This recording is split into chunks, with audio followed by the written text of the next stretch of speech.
didn't actually want it to get discarded. Correct, yes. For the follow-up on the drill. Yeah, fair. Nahida taking out the very key character in the finale alt setup here, but Lenny can't be counted out yet. He's still pretty strong. We'll see how Kevin Z handles. Oh, actually, the egg is still there. You're right. We do have egg. Did we just like kind of saw like foresight top deck an egg this early for Kevin here? No way. I mean, Robo is on 0 dice, right? Like, yeah. We could make use of it. It's possible. Let's just see how this plays out now. The egg definitely not getting tuned now, actually. Yeah, I think we're gonna keep it for now. We can absolutely do something with it. Cavarina onto Chevrus. Ending turn here. Let's see. What is Robot Wizard, please? I don't know if he's mad at the fact it took him so long to find it, or if he's happy that he actually did. I think both. Probably both. Probably both. It was an arduous... It might be like if I didn't have to go play that countdown, I could do another skill here. Right. Okay, I don't think we'll egg yet. Probably next round, because then we can... Oh, we don't have another action right now. We could just go for it, actually. Yeah, I guess you're safe. Right? Yeah. Not turn priority, but it's, well, yeah, there'll be Pyro on there, though. No quick swaps in Robot Wizard's hand, so for now, at least. For now. Okay, egg comes out. All right, Nahida wakes up from the slumber. Okay, wait. We have a fresh wind in hand. Oh wait, no, we don't need Pyro-Res because. Okay. Oh, never. We just have it. Okay, that's cool. We just get Pyro-Res because why not? But now we overdraw on Robot Wizard's side here. Do we? Gamblers. Don't overdraw Gamblers. No! So if we had Gamblers, it'd be so good because we have fresh wind and we could have fast swap. Right. Oh, actually, we don't have a fast swap because our Catherine got tuned earlier. Unlucky. Yep. Very unlucky. Unlucky. Scripted game, obviously, here. Robot Wizard just playing up the dramatics. Okay, I think Ooh. Lotus in Kevin's hand, too. Really good here. Yes. Protect Nahida for quite a bit. So, if we had our food tune instead of Catherine, and if we didn't overdraw the Gamblers, we could fast up Sino, Pyro-Res plus Colin for cleanup, 9 damage on the skill, and then Fresh Wind Gamblers reset, normal attack on Nahida, Linny solo, and Robot Wizard just wins from there. Unfortunately, luck is barely not working out in his favor. Not at all. Let's see. We do have 2 Sumeru Resonances, though. Do we have anything left in that deck? We do not have a third fast swap. It is 1 Catherine, 1 Leave It to Me. Okay. So off to Dia we go. You think Kevin pushes with a burst or just tries to get Nahida back up a little bit? I think it's, as I said in game 1, damage on Dea is effectively wasted damage because after she gets a skill down and after you get that first overload reaction, you don't actually need her for anything anymore because Chevreuse will carry you with the pyro applications from there. And Sino is the one doing your real damage anyways. Okay. We protect Nahida by moving off to Linny. Also, there's a seed on Dea there still. We could try to spread seed around on Kevin's side. We could. Might not be worth. I mean, skilling on Nahida also builds towards that burst as well, which is quite nice. Unfortunately, we did lose the extra energy. We did lose 1 energy when she went down.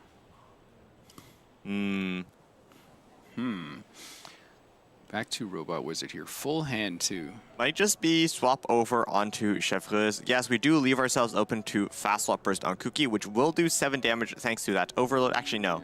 It will do 6 damage thanks to that overload. But afterwards, as long as Kevin Z is able to get a reaction with Asita Skanda over onto Dea, she will fall, and we're out of overcharge balls for the rest of the game. But I don't know. I don't think swapping onto Sino is good here. We don't want the Pyro app on him. Might just be a Dea normal attack. Be a refresh? Don't know about a refresh. I think normal is fine here. I don't think the game is going long enough for us to actually make use of a refresh, so... Well, I mean, if you do it again, you do put Pyro onto Linny too, You do, that's true, but you can just Tada overcharge ball. Oh, true now. Okay. Our mission begins. Okay. Oh, Alright. I see his strategy here. He tuned a card for Pyro, so he could play Pyro Resonance here. Yes, Might be expecting a quick swap to Shinobu. He tuned the drill so it would always go for the overcharge ball. He probably did the Tadach. Oh, wait. Yeah. He didn't do Tadach. Can you Tada your character off field? I don't think he can. No. I think it has to go on active. Yeah, okay, so I couldn't Tada trick here. He did put Lotus on Sino as well here. That is true. I guess we're expecting like a fast swap burst on Kuki and that. Yeah, and that'll It let is. Sino go for it here. Too bad no gamblers though. That's true. Yeah. Unfortunate. We could still try to search for it with the Nature and Wisdom. Yeah, but you would have to. So would you have enough dice? Yeah, you would. Just barely. Just barely. Yeah. We also have the Fresh Wind as well. Yeah. If we had one more dice, actually. Wait, he does. Got Woven right there, actually. This could work out. So you could throw Sumeru Resonance, try to find your gamblers, Woven, Fresh Wind, gamblers if you get it, take out Shinobu, I think with skill, and then off on the Linny you go, provided that happens here. You can also do it if Linny attacks here, Overcharge Ball hits him to 8, and then you can still search for it, right? Yeah. Power Res skill does do 8 damage, and then you have... Actually, you don't need a Power Res because Talent gets the +2. So you call in for Cleanup skill with the Talent. Yeah. Okay, now you need to Power Res. Okay. And then you could call in for Cleanup skill over to Kuki. No, but then your Talent doesn't have its effect, so you have to burst for the extra damage. Actually, no, but then skill, with the way it works now, it puts you into 4 stacks, so you might not actually need that. Okay, hold on. I'm not sure if the math is mathing right now, but it might just work out here. If Kevin Z doesn't play the Lotus preemptively on Kuki Shinobu. Kevin is not going to slow swap to Shinobu either. There's no... Anything, it has to be fast. Okay, they stay on Linny here. Okay. That's the ball, yep. Ball, okay. So... Oh! Wait, the top deck! Top deck gambler, hello? So, Okay. Talent skill here does 5 base, 7. Pyres is 10. And then that puts us on 4 stacks. That is 5, 7, 8 with the column for cleanup. So we were actually 1 damage off. Unless we taught ourselves Prospector's Drill.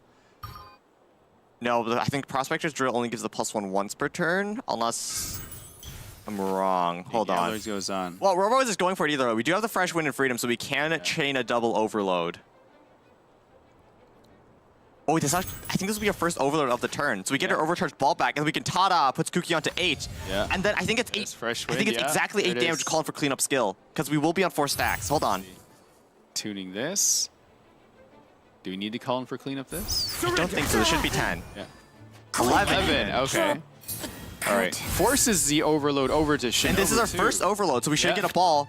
Right, and then Tada ourselves. Oh, Second call for cleanup. what Okay, the- I don't think we need that right now. If we Right, Tada right. ourselves, it'll put Kuki onto 8, and then it is right now 7 damage with an overload, Yeah. plus 1 from calling for cleanup, which is 8. Yeah. And the overcharge ball will put Kuki onto exactly 8. Let's see. Robot is calculating right now. Yeah. One more dice. So it's either double cleanup skill or Tada tune 1 skill. Both work. Both do 8 damage or 9 damage. Okay. That fresh wind being there. Okay, so we throw that back. 1, 2. Surrender. A 9 9 damage damage. to Shinobu, and this looks like it is gonna be a Robot Wizards game. Nahida just left out there with nothing right now. Yeah, I mean, the snipe earlier makes it so you really can't do anything from here on out. Yeah. Hang on. What are we cooking here? Okay, okay. Never mind. Yeah, there's nothing. No. That is the final Prospector's Yeah. Drill charge for this turn as well. All right, team, let's move it out. Put the Lotus on, Kevin. Extend the match as long as you can. Just one more? Yeah. No, he said nah.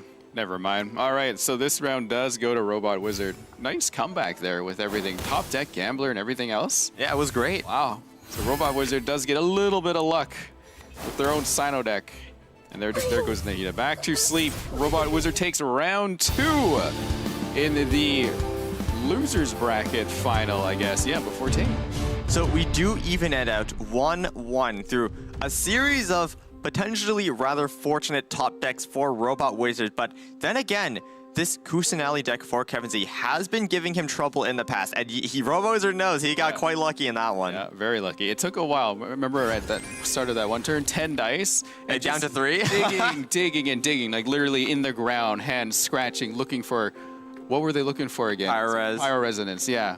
You found it though. You did find it eventually after going through all that, and that did get him the victory. So props to Robot Wizard for sticking to that strategy. This is the turn 1. Robot Wizard kind of ramped a bit, but Pyro-res, you search for it. There it is, 9 damage. Right there. Wow. I remember he started like chuckling there a little bit. Then he starts shaking his head like, wait a second. Like, wow, where is this? Yeah. And Here's the play that won him the game, though. all in that one turn right The there. overcharged ball there in the top deck as well with the double cleanups. Ooh, yeah. See, Sino just going off. So both Sino decks now gone for Kevin and Robot Wizard here. It's true. Yeah. Our premier character of the patch no longer available for either of them. Sino showing his strength and why he is the king of invocations, but we do have some really strong decks still anyway. Yes, RoboWizard does have that mess with Chongyun, and Kevin Z has his Herald Claymore. 100% win rate for Kevin Z on that one, by the way. Other than that one loss to Ting, but we don't talk about it. And RoboWizard as well with the Bennett double revive deck, which has been having players really struggle to win on that one. But I think the major block for Kevin Z is the Kusanali deck. That is his main struggle point. If he can get that deck out of the way, you will have a very easy time going forward, relatively speaking. Do you think they mirror match then on this next one, or? Would be. I think they might. I think just Kevin Z needs to get Kusanali out the way, though. Yeah. Oh, besides, look at some more winners today. We got 2 winners from the Asia server. Congratulations. You both win 1,000 Primo Gems each. So I don't know if we're giving 3 more away. We'll see here, but make sure make sure to pay attention to the mods in chat. Thank you, mods, for helping organize this and look after the chat for us. But if you want to enter, it's let's go. Player you want to win and your UID. In YouTube, that is. So yes, in the Astro Carnival YouTube, if you are joining us from Genshin Official or the Astro Carnival Twitch channel, unfortunately, you will have to go migrate over there. Yeah, but try to stay on all the socials anyway. It's fun. And don't forget to follow all the socials of Astro Carnival on Twitter, Twitch, YouTube, and I believe TikTok is the other one. Yes, it is. Yeah, we'll have all our clips on the TikTok, I think. TikTok. I know the YouTube like was posting highlights for the online phase. Yeah. Now there's some promotional material for the in-person one. They probably post a highlight for the in-person event there as well at some point. Just look at everything like behind us. Everything looks The amazing. stage is great. Yeah, I'll probably share pictures when we can do it. But yeah, this set and everything else, like this cup. The cup does exist, by the way. No, this cup is real. I can grab it. It's can't drink. Well, actually, remember yesterday, Jabu was drinking out of it. Oh, was he? Yeah, right at the start before he went on, he was like kind of drinking out. I of it. must have missed this. I must have missed the walkout. That's why he lost. Not drink. You out touched of the forbidden cup. Yeah, don't drink out of there. It's like the forbidden chalice. You gained great knowledge, but at a cost. Yes, the cost of how many dollars? How much did Jabu walk away with yesterday? Jabu got 4th place, which for the prize is 3,800 USD. Yep. The prize for 3rd place, which he lost out on, is 5,000 USD. So he lost on what, 1,200, I think. And 5,000 will go to one of these people here then, right? Yeah, it'll go to either Ting, or not Ting, Kevin Z or Robot Wizard, whichever. Are you loses. calling Ting?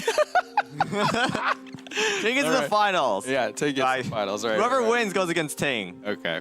Well, it'll be really exciting to see as they get set up for the next round. Looks like they are. You're going to see some deck selections here coming up.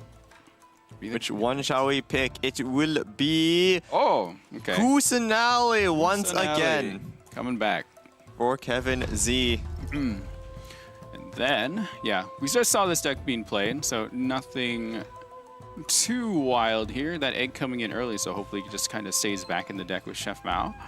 The rest of Robo Wizard's decks are combo decks, so I think we're going to actually get even less use of it, because Robo Wizard would just have so much dice to actually combo off when the egg is played that I don't think Kevin Z will actually find a good opportunity to use it. But of course, because it is combo, his characters are less likely to get sniped by random Pyro Reses.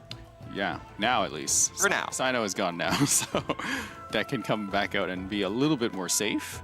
Liar Song still showing up even since the changes. I guess the changes weren't too No, as long as it's your first card played, it will still give you the 2 discount. Yeah, so it's just kind of like a heads up. Make sure you do this before you do anything else kind of play.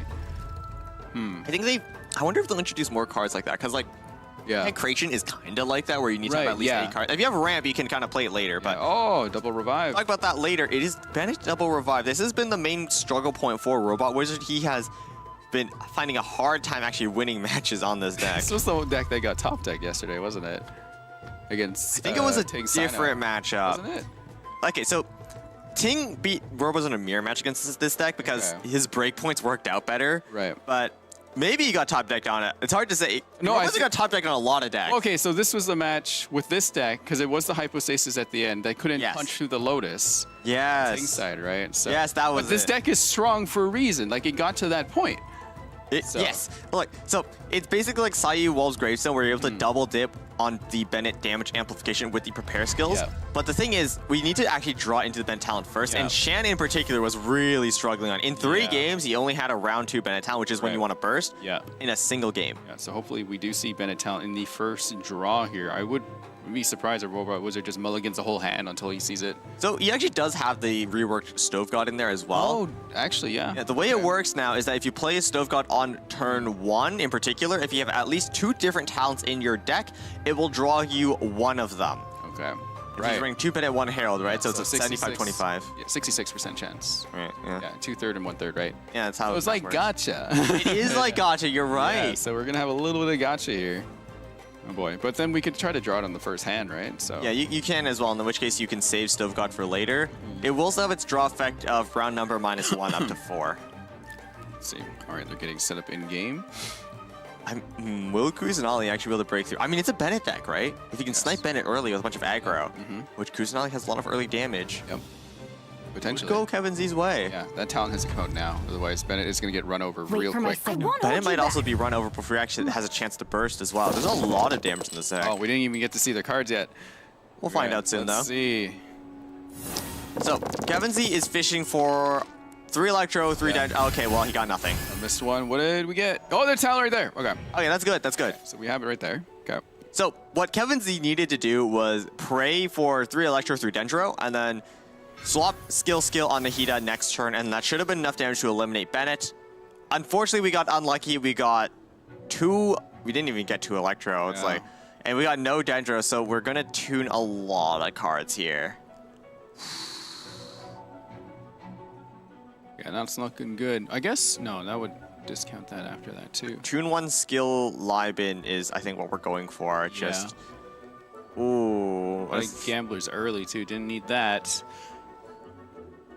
We need to tune one of these, but we want all of them. Veterans is Yeah. just such a good combo with Kuki. I mean, Gilded is going to get a free discount next turn with Timaeus, and like we're playing an aggro deck and we're expecting to snipe Bennett early. We kind of need that as well. I mean, we have one more Gamblers, right? Oh, that hurts. He's tuned. Okay. That really hurts. Yeah. All right, at least you got your 4 dice here now. That's true. We can And then you swap. can draw something else right Yeah, after this. Yeah. We can swap live in here, and I think it's probably fine. Got the egg again. Early egg, not what we want. If we got that earlier, we could have tuned it instead of the Gilded, by the way. Exactly, yeah. Unfortunate. All right, swamps to Linny this time. Okay. Ooh. Oh, I think, yeah, just to like overload him off so he can't get the burst down. Yeah, it's like Yeah. the disruption play. I like this. Okay, egg tuned on Robot Wizard's side. Normal attack. I'm actually surprised Robot Wizard is running the egg in this deck. Because you have so many revives anyways, and if you revive a character with egg, they don't actually get the revive back. I mean, it is a double revive deck. It plays off revive mechanic. Maybe we can call it triple revive now. Good. This variation could be the triple revive. Yeah. Got the egg in there as well. 3 eggs. 3 egg breakfast. That's the team name now. It's a very healthy breakfast.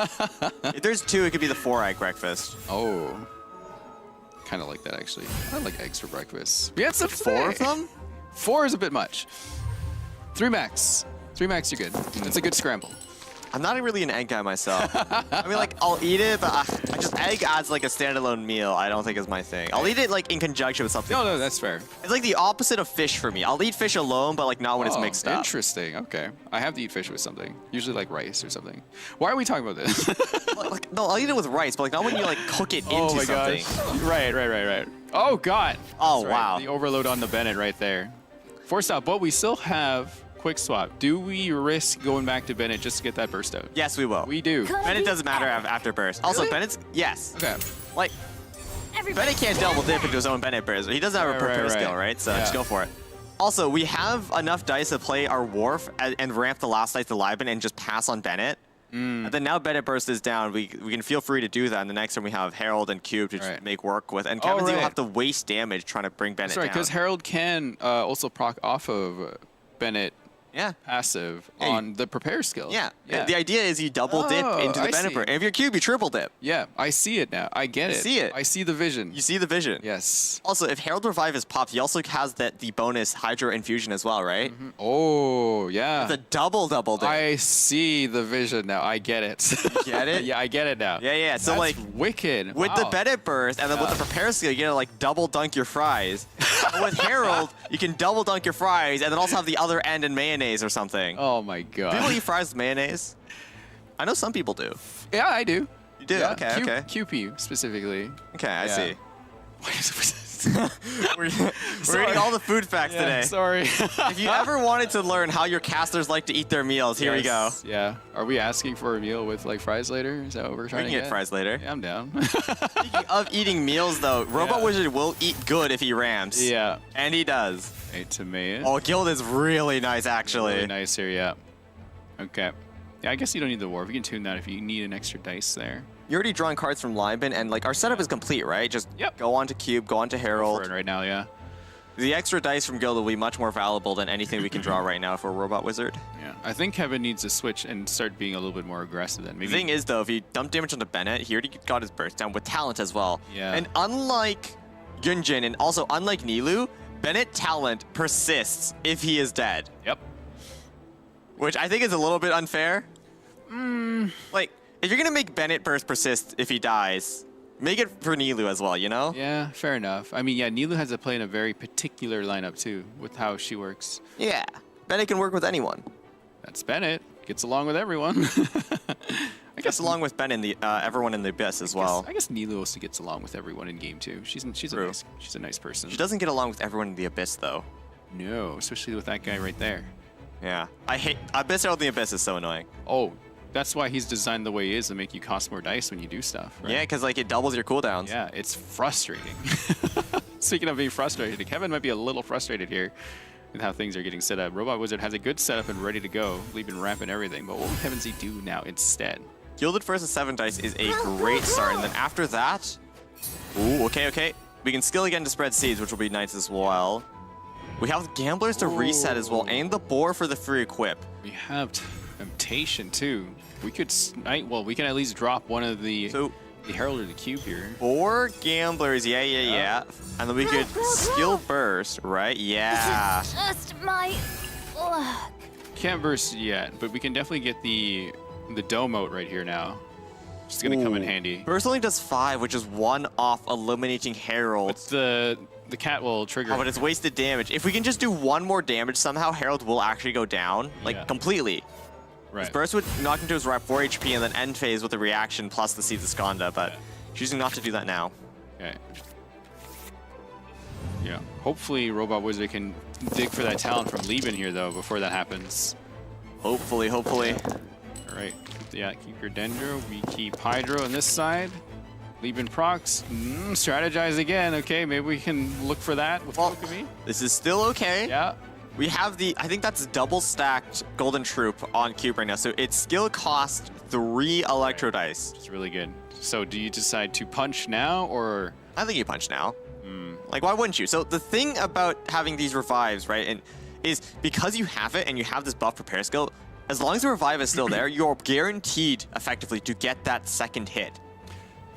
Which is the great part of this deck. Yeah, because now, Kevin can't swap to anyone else because if the punching is happening, they're just going to get overloaded off here. Right? Yeah. Yeah, it's going to be difficult trying You're to also- get Pyro Res onto the cube from anyone else. You're also giving Robozard a free Vaporize as well if you swap off, which isn't great. It's an empowered one as well, thanks to the Bennett Burst. And if you decide to pop the Revive as well, it's also buffed by the Herald's own Hydro Amplification buffer. Okay. So we are calling that right now. I think if you are Kevin Z, you just burst on Herald, which will pop its Revive, and then you do a skill on Nihita as well to get that Gambler's reset from that. Yep. Left on solo Cube from that point forward, and then maybe you have enough damage this turn to take him out as well.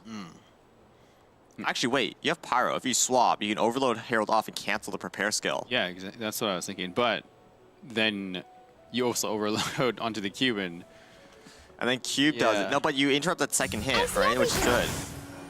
let's see here. Okay, this works fine. Seed There's a Revive. or yeah, Second hit's gonna do a lot. Wow. really big. And then now we have Burst do exactly 4 damage. It's great. And then now Kevin Z also has the Shrine of Skanda buff where every single reaction he does will do +1 damage. Okay. Do we fish for our gamblers here now then ourselves? Ooh, that is something. If we're expecting to get 2 eliminations, we can try for it, but I think we should just place the Gilded instead. Okay.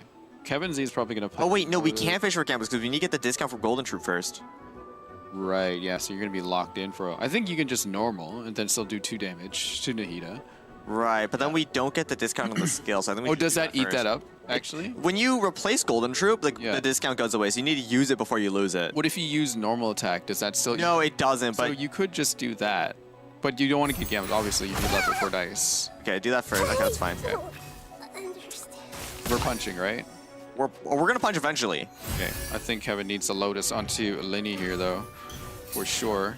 Oh, you know what? I think the reason we went for normal attack instead Oh, wait, of skill actually. wait. Let's get this show Wait. on the road. This pops the revive. Yeah, this pops the revive. Cube revives on 1 HP as well. Yeah. Summons will be enough to Seed. take it out. Yeah. Wait, the seed! The seed. Yeah. seed. Kevin Z takes round 3. Wow. So you finally did get that deck out of the way, though. So We did. That's really good. That's good. That is, yes. That's massive. Big win for Kevin right here. It was great plays as well. We skill on the Nahida to refresh the seeds, which actually won us the game there, by the way. And then we keep the burst as well to do enough damage to instantly pop the Herald Revive, which Herald after the Revive. Yeah. Even Ooh. with like that setup, it was really good for It was. Robot, right? But still not quite enough. Just Kevin Z played it perfectly. I think if it wasn't for that extra seed reset when we skilled on Herald instead of bursting, we might not have had that seed, and the extra piercing damage from the reaction wouldn't have. We wouldn't have had it. Just also having all that food there ready to go for Kevin as well in that turn. Yeah, That's just really good, right? Even so, just great understanding of this deck from Kevin Z. I mean, he brought it, so he must know it, but just knowing the interactions and then knowing what he needed to do to have the damage just barely work out in his favor. Also, small interaction, but Robot Wizard normal attacked on Nahida because he was expecting Kevin Z to attack him back. Obviously not expecting him to die. But because he did that, he would have been able to skill and get another instance of healing from the Bennett burst to hopefully avoid the break points for next turn if it went that long. That's great heads up play there, for sure. Both players doing their best in these micro interactions, but just working out better for Kevin Z. And that really does speak to the caliber of player he is. All right, one last deck for Kevin. It is Herald Claymore. Do you think Robot also brings Herald Claymore to this? He could run it back as well with Bennett double revive. Oh, that is going to be such a painful deck to try to win with because your entire strategy is based around prepare skills. Yeah. But prepare skills get canceled with freeze, and this deck I don't believe is running Tada either, so you are forced to cancel it, which doesn't feel great. So, do you get the mirror match out of the way then, and then just gamble on the last one? Ooh. Or do you just try to get this matchup away first, because you need to deal with it eventually? Well, it doesn't matter to our viewers, because every time we do more games, you get Primo Gems. Congratulations to a winner in NA and one winner in EU. It looks like we gave 3 away early. I didn't see another 3 pop up. Yeah, I did. Maybe it was only like a one-time thing? Maybe just a one thing, just like, you know, a little test, a little taster for the first round, perhaps. But hey, we are still giving them out per round, so make sure to enter in Let's Go, player name that you want to win, and your UID. A mod will let you know in chat when to do that, and the mod is in our YouTube channel that you can find there, Aster Carnival. We're on YouTube, Twitch, TikTok, and Twitter. Make sure to follow them. Scan our QR code. Let us know what you think about this event, any feedback that you want to share, and we will definitely try to listen to all of it so we can improve this. Yeah, I mean, if you want more raffles, or if you want your raffles to be bigger, maybe we give away 2,000 Primo Gems next time. Primo Gems. Be sure to let us know in that QR code. It will lead you to a sheet. But before that, Dex. Chongyun, Sayu, Herald, here they come. This is Kevin Z's deck. I mean, he won with the other two, so it must be this one. The thing is, what will Robot Wizard choose to counteract this? Chongyun, Sayu, Herald, Part 2. Part 2. 2 Claymores clashing right now. Wow. Yeah, Kevin's deck is a little bit different. This is a different variant. So typically in Herald's Claymore, you run double Wolf's Gravestone plus the Ancient Courtyard. But I guess maybe with like the Lyre Song change, like you're feeling you're not getting enough dice value from it. Maybe you don't have enough dice to do it. We are running the Wagner Weapon Banner instead. Yeah. No talent either for the Herald, which is a really cheap talent and a really strong talent too. But Going with... what do we have? the mirror. Oh, wait, that's Mona, actually. That's Yes, not Herald. this is Mess with Okay. Chongyun. Right. So the breakpoints work out a little bit differently with Chongyun. With Okay. skill, he does 3 damage base. So with Wall's Grace, he will always do 6 damage so long as the character is below 6 HP. But you don't get that explosive power from Grimheart. We called it Mess because it is a variant of Mew, but instead of Eula, now we got Chongyun, right? Yes. Okay. Yeah, so This is the standard yeah, list. standard. It looks pretty standard. I think the one difference here for Robot Wizard is that we are not running the Ancient Card, the Arcane card that if you already have an equipment equipped, your next one will cost 2 less dice. So he's going to have a harder time equipping the Wolf's Gravestone, and he's also going to not have as many discounts to work with in general, instead choosing to bring what I believe is a second Rhythm of the Great Dream. Yep. Yeah, not bad at all. No arcane cards in this one. Countdown to the show as well. No Lotus just for some insurance here, but okay. Robot needs to win this round here to push around 5. This is his do or die moment. Whether or not he falls here or if we can bring it to a game 5 and to potentially take back the series against Kevin Z will all be decided right here in game 4. Can't write it better than this. Maybe you can if Robot Wizard wins here, but let's see. All right, here we go. Yeah, I didn't realize Mona was in Robot Wizard's hand there. I thought that was Herald when I was glancing over at it. They're both blue. Yeah, very blue. Maybe if Mona falls towards the dark side, joins Scaramouche in the fake sky, and then hooks up. Fakes. That might be spoilers from a It's not quest that was like really. 3 years ago. Yeah, it's not really a spoiler. It's like Did everyone. anything come of it, like any lore things? Huh? Did anything come from that quest? Wanderer did appear in that quest for the first time. He did, yes. He was introduced in that one. You look different though. He was purple. His hat was This is flashier. destiny. A little bit, yeah. We would love it as a skin. Anyway. That's true. Yeah. That's actually a good idea. Why didn't they do that? They already have the model. Wait, too. did you do Wanderer's quest? Did you do that quest? I did. You remember why he changed to Animo? Yes, I do. Okay, that's why then. Oh, but they could bring it back. Oh, maybe. We'll see. Oh my gosh. Anyway. It's so hard for Rin to decide whether or not I've seen something because I have a backlog of quests all dating to 3.2. I have to review your account later. I need to do this. You should. My account is actually so cursed. Yeah, I'm gonna roast the heck out of it. You can't roast my TCG collection though. I have so many gold card I packs. grade everybody on every single thing in there. You would Okay. score high on TCG, but everything else you're gonna score. Okay. So don't worry, you'll be fine. I know at least like 2 categories I'm rating low on. All right, full hand in Kevin Z. Oh, we're full ramping. Oh, Yeah, what? that's right. Wasn't that like the classic strat on Yeah. this one? Countdown, like pass on 8. Yeah. Okay. You think Robot Wizard answers the same? So Robo Wizard actually can't answer on the same because the reason this deck is so successful is that you're able to get a really nice swirl with Mona turn 2, effectively guaranteed with Sayu. We could go for it though. Like I don't see why not. It looks like we might be. Okay. Oh, okay, that works out perfectly actually. double Oh no, we're some- still 1 dice off. Anzu played Timaeus first and then Dunyazard. Juniors are 2 and 1. Like Timaeus and Dunyazard, that perfectly is 3 dice. And then, no, but then we don't get to search out Wagner potentially, and that doesn't feel No. good. But you do have both Timaeus ready to go though. You do. And then you have double Juniors on And we have a field, too. Gilded Dreams on field Yeah, already. And then you can discount Wagner if he does show up. That's true, that's true. Could be a, yeah, it could be this right here. Yeah, I think you just go. It's either Mona's skill or done into Timaeus number 2. Yeah, you also want to get Kavarina onto Mona before you end. That's true. We're expecting her to get hit as well. Yeah. We can't play the countdown though. Nope. You want to That keep. will overdraw so much. Yeah, it's more than necessary. Actually, another thing to consider is we can actually hold on the Kavarina because we might not get Mona attacked, right? Right. We're not getting to draw this turn either, so there's no reason to just play it on her. We can wait a little on that, unless it's for overdraw, in which case, yeah, go for I it. feel like Kevin Z will. I don't see any reason to try to swap to Chongyun here. That's true. We do need to Herald skill eventually, just get the swirls going. Yeah. I will say that is the downfall of Herald's Claymore in comparison to other Sayu variants, is that it's harder to actually get your swirls. Yeah. So sometimes you are just forced to skill on no reaction, and that doesn't feel the best, but I think sometimes it is just necessary, and it will be the done into Timaeus. Okay. Oh, I forgot that earlier. We had that earlier. We have. Oh, we are going to take out 1 Juniors. That's fair. Yeah. 1 dice. Yep. Covering onto Mona, and we end turn. I think you'd rather the Jun and Timaeus. Yeah, if we do draw a Wagner, we don't get him for free. Well, we kind of get a variant of it. That's true. I know weapon to work with though, so it's not as good. The Golden House is empty. Where are the weapons? Child took them. Actually, no, this deck doesn't have Wagner. What am I talking about? Is it not? Kevin Z's deck is the one that's running it. Right, yeah, okay. They are running sort of mirror, right? So yeah, we yeah. had that idea.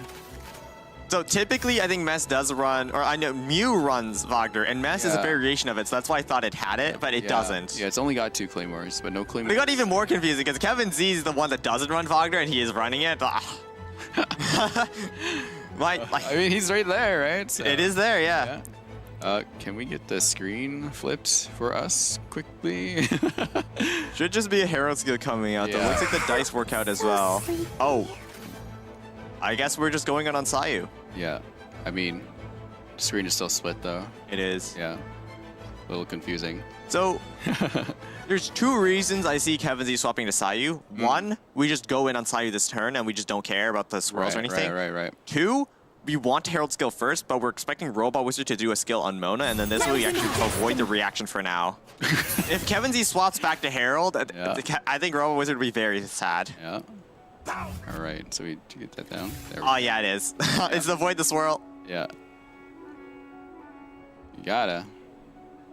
We do? Yeah, that's a disadvantage for starting second on this type of deck. Yes. It's gonna be a bit harder to get. I mean, Robot Wizard could have also guaranteed the swirl if he just skill swap skill turn 1, but I think he did want to match the ramp for Kevin Z. Yeah. This is actually something we do see in Mew mirrors, where the player that goes first will typically Mona skill and get the ramp advantage, and then the player that goes second is forced to do that skill swap skill and try to play for the more aggressive line, but they do sacrifice the advantages we get from that. Robot Wizard opts to go to Chongyun instead here. Could do that. We're expecting Kevin Z to do a Herald skill. We don't want to skill again in Mona because that just feels bad. Yeah. Well, you gotta tune so much too if you do that. Yeah. We have the tune if we want to go Chung as well. Is this Mona normal attack? Are we actually? We Oh are. my god. Then Leva needs the rest of the dice, yeah? Oh, we're gonna overdraw the Yeah, 1, we 2, will 3, 4, overdraw. 5, 6, 7. Liban draws us 4 end phase with natural draw. We overdraw by 1. Cavalryna overdraws by 2. I guess you could equip gamblers onto somebody. And then Timaeus will get his stacks back. That's fine. So you or have 6 plus 2 plus 2. you could also play a Golden House to replace Dunyazard as well. Yeah, you don't really need her there anymore. The problem though is the character we equip gamblers on is one we could combo off of, right? So that's the one we want to equip Gilded Dreams on as well. Yeah.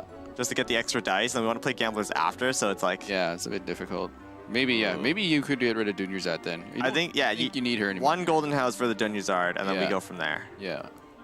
Kevin Z, though, got 6 dice still, full hand. Ooh, it's either that, or we can still swap Sayu, and then with free Gilded Dreams, we'll have exactly 3 dice to do a skill if Kevin Z does decide to commit to a Herald skill of his own. Yeah.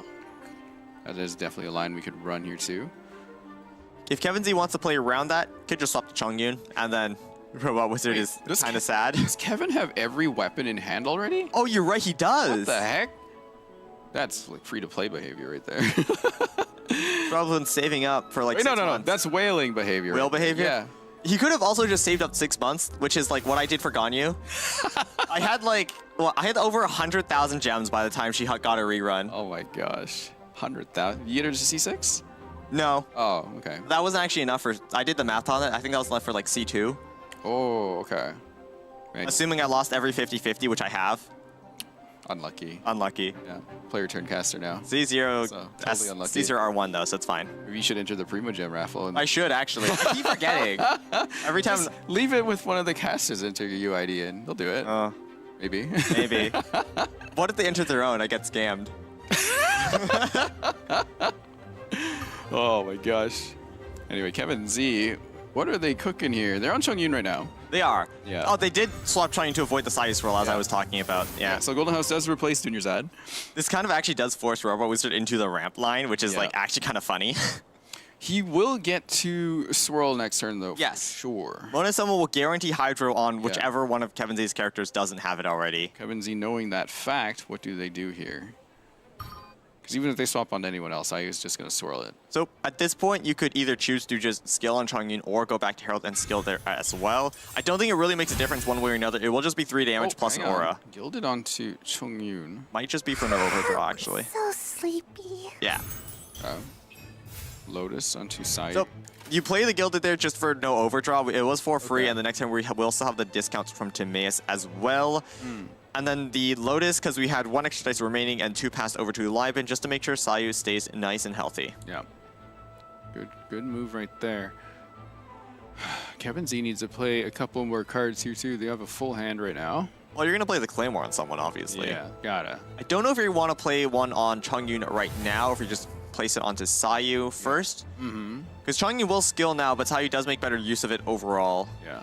But if you do play on Sayu, you're not getting a discount from Wagner anymore unless we top deck a Golden House. Probably tune the dispensary box, maybe? We could, unless we get another Wagner next turn, which is what Kevin Z is thinking about. Yeah. Because if we do manage to top deck a second Golden House or another Wagner, it will, in conjunction with the Golden House we currently have, get us a free Claymore next turn as well. Or Princess, probably replacing the artifact on Herald, yeah. Okay. Okay. 8 dice We here. could Sacrificial Great Sword, skill 3 times, get Chung Burst. Could do that, yeah. That would eat the Lotus. That would go 3, then what, 2? It would do 1 for 4, which is 9 damage In total? in total. Wow. With Lotus up as well. One Excluding, with my blade. yes, with Lotus up. Okay. Oh wait, no, I didn't count the Mona Summon. No, Hang so on, we just do 4 for 8 damage. What if you equip the Gravestone now and then you just start swinging? Oh, never mind. Actually, Now you equip it because you have the yeah, Cryo Aura. yeah. Liars. Oh, hang on. Oh, and the Golden House. hang Oh, on, wait, hang hold on a second. on. Here we're cooking. Yeah, we can There's skill that twice. Gravestone. Yeah, Robot Wizard. Wait, I think Sayu's dead. Yeah, that's what I'm thinking here. Okay, second hit should do 3, Yeah, which is 6 HP. draw. Yeah, Sayu's dead. 3 there. Then we just skill again. Yeah, skill again. Oh, hang on, just wait. Oh, we can Liban as well. Okay, no, we're just deciding what to tune. Yeah. Robo's shaking his head. He knows he miscalculated. I think he was only expecting Kevin Z to have at most 2 actions, in which case Sayu would have been left Yeah. alive. Not expecting Kevin Z to have Gravestone, Liar Song, and the Golden House in there for that discount. Just barely enough dice and heck? damage to work out. Wow. Sayu just rolling through once again, showing how strong that deck is. Although perhaps capitalizing off of a mistake from Robot to Wizard. If he Yeah. stayed on Mona, everything would have been fine. Yeah. I think we're trying to greed for the extra dice value because we need to swap to Probably Sayu should have next just turn. gone to Mona anyway, right? Because I mean, he was on Mona. He swapped off, right? Oh, he was on. Pretty sure he was on Chongyun at that point. He was on Chong, swapped Mona, and then swapped Sayu. Oh, okay. So, the reason we swapped off onto Sayu is because next time we need to swap off onto her anyways, and we're trying Yeah. to greed for that extra dice value. Right. But that did play into Kevin Z's hand. We Yeah. played the Lotus, tried to not let her die, but it just Yeah, didn't work out, it just unfortunately. didn't work out. Huh. Not good. A touch We of pushed to the wall here right now by Kevin Z. Oof, and to make matters worse, we didn't even get our Wolves Gravestone. Yeah, not yet. It's just not coming out here. No cards to draw it out either. Maybe the Gilded Reaction could do it if So, we go to Herald. not over yet for Robot Wizard. We No? do still have Gilded, right? We do still have Timaeus and all of that, so we have a lot of discounts to work with still. Kevin Z's heart rate jumped from 140 to 97.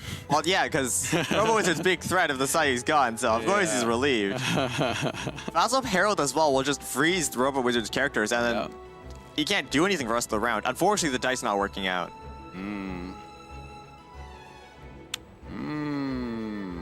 I will say, though, that even though it looks bad, it's not, like, bad, Right? because Kevin Z used a lot of his resources right now.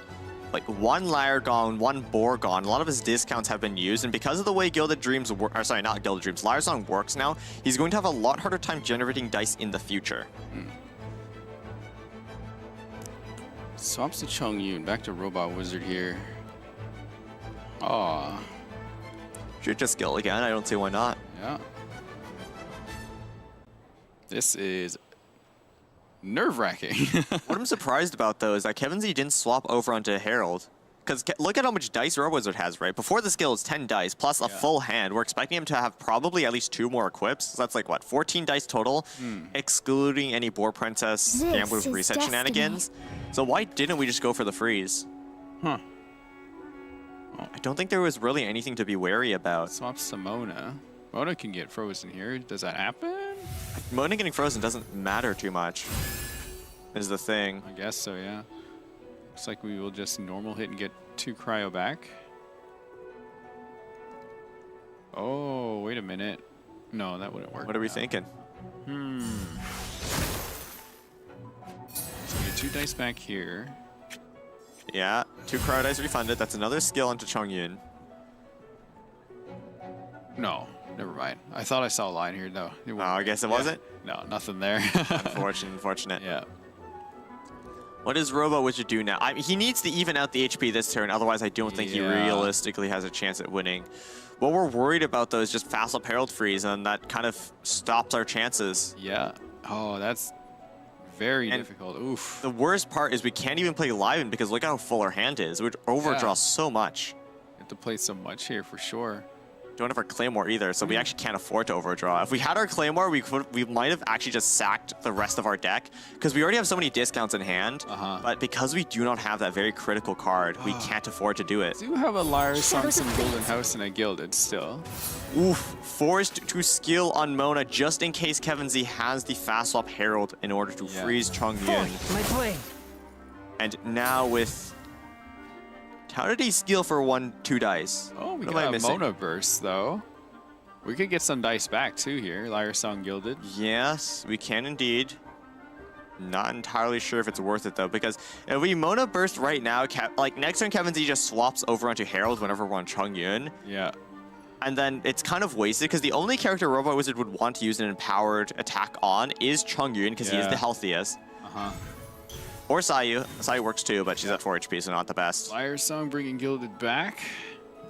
Oh, this could be a decent turn coming up here. Because we got Boar Princess too. We can make quite a bit of dice. That is true. Yeah. We also have Rhythm of the Great Dreams and Double Timaeus discounts to play off of as well. We can also equip the Golden Troop and replace it with something just for some extra value. That as well. I think Robo Wizard can absolutely make this turn work. Okay, Rhythm. Does Rhythm play first? Good question. I don't actually... I'm not entirely sure on how the Time for some artifact training? operation works. It does. Okay, look. Okay. Timaeus and Golden House both One keep their with my stacks, so blade. Robo Wizard still has more discounts to work with. We freeze Chunk. Another Lyra Song. That's great. Oh, that's big. Huge. With Golden House also not charged yet. Or with the charge still. And we still have another one in our hand and another Rhythm as well. Yep. Plus a second... Oh, we didn't play the board. Never mind. No second Boar Princess. I mean, you could. You got Gamblers too, as well. Yes, that's true. There's potential here, actually. Robo Wizard can absolutely still make a turn of this. Yes. Ooh. So Or do you end turn here? you could take turn priority and just get that insta freeze. Especially if Kevin Z ends on Herald, no freeze throw, we can go from there, but no. You have to watch out. Well, yeah, you can freeze Herald here. Probably don't want to do it this turn. No, only 1 day's remaining. It wouldn't really matter. And if Robo Wizard takes a turn priority, Kevin Z will just swap off onto another character. Yeah. And with how low Mona is, eventually Kevin Z will have a free opportunity to freeze the Chongyun. Well, if they freeze... well, they can't, though. I think Kevin will swap off if Robot ends turn here, yeah. If Robo Wizard ends first, Kevin Z will swap off. Yeah.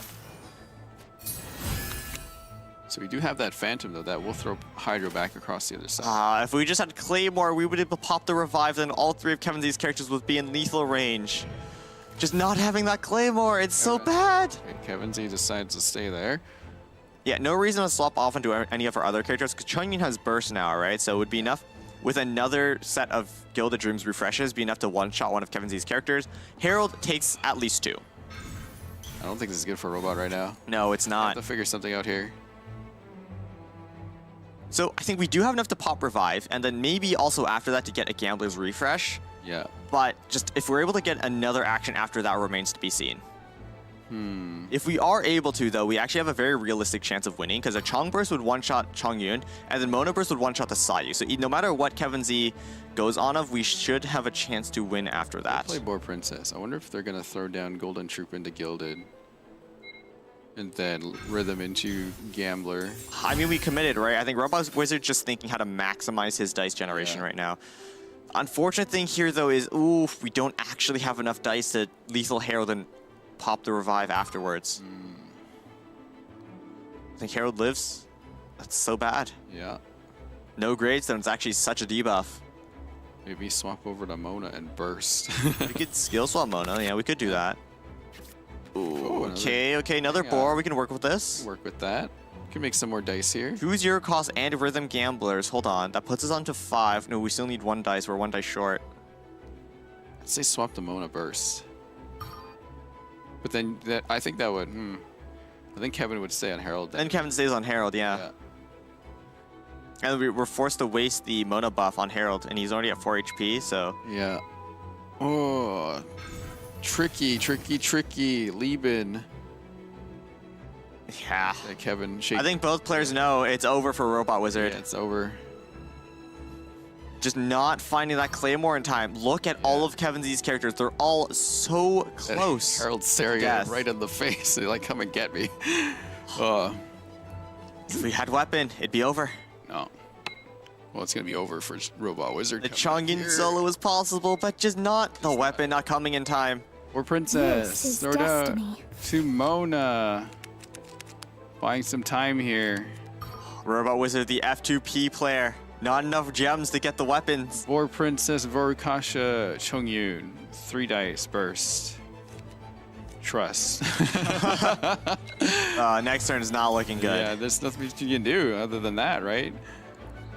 We're also basically completely out of resources at this point as well. There goes replacing that one. 3. I mean, we get Liben off of this, so I guess there's that. Oh yeah, you can end turn. Maybe have some more dice. Maybe we just normal attack to pop the revive, if anything else. Because, like, Mona said would leave Herald on 1 HP, right? Yeah. Because we have no weapon once again. If we just maybe skill, the revive goes away, and then ending turn, ramping. Kevin yeah. nods very happily. I think Robot Wizard knows that there's basically no chance at him winning. So, ooh, wait. No, that's, Mona's going to go down here. Yep. I think Herald has a line. So all Kevin Z needs to do is just sacrifice one of his characters, go on to Chongyu. Oh, there it is. Oh, but it's too late. It's too late. The end is nigh, as the Herald would say. Coming up for Robot Wizard. Liar Song. Sayu. Look at Also, Robot Wizard already used his 1 Lotus Flower Crisps. All Kevin Z needs to do is just skill on Herald. Even a normal attack would do it. Quick swap. Yeah, that's it. Burst on Chongyu with weapon does do 8, and Robot Wizard used his only Lotus Flower Crisps. He knows it's over. Yeah. Just bursting for the style points. And here we go, everyone. Your victor. Game 4, going to the finals. Kevin Z takes Robot Wizard out here, and Robot Wizard goes home on Kevin Z, the honored one, our unlucky player, but has the skill to overcome it, going up against Ting, our high roller blessed by the Archons themselves. But whether or not the honored one can overcome that challenge remains to be seen. Robot Wizard, I know that's not the way that we were expecting to go out on this one, but it was an incredible fought series. If you go out to anybody, Kevin Z, best one you can, right? Absolutely. At least it wasn't Ting. All right, any words for your opponent? You said at the beginning of the series, just wanted to make sure he beats Tings. Yeah, you better beat Ting, and also you absolutely deserve to win that series. I played horribly. Okay. Well, thank you so much for joining us. It's always a pleasure to see you. Thank you, Robot Wizard. I will ask you to, unfortunately, exit the cat's tail. And we have right here, my friend, yes, Kevin Z, you've done it. The only man who defeated you is waiting for you in the grand finals. The time has come. That was your lowest heart rate monitor for the entire event. You were calm. You were collected. How are you feeling? I'm feeling great. I feel like I got all my confidence back after being Robot Wizard. Absolutely. Robot Wizard putting his energy onto you. It's time for the grand finals, baby. This is it. Any words for your opponent before we get started? This time, I'm beating you. Yeah, that's what I like to hear. Fantastic. Well, we'll get you ready for that grand final match. You at home, don't go anywhere. We're going to send it back to our casters to discuss that incredible series. Once again, congratulations, Kevin Z, for taking that match. We are going into a grudge rematch against Ting here, because Ting was the one that sent Kevin Z to the lower bracket. And now he's back for the rematch. Yeah, what? It's story. It's a perfect. story. It's great. Great. Yeah, I'm excited. I'm excited for both players to win now. Yes, I think both have opportunities to win, and both will actually have a chance to refresh their decks as well. So if there's one that isn't working out for either of these players, I know Kusanali was giving Kevin Z a really hard time throughout the tournament. He will have a chance to change it. Yeah, he didn't bring it back here. He definitely... Well, no, that was Kevin Z's deck. Sorry. But yeah, I think that mirror match was probably the best idea for Robot Wizard, but that Lotus Crest and everything else... The misplay. I think we were trying to greed too much dice. Like, one dice for the potentially risking our side. I mean, yes, we did play the Lotus, so... Like, she was kind of safe, but you're playing against Hyper Magic, and Sayu had Wolf's Gravestone. I don't think there was ever a reason to take the risk. Right, yeah. Yeah, Sayu being taken out right away, a very key character to this lineup, showing how important it is to keep Sayu on the team there, but yeah. Robo Wizard did a great showing on just the Chongyun slow, did a great job playing to avoid the freeze. Yeah. But just not finding the Wolf's Gravestone in time made it so he just barely didn't have enough damage to get that Gambler's Reset to sweep from there. We did see it just pop up right at the end, too. That's just unlucky. Insult to injury. Unlucky, yeah. Completely. And there are the winning decks and what Robot Wizard had left. Potentially, do you think the...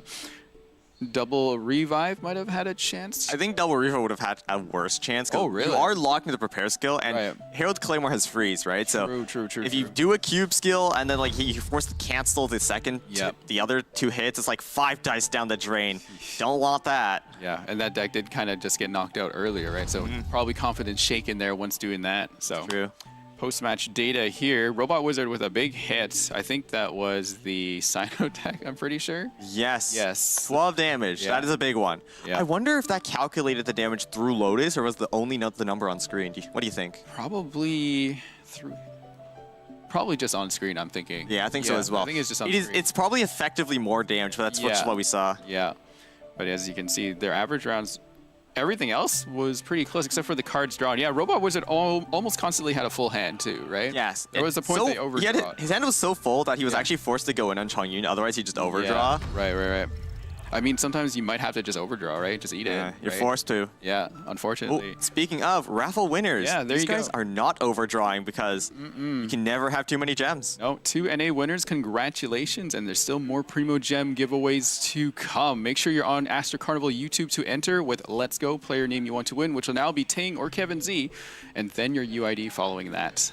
I think when we were coming into the tournaments, this is kind of the favorites we had. I mean, Kevin Z is the honored one. He's been hyped up so much. And speaking of, here is the bracket. Look at how the bracket has gone. Ting beats Kevin Z, beats Robot Wizard, beats Kevin Z again. They're not going to beat Kevin Z again. No. I'm not calling that early. My bad, right? Oh, they can't say that yet. Can't say that yet. But Ting versus Kevin Z finally, because Kevin Z got beat by Ting, but then had to survive the entire lower bracket. And they've been doing a wonderful performance going through there. I think only losing like maybe twice the whole time. Yeah, it's been an absolute run. I think losing once against each opponent. I think once against Pello. Actually, no, Pello's a 3-0. Yeah. Once against Robo Wizard and once against G-Boot. So almost a clean run through the lower bracket. Yeah, so yeah, Kevin Z got swept first game. And then it's never just again. Back. Never again. All right, QR code on screen. If you have any suggestions for us or for the show, the broadcast, anything you want, let us know through the QR code. Scan it and make sure to follow all Astro Carnival socials shown right there. Also, hello from Genshin Impact Official if you're there. If you want to get some Primo Gems, make sure you come over to YouTube. You have to do it there. But yes. Unfortunately, we're not doing giveaways on any other channels, but I think that's all for us today, Rin. Yeah, Leah and Blep will be taking over the final, so this will be the last time we see you. This has been wonderful casting with you, Sumi. It's been a great time. I hope this is like your first experience live too, right? It is. It's been nice. The set is amazing as always. I can't say that enough. It's beautiful. All right, well, introduce yourself out, and then okay, I guess I'll throw it to you then. We'll do it different. Yeah, do it different. So, this is all for us today. I am Sumi, your player turned caster, and this on my side is the Amber Main or Rin Taicho. Thank you for watching, but don't go away. The finals are coming up. We'll see you back soon. Take care, everyone.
dear Monsieur Nervillet.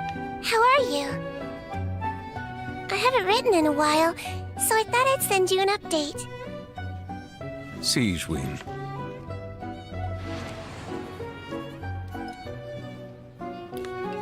The Duke tells me that you're always asking after me. Please, don't worry.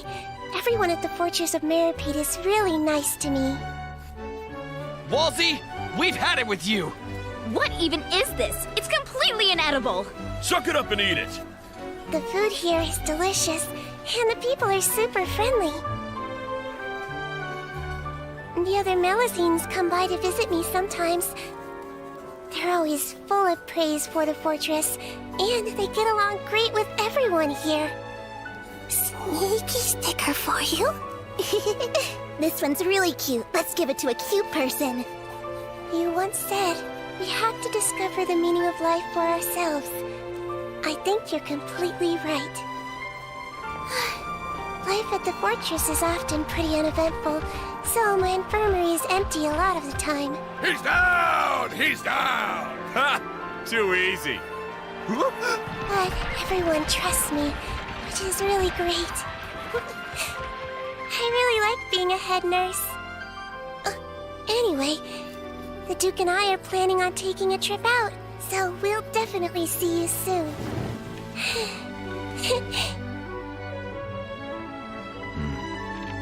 I look forward to it.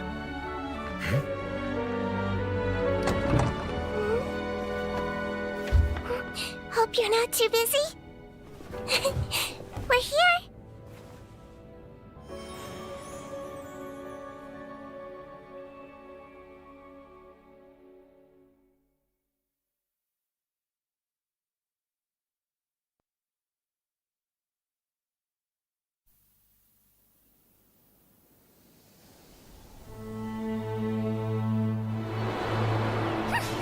Ready?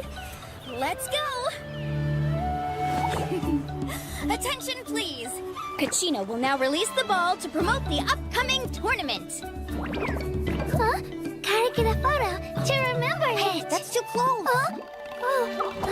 Great. And... No! Too far!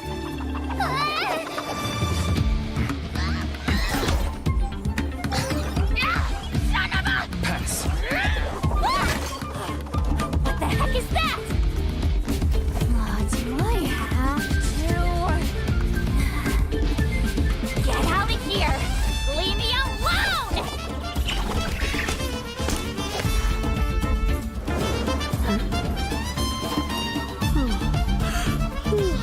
Is it that time of year again?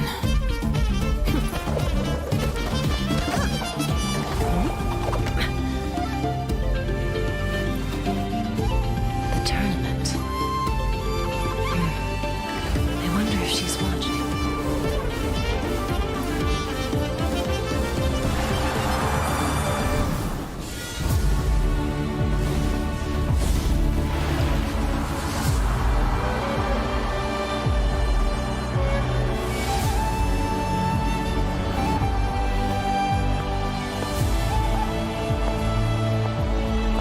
The tournament will soon begin!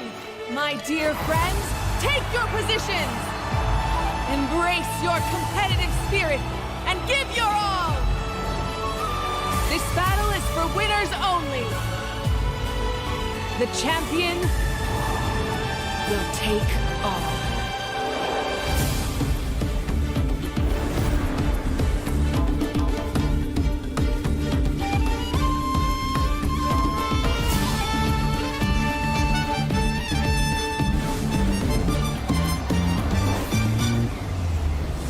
Are you brave enough to compete?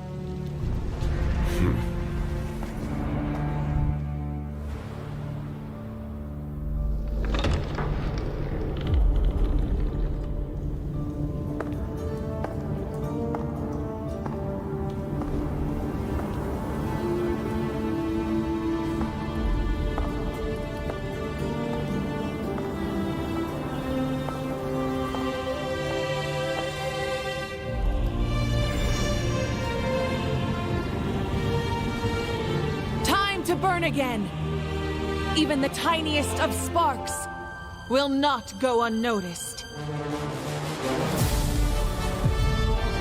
Did you catch everything?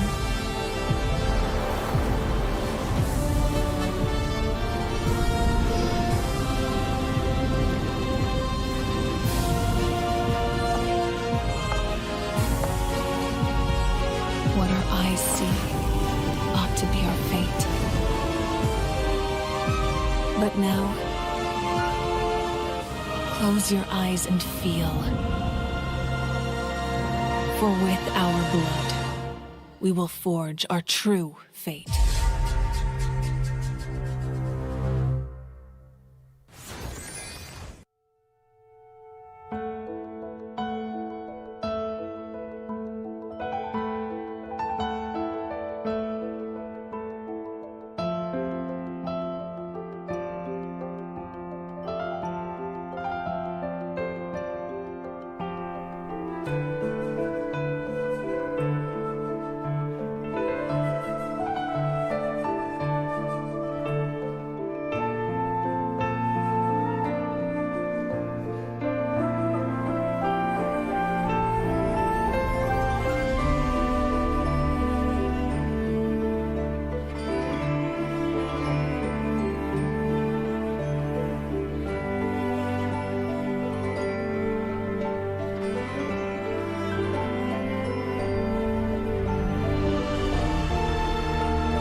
Travelers, you have made it just in time. It is finally time for the grand finals of the Prince Cup Atlantic. Prince, in all of his genius and glory, have brought us here to see the two best Genius Invocation players in the entire world to face off here today. You are going to see a series that will change the entire history and future of this game. But before we can get there, my friends, we must not only honor Prince for all he has done, but we must invite one more special guest to the stage. That's right. We don't call it the Prince Cup for nothing. Prince's globe-trotting cup must be brought forth because they're playing for money, they're playing for fame, but most importantly, they are playing to appease Prince and earn his coveted trophy. So let's take a peek at where that trophy has been until it got here to this stage.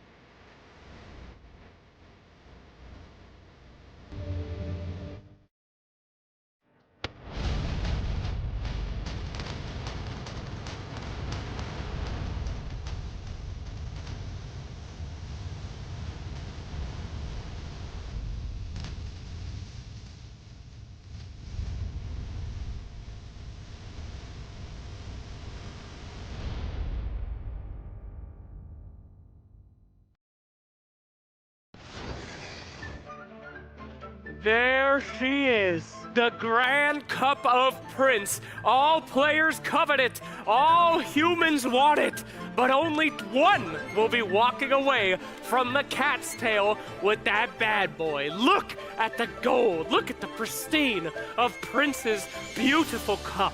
It is here that we fight for those beautiful dice and the cup and everything, all that it represents. The glory of Genius Invocation put into one cup in the tavern.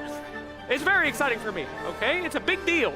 It's been happening for a long time, and they've been waiting for their chance. For the glory and the esteem of the cup. The cup of the Princess Cup Atlanta. Sorry, I got really hyped up about the cup.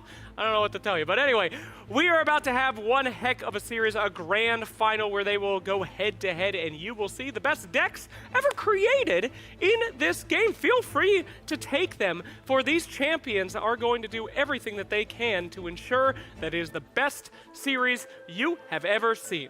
So, enough building it up, my friends. Let us bring these old rivals together once more onto our stage. May I please introduce our first competitor, Ting.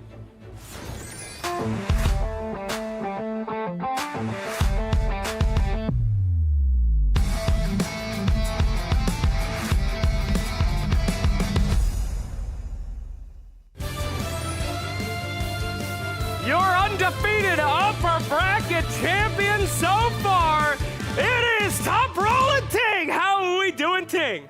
I'm pretty excited about this match, Lex. Absolutely. Now, last time you faced, could you remind me, how did it go against your opponent? I 3-0'd him pretty cleanly. Pretty cleanly. He has recovered, he has made his way through the lowers, but he has yet to face Ting God himself. You think that it might be a little bit of the same? Is this going to be a clean sweep in the grand finals? Yes. Oh, wow! Ting, relax, relax. Well, he goes up against the Honored One himself. Let us bring out once more Kevin Z.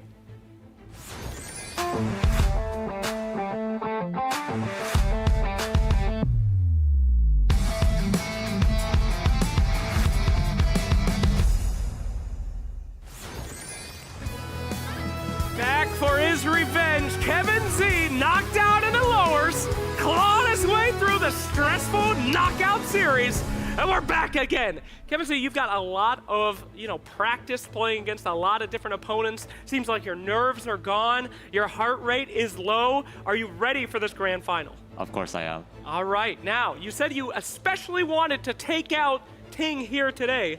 Is that what we're gonna see?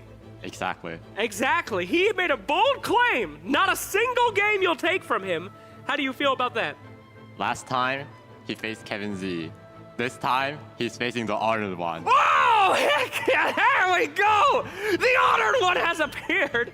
All right, we've had a lot of smack talk as always, but it's time now for some honorable sayings here. Would you like to wish anything upon Kevin Z before the game? Good luck and have fun. Oh, very nice. I wish you to have good luck as well, and I know you'll have it. Oh, that is very true. All right, let's get a handshake before we go in. Old friends, going in once more to your seats, as now the time has finally come. It is time for us to make it to our grand final. I am so excited to bring to you our best of 7 potential for the Prince Cup. And we couldn't have 2 better casters to do it. Let us go ahead and throw to our wonderful casters of Professor Blep and Windflower Birthday Leia.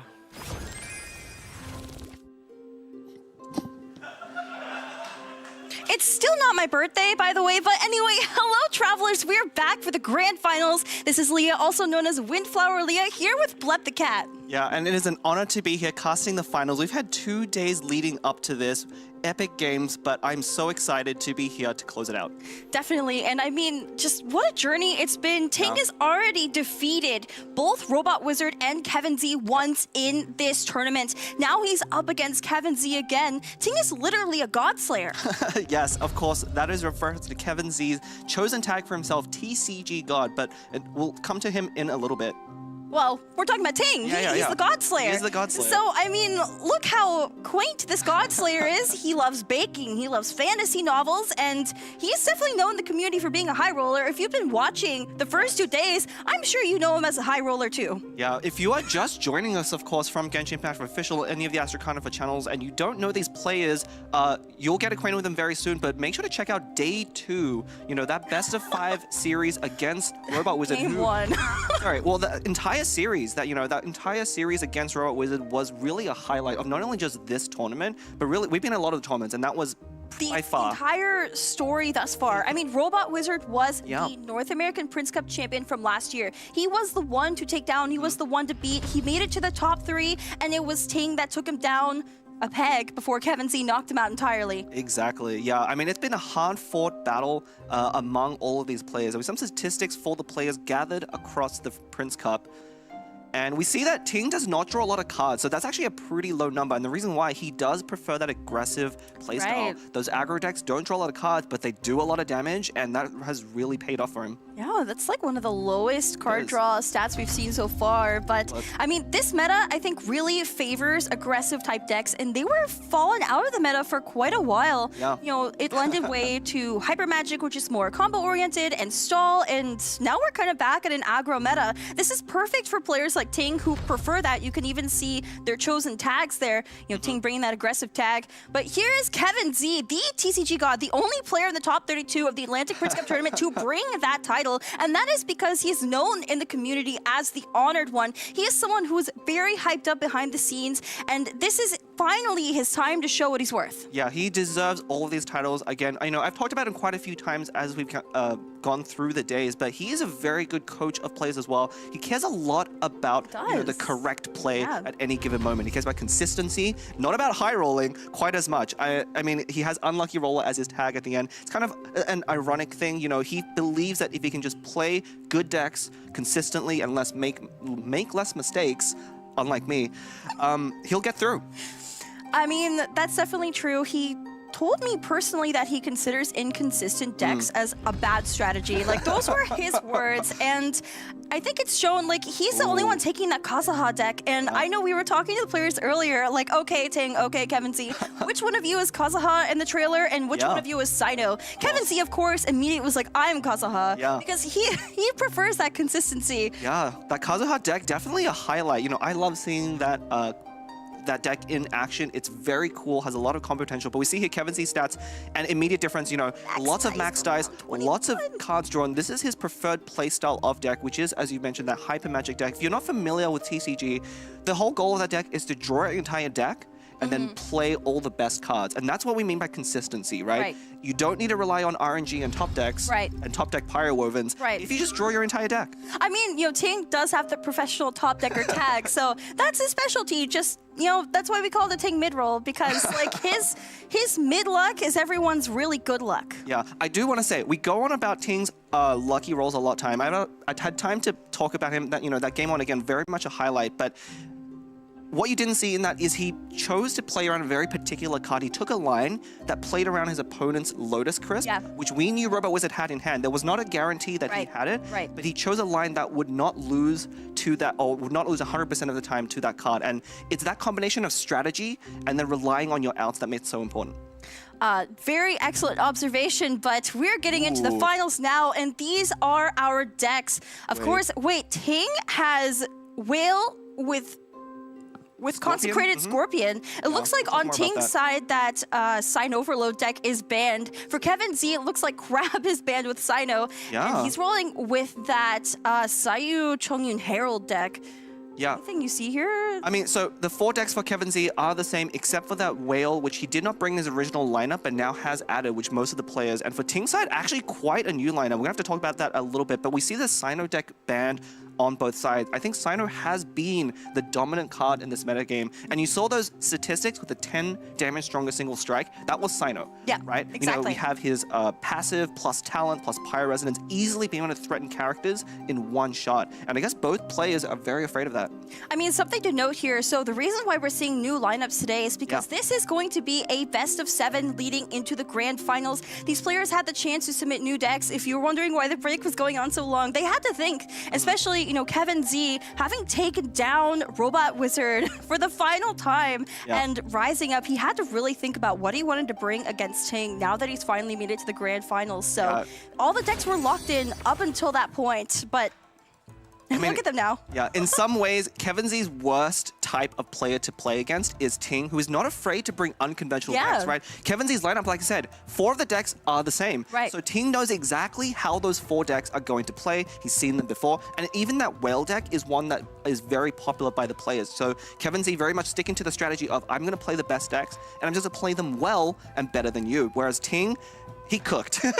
I mean, look at the lineup. We have not seen a lot of these decks before. The characters have appeared before, but not in the same combinations. It's true, Mona Yula Wander, if you're wondering what Mew means. So some more things to note. Also, wow, Ting going with this deck first. It's going to be so interesting. Both these players are known for cooking their own decks. Yeah, and in both cases, we haven't seen Narwhal prominent because it's been banned pretty much every single time, just like in the previous version. But now, both players... more threatening. Exactly, threatening. And, oh wait, first of all, we're getting so excited about the decks. If you're watching at home, of course, we have raffles going on. We do have raffles going on. We also have a QR code where you can tell us how much you love our raffles. So when we get in the game, I will remind you all about that again. But those raffles will be happening over on the Astro Carnival YouTube channel. So just make sure you're staying up to date, following Astro Carnival socials, etc. You know, we love to bring all this stuff to you. So make sure you let us know how much you love it too. Yeah, and you know, follow the moderator instructions in the YouTube chat to find out about how and when to go, you know, enter into the raffle. Right. Sorry. I'm still thinking about the decks, and I'm just like, we need to get this out there because, of course, the viewers back at home probably care more about the Primo Gems for some of you than the games. For me, I'm so excited. Well, they've been really exciting games, especially yesterday. Again, that Ting versus Robot Wizard match was just phenomenal to watch, especially game 1. I know you were sad you weren't casting it, but I was happy I was casting it. I was literally in tears, like crying when that happened. So I'm really hoping to see some good games today. Excited for these decks these players have brought. Yeah, and of course we saw that Ting did choose that whale Layla with Scorpion. Now, I actually had a chance to talk to him yesterday when he was thinking about the decks, and one of the problems you can find if you play the whale deck, it's actually so good that you draw through your deck too fast, and then you run out of steam. Wait, we're gonna see Serene. We are going to see We're going to see Serene. I have prepared notes for Serene. You did? Just saying, you will see them later. Well, you won't see them. You'll hear them later. But here we go. It's Kevin Z's deck reveal. What is it? Why are we being teased like this? Turn the cards around. Oh, I see Chongyun. I see Sayu. And I see Harold. That's what was shown earlier. That's true. Yeah, that was on the graphic earlier for those of you paying attention. But you know, there's so much going on here, so much action that we are about to witness. But this Harold Sayu Chongyun deck, we saw it take out Robot Wizard in the last match. That was the deck that knocked him out of this competition. But of course, he does go away, coming in third with a good, very respectable prize of $5,000. This is so interesting too, because Kevin Z plays a very different version of this deck, having, instead of 2 Wolf's Gravestones, having that Wagner and 3 different weapons, because that's what you have to do if you're bringing Wagner in order to draw a weapon when you play it. That is to basically defeat the RNG. This is Kevin Z preferring consistency. That is literally what this is. We saw it earlier too, up against Robot Wizard. Robot Wizard not drawing that Wolf's Gravestone until the final hour when it was way too late.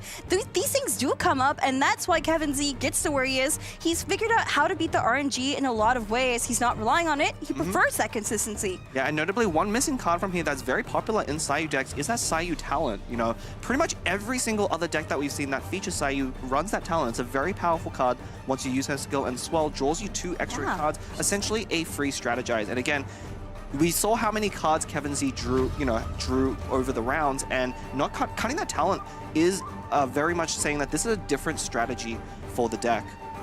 Yeah, and I mean, thinking about this matchup here, so we have Whale, which I haven't seen played yet in this live event. I'm excited to talk about Whale. Versus Sayu, which is very aggressive deck. What do you think is favored here? That's a good question. I think the Whale deck can actually be favored. So one of the problems with Sayu and the Herald deck is they can run out of damage and cards, right? If you're drawing through your entire deck, there is at some point, and we almost saw that, in day 2, I believe it was like Runatobio versus Jibu, but Jibu drew through their entire deck and almost ran out of steam against a Navia stall deck, but managed to go down to the last card and win. If it had not done that, then he would have immediately lost. And Whale, literally that Wolf's Gravestone. It was, and Whale, with its ability to gain a lot of HP. Now, the one thing that's missing is this is not the Kaching variant. This has Scorpion, which I'm a little surprised by. Yeah, I haven't even seen the Kaching variant played to begin with, because it has just been permanently banned, even during the Pacific Prince Cup, which has been airing, for the past, basically month and a half. It was banned so many times, basically like a 95% ban rate overall for that Whale deck. And that was with Scorpion and Enemo Serpent, which are now fallen out of the meta. But, I have not seen this Kaching variant of Whale, and is that because of the Stiletto card? Yes, so the way, it's very funny. Kaching is mainly there as a way to generate that 3-cost Stiletto card, and Kevin Z did bring that variant, so we may see it and may come up a little bit later, but just to explain the general strategy is it's a lot more reliant on Whale Burst. If you remember how the Whale Burst works, it takes the highest cost cards it's devoured and uses that to the number of cards you've eaten, basically, to decide how many usages of that burst come down. Now, if you played with the Animo Serpent Consecrated Beast variant, you'll notice that burst wasn't always very high because most of your discards are 0 cost. And so with Kaching and the Stiletto and the makeup of the new deck, that burst gets up to like 10, 12 usages very, very quickly, and you're threatening much more damage on Whale throughout the late game. Interesting. Which one of the 5 cats in the trench coat answered that question? We commune together very quick. The collective cat consciousness. There are 4 cats that quickly figure out what to say, and then they pass it up to the one cat. The head cat. Yeah, the head cat. The head cat's like the spokesperson. Well, we rotate around. Interesting. We like to show different colors. Reminds me of Serene, which we're gonna see today, right? Yeah. Serene has 10 Melusines in a trench coat. Which, speaking of that card, by the way, so Ting being a notorious high roller, bringing Serene, which is basically gacha in a card. It is. I mean, it's a good gacha. I've been really looking forward. Yeah, really looking forward. Oh, did I not bring my Serene card?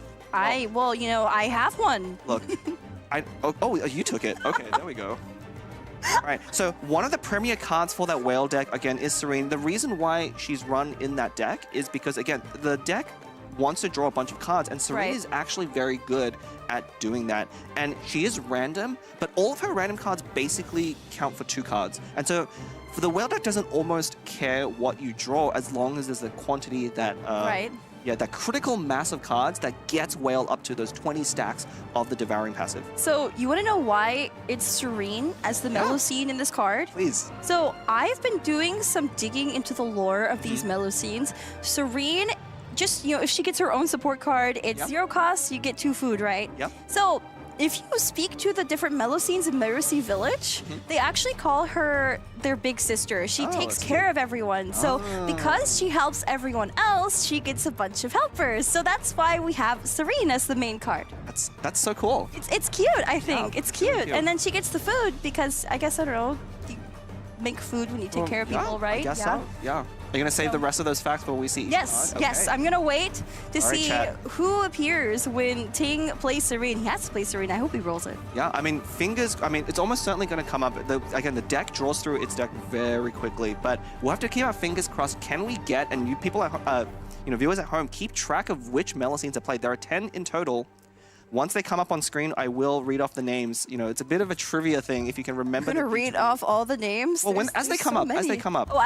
Yeah, okay. as they come up. Yeah, I don't. You know, it's kind of like a bingo card. So one way you can tell the difference between the different support cards is by the cost. Yeah. But the thing is, there's so many 0 cost ones. You're not gonna know which one it is until it's played. Yeah. And I believe there's only 2 1 cost. Correct. And 1 2 cost. Correct. Yeah. Everything else is 0 cost. That's 7 0 cost. Yeah, it's 7 0 cost. Yeah, and the 0 cost are honestly some of the better cards as well. Now, obviously, once they're played, we'll immediately be able to tell which one it is. They're very unique and different effects. Some of them are RNG, some of them not. I think Mr. Pillow was one of the first players having that whale deck go through to play one of those. Ooh. Here we go, though. We just got the stage view, so I think they are finally getting ready to go into this game. Look at those poses, by the way. I love the energy for both these players. Both Ting and Kevin Z are very good friends behind the scenes, as is Robot Wizard, Jibu, these top 4 players. Even everyone in the top 8 just knows each other so well. Yeah, and of course, our 4 players in the upper bracket will be taking 1st, 2nd, 3rd, and 4th place. So all very consistent and capable players. But here we go. This is game 1 of the grand finals, a best of 7 between the best of the best, Ting and Kevin Z. You see the QR code on the screen? You can scan it and tell us what you think of our great show here. You love the set, you love the raffles, you love the casting. Make sure you make your voice heard by scanning that QR code. Additionally, the raffle should have started over on the Astro Carnival YouTube channel. If you're not there already, make your way on over there. You'll be entered into a raffle to win 1,000 primos if you follow the moderator's instructions. Make sure you're paying attention. Also, I do believe that our lovely moderator will be calling for a stop on when the raffle closes, so people can go back to discussing the game. So make sure you're paying attention to that too. Yeah, there's been some really good discussion. You and I both were looking at the chat when we're not casting, of course. But people are really getting into it, and there are some really exciting games happening. And Ting already starting off with that Scorpion talent. Look, in Ting's hand! Yeah. The gacha has started. Gacha has started. I mean, we'll probably... There it is. Okay, what is it? Serene does take 3 rounds. Yeah, we don't know. The Serene does take 3 rounds to be fully utilized, of course, giving you a Melusine support at the start of each round and when she is played. So getting that down round 1 is very important because, of course, the Sayu Chong Herald deck isn't going to give you that many rounds. We're probably going to see this game end right around round 3 or 4. Oh my gosh. That was quite a tongue twister. Anyway, so I've been staring at these players' heart rates right off the bat. They're both above 100 here. The nerves are sky high. I just want to remind you all of the prize pool at stake today. So the champion will be taking home 16,000 USD. Yeah. Second place is 8,000 USD. Jipu in 4th place taking home 3,800 USD. And Robot Wizard in 3rd taking 5,000. So the differences between those prizes is huge. There's so much at stake here. And also the title of being the champion of the Prince Cup Atlantic. That is so crazy. Yeah, the bragging rights, of course, are in full effect. And we'll see Kevin Z with a very powerful turn. In fact, we're probably going to see a Golden House played down. Already off to a great start with both Wagner and Tamayas, the premier cards in this deck, drawing weapons and artifacts. But that Golden House is crucial. Oh, I was expecting a weapon equip, but no. No, going for that skill. I wonder if Kevin Z feels like he needs to pick up the momentum a bit so that Whale doesn't build HP too quickly, especially since he doesn't know what Serene gave Ting. Yeah. He's high roller, of course. I mean, you almost can't predict it. All of the effects, again, roughly generate 2 cards for your opponent, so you don't need to play around that much until they play it, and they can adjust your strategy accordingly. That's one of the things I love about the Serene card is, yes, it's very RNG, but it doesn't swing the game completely in one direction. It's a very effect that you can calculate and play around. There's another 0 cost from Serene. Every turn, Serene's gonna give another, well, basically like a support card. Exactly. They're like her companions. They are her companions, yeah. It's actually very hard to manage your hand as the Whale deck. Oh, here we go. Drew 2 cards. Is that Topius? No, that is Lutine. That's Lutine. That is Lutine. Look at Kevin Z, he knows! Oh, it is Lutine! Oh, no. Ting is smiling. Can you explain how this works? Oh, yeah, so, of course. So Lutine draws you those 2 cards, as I mentioned, but you see that status at the bottom of both Layla and Chongyun on Kevin Z's side.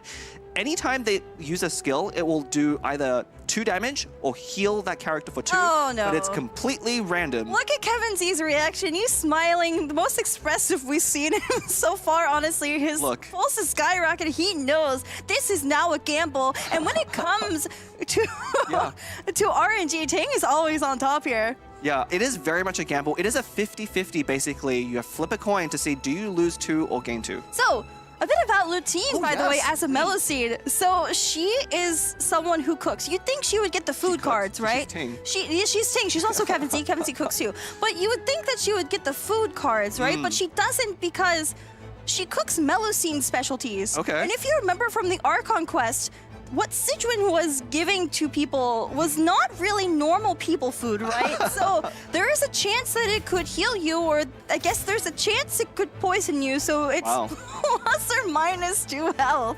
Okay.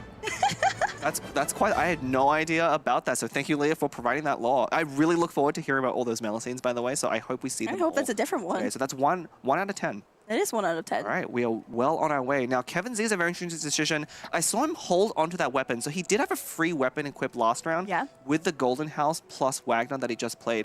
I believe what he might be doing, this is a matchup where Whale can get out of hand very quickly. Oh, there's Sack Greatsword. Yeah, I was expecting, so with that second Wagner and Golden House, he will actually be able to draw the Wolf's Gravestone. So I think this is, it's funny to look at him shaking his head. He's like, so. Of course. He lost the gamble. All right. There's a Veteran's Visage on Whale, and what is this? Oh, it's 2 weapons. Which one's that? 2 weapons is going to be Kasanziana. Kasanziana. All right. So the only thing I have on her is that she's a gardener. She grows exotic flowers. Okay. I don't know what that has to do with weapons. Garden tools can be used as weapons, probably. That is...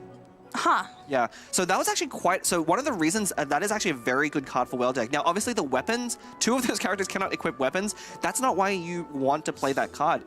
Lots of weapons are 3-cost cards, and again, tuning and discarding 3 costs is the name of the game for this deck. Now, unfortunately, Ting did kind of low roll that a little bit by grabbing a 2-cost weapon in cash flow supervision. Now, luckily, he will be able to tune that or discard that along with other 2 costs, but he's going to have to time it very carefully. Now, if you're not familiar with Whale, we haven't seen Whale very much. True. Okay, go on. The way it works is anytime you tune, as we're seeing now, or discard a card, you see those that number ticking up underneath Scorpion. Once you hit 3, depending on if you did 3 matching, the cost of the 3 cards you tuned, you get different amounts of HP. So yeah, if you tune 3 3-cost things, you will gain 3 health on Whale. If you tune 3 2-cost things, you'll still gain 3 health on Whale. If you tune 2 3-cost things and then a 2-cost thing, you will gain 2 health on Whale. So you have to make sure that the numbers align. It's a math game. He's brought the tag mathematician, I think. He did, yeah. So he may be very adept at playing this deck. And again, it's so important you manage your discards and costs correctly, because every HP matters in specifically this matchup, right?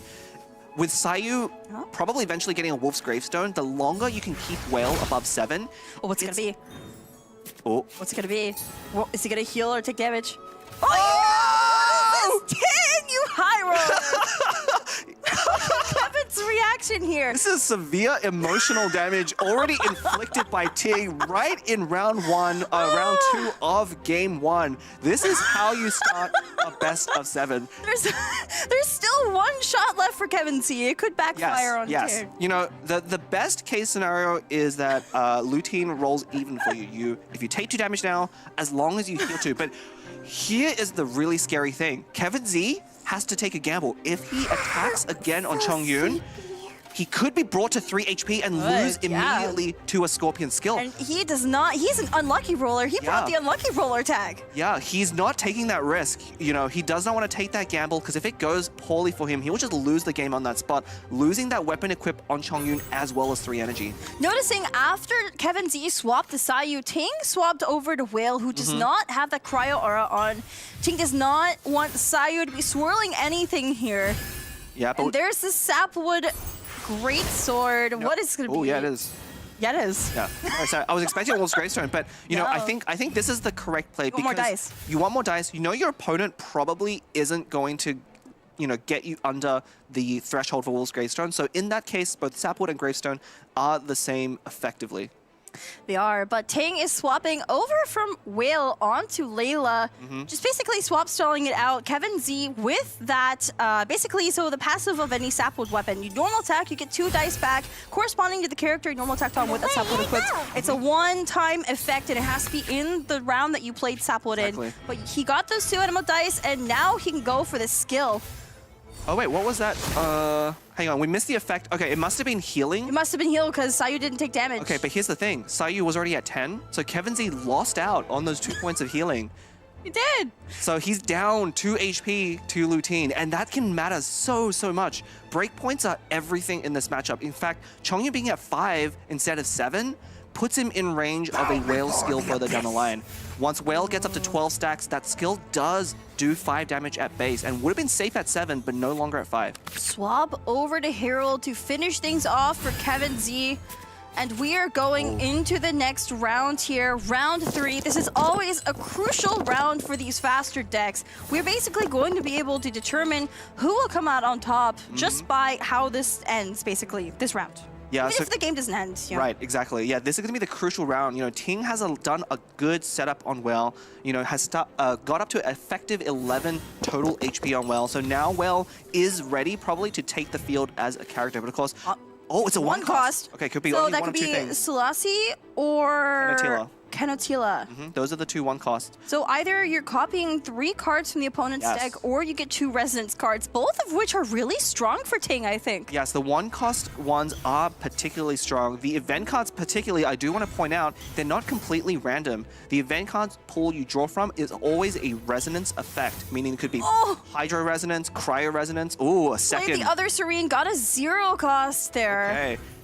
Ting maintaining his title as the highlight maker of GI TCG by playing all of these cards. There's a lot going on right now, by the way. So things are being discarded all over the place, and that Fontaine Research Institute, it's called Laboratory Ruins.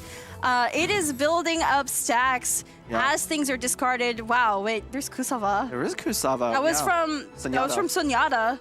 Yeah, Sunyata, of course, another way to generate additional cards here, but also used for that 1 cost discount. You see a lot of the companions and supports now are discounted by 1. It'll be interesting to see what Ting chooses to play. Kusava could actually come up. You know, for Will. Yeah, you're a deck that. What is this? Oh, it's Resonance. Wait, okay, that's Canotila. Wait, that's Dendro. So Dendro Res is applicable for any elemental reaction, we'll right? talk about that later. Let's get to your Melusine fact. Who is Canotila? Tell us about Canotila. She's by the Book of Esoteric Revelations. She's in that, like, she studied the Narcissus Doomsday Prophecy, basically. She's a huge part of that quest line. Okay. She's awesome. Okay. She studies meditating and everything. Also, we had to save her. Yeah. A bit. I'm sure that meant a lot to those of you at home who have been playing and following the lore closely as TCG players. That was a lot of words, but we also saw another Melusine. Actually, so far we have not duplicated any, but that was Laomei. That was Laomei. So 0 cost generates 2 artifacts. Well, she's sending me a journalist, and she's creating her own Melusine newspaper. Okay. So there you go. Okay. Nice and short. All right. Not sure what to make of that one, but unfortunately getting a 1 and a 2 cost, again, not what you want. You really want those 3 costs because that is what powers up Whale Burst. As soon as you tune one single 3 cost card, that burst only cares about 3 cost cards going forward. But yeah, anyway, there has been so much action. So a couple of things, let's back up a little bit. First of all, we saw Ting keep bad dice at the start of this round. That's because he's tuning for whale HP. He needs to tune cards. So if his dice are too good, he can't do this. And as he tunes cards, that laboratory ruin stacks go up every interval of 3. So 3, 6, and 9, you get 1 Omni dice. 2 more cards, he gets an Omni dice. So yeah, and really the only thing he has to avoid is a sweep on Sayu. But honestly, Sayu not having equipped Wolf Gravestone, Ting is pretty confident that he will not see it now for at least another round until Wagner goes up to 2 stacks. There's 2 things here, so he's gonna take damage here or heal. Oh! What is this guy? Look at Kevin Z's reaction. He's shaking his head. How does he get healed twice in a row? Also, speaking of healing, he has a Hydro Resonance in hand, which is going to heal him some more. Oh my god. This is the Ting high roll, well, mid roll. Mid roll. This is just a mid roll. This is just a Tuesday for Ting. That's unbelievable. So he's been able to heal 4 extra HP. And again, the Sayu deck needs to pressure the Whale deck before Whale gets up to that 12 stacks, before it can take the field and just chunk for so much damage. But with 4 extra HP and these Layla shields are now going down, it is going to be so hard. There's the Liar's Song. Kevin Z pulling back that Gilded, re-equipping it onto Herald, generating 2 dice there. And there's the prepared skill, freezing Layla. So here's the thing about this. Look at Ting's hand, that most right card. It's ta-da. Ta-da. So how can he use that in this matchup here? I mean, okay, yeah. So Tada, if you're not familiar, is one of the new cards added 0 cost. He's seen it quite a few times. Ting loves to bring this card, by the way. It's fun. It's great. It deals 1 physical damage to your active character and then draws a card at the end of the round, which sounds awful. It does. But the way it works is you can break freeze with it. If Ting played it now on Layla, she would take 3 damage, but can immediately break out of freeze. Now, we're probably not going to see it played now because that's going to be for Whale. Yes. Whale is a character that's going to have a lot of HP, but be very vulnerable to freeze. Yes, and like, so a thing with Whale, if you freeze lock Whale, it's next to impossible to do anything. You basically lose the game, even if Whale's at like 20 million HP. And so, this is why you bring that Tada card, especially for Whale. Look at him tuning 3 cards, all of the same cost to get those 3 health. Oh, and there's a Tada! Whale's broken free! There is Tada, yeah. It felt a little bit early, but it looks like Ting is gonna go for that flip on Herald. Oh no! Wait, no! Resonance. The Hydro Res! Okay. You probably should have played it. He could have played it, he'd be 1 dice off. Honestly, it's possible Dendro Resonance might be better in this matchup. Now, of course, Dendro Resonance works on any reaction. So a surprise hit on Sayu might be more valuable than...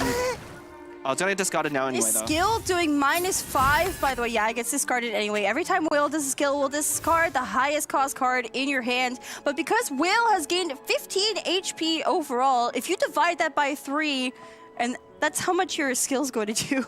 Yeah, although this is a really precarious situation for Ting. Now, Ting's hand is now completely empty. There are no more cards for Whale to eat. Obviously, very powerful already at 15 stacks, which effectively means Whale is a 20 HP character.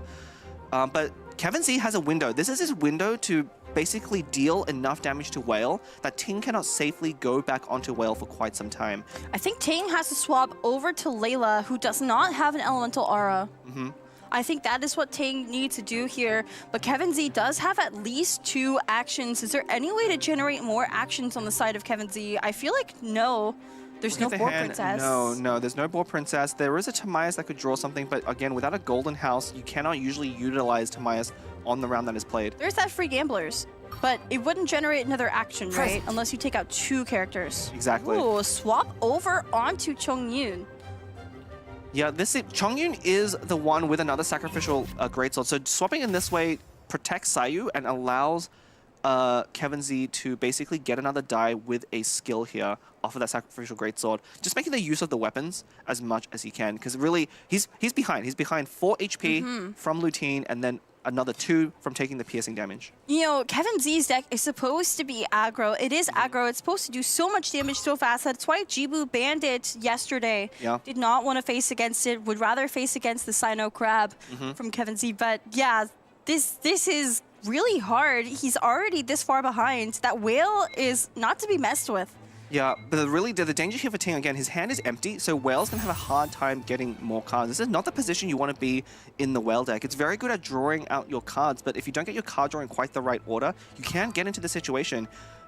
So now Ting actually needs quite good dice rolls next round to continue generating dice and damage on Whale. That timer ticking down. Kevin Z even tuned a card just for that timer to extend just a little more. Hear it going down. What is he going to do? It's almost going to certainly be a skill that will build up to Chongyun's burst. There's and twice. he has a sacrificial greatsword, so that will refund an additional die. So that seems like the best play in this situation. Now, of course, he has to be thinking, does Ting have a quick swap effect to go onto Whale and then one-shot Chongyun? But with Ting only with one card, I actually wonder if Kevin Z is just thinking about ending first, and that's why he's taking so long to make his decision. He does have that Leap It in hand.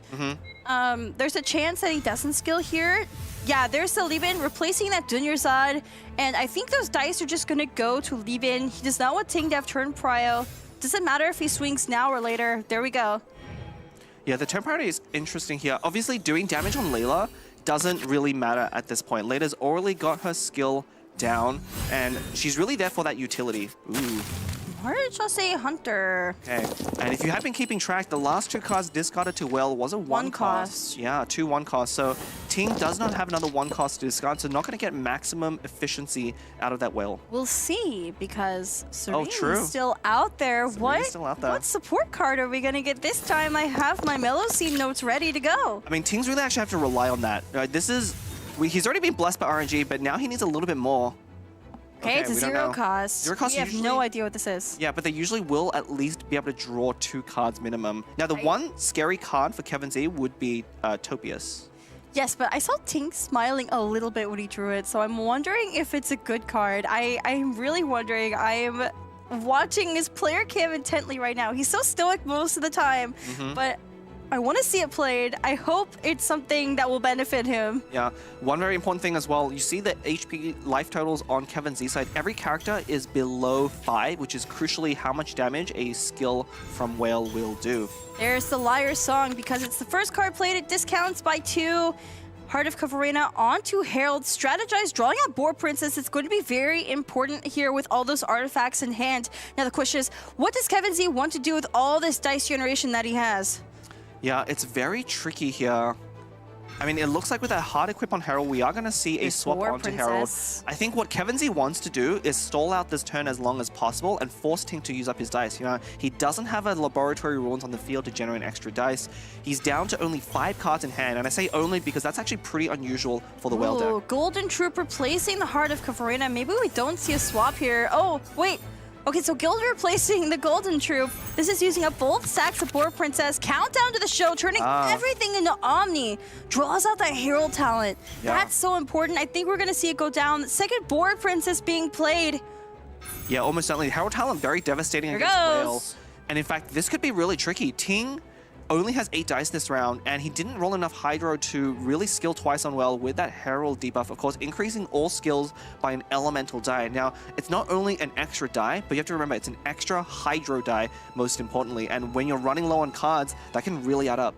How do the blocks work in this patch? I know that the Consecrated Beasts have not been played so much these days because of the changes. However, we do see Scorpion here, so can the blocks help him? The blocks work the same way with the one caveat, they no longer give energy to Scorpion. So Scorpion's burst is not going to be able to rush down. Oh, what is it? Oh, it's another Lutein. It is another Lutein. Okay. Oh, wait, gets a 2 and a 1 cost. Look at Kevin Z's reaction. Whale getting 3 HP because Drew, the other Scorpion talent, not needed to play, gets to toot it. Yeah, I think Kevin Z... Look at them. And there's Layla's burst, bringing Herald down. Wait, and then Starry Nights. Oh, yeah. Literally bringing Herald down. Okay, what is it? What is it? What is it? What is it? Because there's a heal or a damage. Kevin Z doesn't want to find out. If it's a healing, that could put the game out of reach. Because Layla at 7 is so scary for him right now. If it's 2, she goes down. And also, when Kevin Z does his own action, he's going to take he's going to take either healing or damage. It almost doesn't matter though because of the breakpoints. Actually, healing for Kevin Z would be really good and really bad for Ting right now. But Kevin Z needs to figure out what to play around. Does he play around a heal? There's... Oh! How? 3 times in a row! Ting! This is why he's the God Slayer! Ting winning 3 50-50s back-to-back. Kevin Z losing losing his first one, but he won the second one on a 10 HP Sayu. So he is now down 8 total HP. That's a whole character. They're living up to the standards they've set for themselves. Ting coming in with sheer confidence, knowing he's a notorious high roller, and he's high rolling. Kevin's. Oh! Oh my God! Are you What? What is this? That is 10. That now it is an entire character. What is it? That is so devastating. Kevin Z. This is Kevin Z taking the tag unlucky roller and showing why he did. Oh my God. This is devastating. I mean, This is really devastating. What a way to start off. This is going to be a best of 7. Kevin Z, I don't know how you recover emotionally, mentally from this sort of beating, because it is. We were talking about Robot Wizard and Jibu after their sets, and they got tilted after their first games as well. It is so easy. It is so easy. It is so easy. What are we drawing here for Ting? Yeah, a block being played, discarding a Marachose. 17 health! Yeah, so I think Ting's plan at this point is going to stay on Layla and try and shield and delay. He's so ahead right now. Oh no, it's going to go for Whale. He can skill, and then it will take that countdown and discard it. It's 3 cost. Because he just tuned the Marachose. Yep. And he can tune the 2 blocks as well. Well, He doesn't need to. He wants to find one more 3 costs, I think. But there's Chungin's Burst. Bring Whale down. Oh, he got the healing. Actually, that's really important, because now with the healing, I believe a burst doesn't quite kill. It'll still go down to a skill. I mean, I think it's too little too late. Oh, this is, yeah, it's too little too late. Unfortunately, Ting only gonna heal 2 here, but I mean, he's had enough healing this round. There is the Whale Burst, and this is going to deal piercing damage to Sayu. 7, okay. Actually kind of low. And again, I think this is why the Scorpion version is a little bit less effective. Wait, did we heal or damage? We didn't see. I think it was a heal again? It was a heal. Are we serious? Yeah, it was a heal. Are we? I was wondering what he healed from, and then, yeah, it was Latine. Ting just won 4 50-50s back to back. Chat, who do you know that is that lucky? Who has won? Who do you know that you hate has won 4 of the 50-50s back to back? That is Ting right now. Something we should point out about Ting, it's not just luck that helps him win. He knows how to use his luck to his advantage. He's a very high-level player. I said that at the beginning. Not this game. Not this game. This game was 100% a Melusine RNG victory. There was nothing. Wolf's Gravestone. There was nothing Kevin Z could have done in the face of that kind of RNG. Ting looking calm and composed. This is what he expected. I'm having a day watching these player cams. I feel so bad for Kevin Z in this game. I really hope that, in the time we get to the second game, he's going to compose himself and not get tilted from this first game. It's going to be so crucial here. Oh my God, what a way to Wait, what is this? What is that? That would have been Topius. That was Topius. So, Topius is a musician.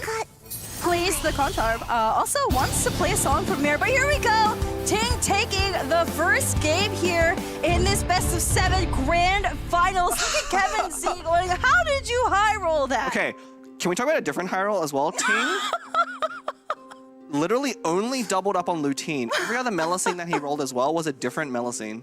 And Lutine worked in his favor.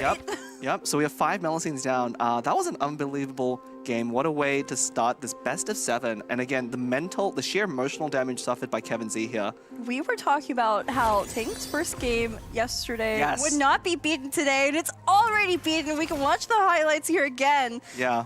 Oh, man. I mean, again, that other game against Robot Wizard game 1, he did get very lucky in a different way, again, planning around that. This was not planned. This was just, on average, Lutine will just be net 0. You'll heal 2, down 2. But being able to heal 8, that's just crazy. That's crazy. It was very crazy, and I really feel for Kevin here. There is nothing you can do when something like this happens. No. This isn't every game. I just want to point out, RNG is definitely a factor in Genius Invocation TCG, but it is not every game. Kevin Z proving it. He's making it to the grand finals as someone who prefers to play decks that completely eliminate RNG, or at least, make it as little of a factor as possible. He prefers consistency. That's why he's gotten so far. That's why so many players respect him. Yeah. But Ting! Yeah, Lutine is probably Kevin Z's worst enemy. I mean, just imagine Ting having 8 less HP here and Kevin Z having even more. Like, it still is probably very favorable for Ting, and that's why this deck is so scary. But it's just so much closer. He wouldn't be able to do the moves that he did without that extra buffer, right? The extra health on Layla, let him stay on Layla longer, generate more shields, get that burst out, take out Herald. Whereas if he was just down 2 or 4 HP, he would not have those same plays available because he'd be at risk of losing one of his characters. But here is the updated deck selection for these two players. The TCG God Kevin Z up against Ting, the very aggressive player and professional top decker. So this being open deckless conquest format, Ting will not be able to play that whale deck going forward. We might be saying goodbye to Serene. I don't think it's going to be in any of his other decks.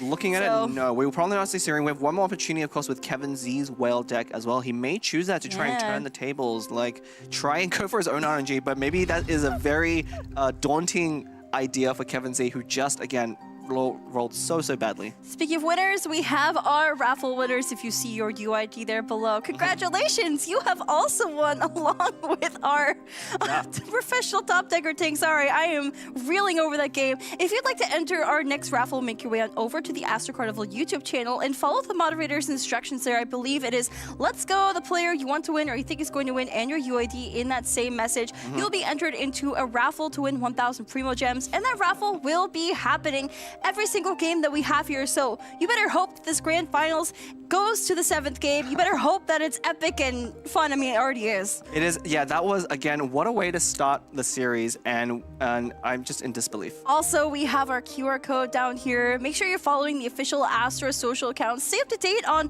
when we're going to be casting, when you can sign up for the next tournament and make your way to the big stage. There's so much at stake here. You see how much fun these players are having, and use that QR code as well to give us your feedback. You know, have your voice be heard. Tell us what you think about what we're doing here. We really appreciate your feedback. Yeah, if this is your first time tuning in, this is Competitive Genius Vacation TCG. We're at the grand finals. One of these two players will walk away with $16,000 in prize money. So much. The total prize pool, of course, being 60,000 USD. Second place is 8,000. That is half of first place. There is so much at stake for these two players on stage right now. And if you're watching at home, if you think you can roll higher than Ting here on stage, you can too participate to be eligible for these, because these all qualify through Cat's Tail Gathering. You need Ting to do viewer polls for you. Anyway, here we go. Looks like Ting is going with Mew. What a classic deck, the Mona Eula Wanderer. This was one of the first iterations of this Hydro Cryo Animo core, right? Yeah,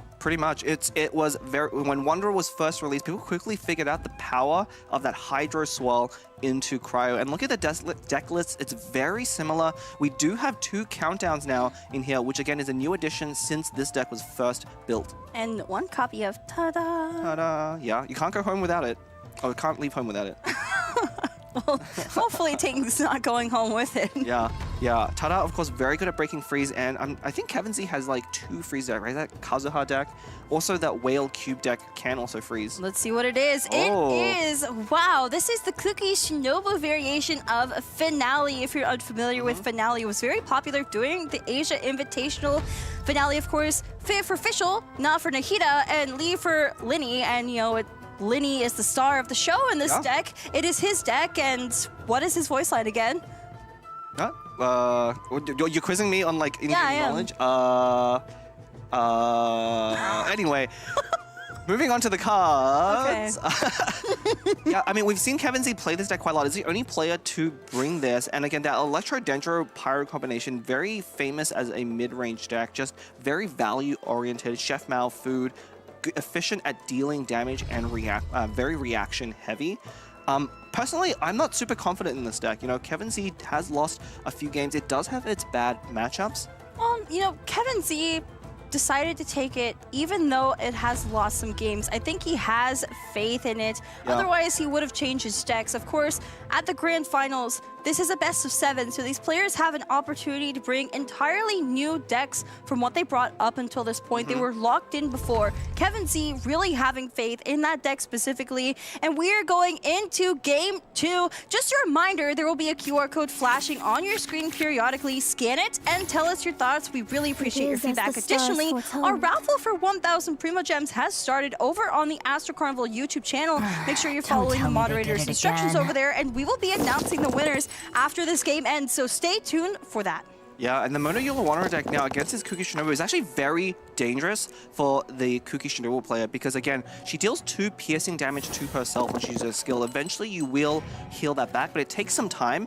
But Wanderer is very aggressive, and not only that, can hit off field. If Kevin Z ever goes to Linny, then Wanderer's normal attack will be hitting Kuki. I just took a sip of water at the same time Ting did. Oh. I'm staying hydrated. Okay. Stay hydrated at home, folks. We could have a long series ahead of us, and I really hope so. These are 2 amazing players. Ting being the God Slayer, that is the tag we on the caster's desk have chosen for him today. And Kevin Z, of course, the honored one. He finally said it himself on stage. He's gained his confidence after going 0-3 to Ting on the first day. Yeah. But he's already down the game. Yeah, but definitely after that, his confidence must be shook. And I still think this is quite a tough matchup. Again, Wanderer very effective at dealing damage off Neil. Now, actually, you know, this matchup we saw a lot at the Asian Invitational against Finale. Yeah, right? like the actual Finale decks. Versus Finale. And there's a very common play of Adeptus Burst on Nahida on Wanderer. And Kevin Z just drew the Adeptus. He did. Yeah. All he has to do is tune 1 and skill now, right? Exactly. Now the key difference here is, well, actually never mind. I haven't lost yet. You want to keep the gamblers, I think. Yeah, 100%. You definitely want a skill on Nahida. I think Kevin Z will be setting up for that burst. And so basically going into next turn, Kevin Z is going to be going for a second skill and getting that burst off. Hopefully on Yula or Wanderer, he's going to be saving it for that case. But both sides off to pretty optimal starts. Kevin Z with a much more aggressive start. Didn't draw many ramp cards. There's Foff for Ting. Yeah, Freshman and Freedom. Now, the main thing Ting is missing is that weapon. It did draw the Wagner. Now, the only difference is, unlike Kevin Z's Wagner decks, Ting has some randomness. He has a Wolf's Gravestone in his deck along with 2 Catalysts. He wants the Catalyst. It's 2 out of 3. He's already won 4 50-50s. So, I mean, the Wagner weapon banner, as you call it, it is, I guess, a form of gacha in Ting's deck. And he didn't play it yet, right? Okay. I will say, to play it? based on the last game, he should be playing it along with the Seed Dispensary here. Okay, here we go. He deserves to get a Wolf's Gravestone. Free Wagner. Oh, okay. I think that's the second best weapon. The other weapon, of course, being Thousand Floating Dreams. Yeah, that's for Wanderer. Tula also quite good. I mean, again, as long as it's not the Claymore. So Ting won 4 50-50s and now won a weapon banner pool. I mean, he could just play Golden House and equip it for free, right? Exactly. That is why you have Golden House in the deck. You know, with 3-cost weapons, when you play Wagner, you generally don't have enough dice to equip for free right away. But that's why you play those Golden Houses. And this is going to be a very scary turn for Kevin Z. I actually think that Ting did not get as much as he wishes he did. You really want Instructors or Gilded here. You don't have any more card draw after this. But look at Kevin Z reacting here. He's like, oh my gosh, what did Ting get? Golden House, free weapon. There's the skill. There's the swirl. Yeah, definitely, Kevin Z has to be worried about a Gilded, but notably, Ting didn't play the Gilded that round, right? Ting didn't play any artifacts. Right. Kevin Z knows now. You should know that. Well, I mean, I think it's a bit telltale. Like, look at his player cam. Yeah, I mean, it's still a very scary turn from Ting because that Tula, what it does, of course, not only is it buffing Wanderer damage by 1, but it will be discounting charged attacks by 2. And charged attacks, of course, are attacks when you're on even dice. With that swap play, Ting is now exactly at even dice. So he'll be able to do 2 more normal attacks, but most importantly, and we know, and Kevin Z should know based on what just happened, there's no more dice coming out of Ting's deck. He cannot burst this round. Well, that's assuming that he doesn't get anyone low enough for the Gambler's play, right? I mean, Kevin Z wants to skill burst on Nahida, and Ting does have a fast swap, actually. Yeah, it does have that Leave It To Me. This is actually really hard for Kevin Z, now that I'm thinking about it. You could tell because he's really taking his time and he's mostly reacting to what Ting already has shown. Tuning that Timaeus, this is just going to be a skill from Nahida. This is exactly what we thought he was going to do. Yeah, and we're probably not going to see a burst here. You know, if you can calculate the dice right, if you can predict it correctly, again, you don't want to make the wrong call, but I think based on the fact your opponent did not use Timaeus on an Instructor's or a Gilded. Normal attack. Oh, he's preserving those Dendro dice for the burst. Yeah, he does not have enough dice for the burst. Is he pretending like he doesn't have enough dice? Well, I mean, that he would just want to tune 3 anyway, but Ting might think that he doesn't have enough dice to burst on Nahida because he tuned 1 to normal. That is very true. But Kevin Z might also be thinking Ting may be faking not having extra dice to burst. I don't know. It's very confusing. Oh, there's the swap to Mona. Okay, no, so Ting is playing around that Adeptus burst right now, yes. He is. Although, interestingly enough, Adeptus burst doesn't take out Wanderer here, right? Because it, oh, wait, Quicken. There's Quicken. 5, 8. Yes, that's exactly right. That's correct. So yeah, Nahida's burst does 4 plus 1 from Quicken plus 3 from Adeptus. That's why it's 8. Would take out Wander entirely. Ting having to swap off here. Very heads up play, knowing that burst is ready to go, knowing Kevin Z could potentially have that Adeptus in hand and that the damage would be right. So, you know, as much as we talk about Ting high roll, yes, he knows when to play safe. He plays around, yeah, he has very specific cards in mind, knowing to play around them. Now, the danger here is Kevin Z does have a quick swap, but one important thing, by swapping off now Nahida, Kevin Z's at 5 dice. He no longer has enough to swap back onto Nahida and Adeptus Burst. And Adeptus Burst, and there is the fast swap. Of course, already using the Mona passive fast swap before, and going to Wanderer to get the normal attack down. Has one more normal attack left with that Tule Tulas because he's on even dice there, discounts it by 1. So Nahida would fall, 1 stack of Wind Favored left. Kevin Z has to think about this. Yeah, he cannot stay on Cookie. Now, the main thing is thinking about, is it safe to go to Nahida? Wait, fast swap. No, you can't Adeptus, you're right. No, you can't Adeptus Burst. Now, the only thing is it safe to go to Nahida? Your opponent has not shown you. Okay, we're still going to What's going to happen anyway? No Adeptus, but we are going to burst. This is going to take Wanderer down to 3. Yeah. And I think Kevin Z, with that quick swap, will also have priority going into next round, so can still quick swap to take out Wanderer on another character. That burst may not come out, especially because Ting having to do that swap on Mona to play around Adeptus now doesn't have enough dice to get off of Wanderer. Misspoke, it's only 4 because the quicken stack was used when swapping to Kugi. Right. I mean, the breakpoints here where Mana Wanderer will go down in general to another skill. Look how low all of Kevin Z's characters are, but there's that egg. I wonder if that's going to come up. Egg being a very controversial card, I think. It can help you and it can be totally useless, but there's the Gambler's Equip on Eula, actually. Yeah, actually, this breakpoint is very, very bad for Kevin Z. Notice Wanderer at 4, there's no quicken stack. Nahida cannot take Wanderer out right now. I don't think Kevin Z runs any Tandoori. That would be the only card that would allow Nahida to take out Wanderer here. I didn't catch all the food cards. There's so many food cards in that deck because it is running that food engine with Chef Mao. Yeah, this is actually a really, really bad spot for Kevin Z because he's kind of forced to stay on Nahida. If he switches to any other character without a quick swap, then he will go down to a Wanderer Burst, and then all his other characters are just so low. So he wants Nahida to fall. So I think he wants a quick swap. If Kevin Z can draw a quick swap, he has turn priority. He can go over to Linny and take out Wanderer before burst, because I think getting a burst off a Wanderer, he does not have it. There is no quick swap here. Of course, though, so 1 damage from swapping, plus Nahida's burst. Prepare to be amazed. Quicken. Does this kill? No, because there's no seed on Wanderer. Yeah, this doesn't take Wanderer out. And part of that was, you know, Kevin Z not going for that skill on Nahida, either intentionally or because of bad dice rolls, that could have made the difference there. So this is kind of a bluff, right? Because does Kevin Z bring Cookie talent in this deck? I believe he does not. He does not? He does not. The list is 7 artifacts. I remember that top row, it was 7 artifacts. This does not have... So no Cookie talent. I was thinking, could be bluffing.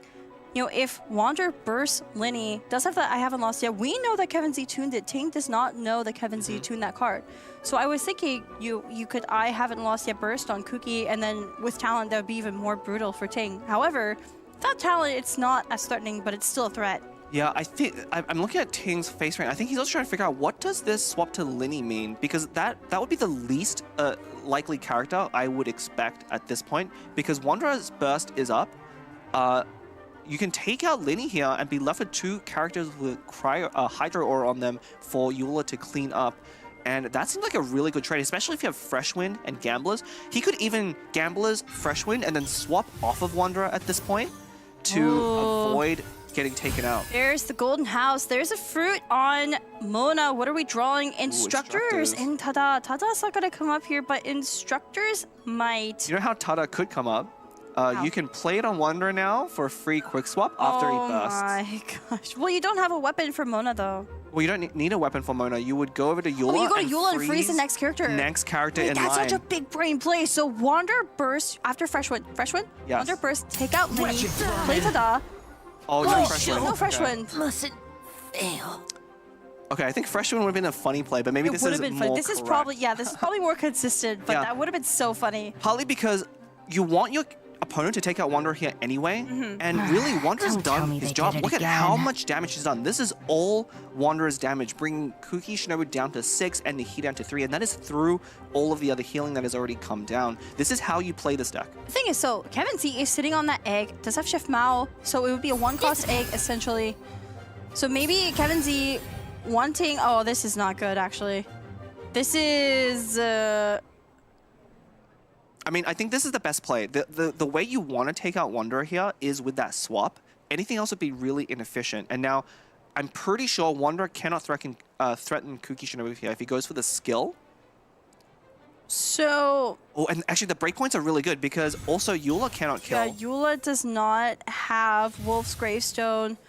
So you can't do the Tada play or even tuning the Tada. We're just gonna go for a skill here, keeping only that Fresh Wind, and Kuki Shinobu is on 1. If that was 1 less health for Kuki, that would have been game over for Kevin here. Yeah, but most importantly, that Instructor's Equip does give Ting an additional dice. Now, he has exactly enough to go and skill or even normal attack on Eula with how low the other two characters are.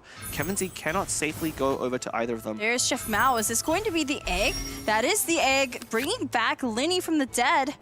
Ooh. Ooh, there's even a Lotus. Actually, that Lotus is really big because it takes a character out of range of Eula. This is looking so precarious for Kevin Z, but Eula doesn't have a Wolf's Gravestone. So there are certain breakpoints, and until she uses that first elemental skill of her her elemental skill, she will not have a buff that lets her do more than 2 cryo damage at a time.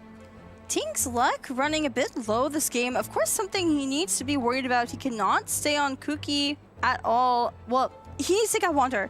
If he takes a Wander, then it's fine. But that win favorite normal onto Nihida would just end the game immediately. Exactly. That is very true. Yeah, it's 100% going to be a swap. I think Kevin Z is figuring out who to swap to first of all, and then what food to use. We're probably going to see another food being played, provided there is enough dice. Do you protect Nihida or do you protect Linny? You could also see Gamblers on to whoever you swap to. Exactly. To give 2 Omni back. And so Exactly. you could have another action. Yes. But is that going to save him this game? This still looks really dicey for him.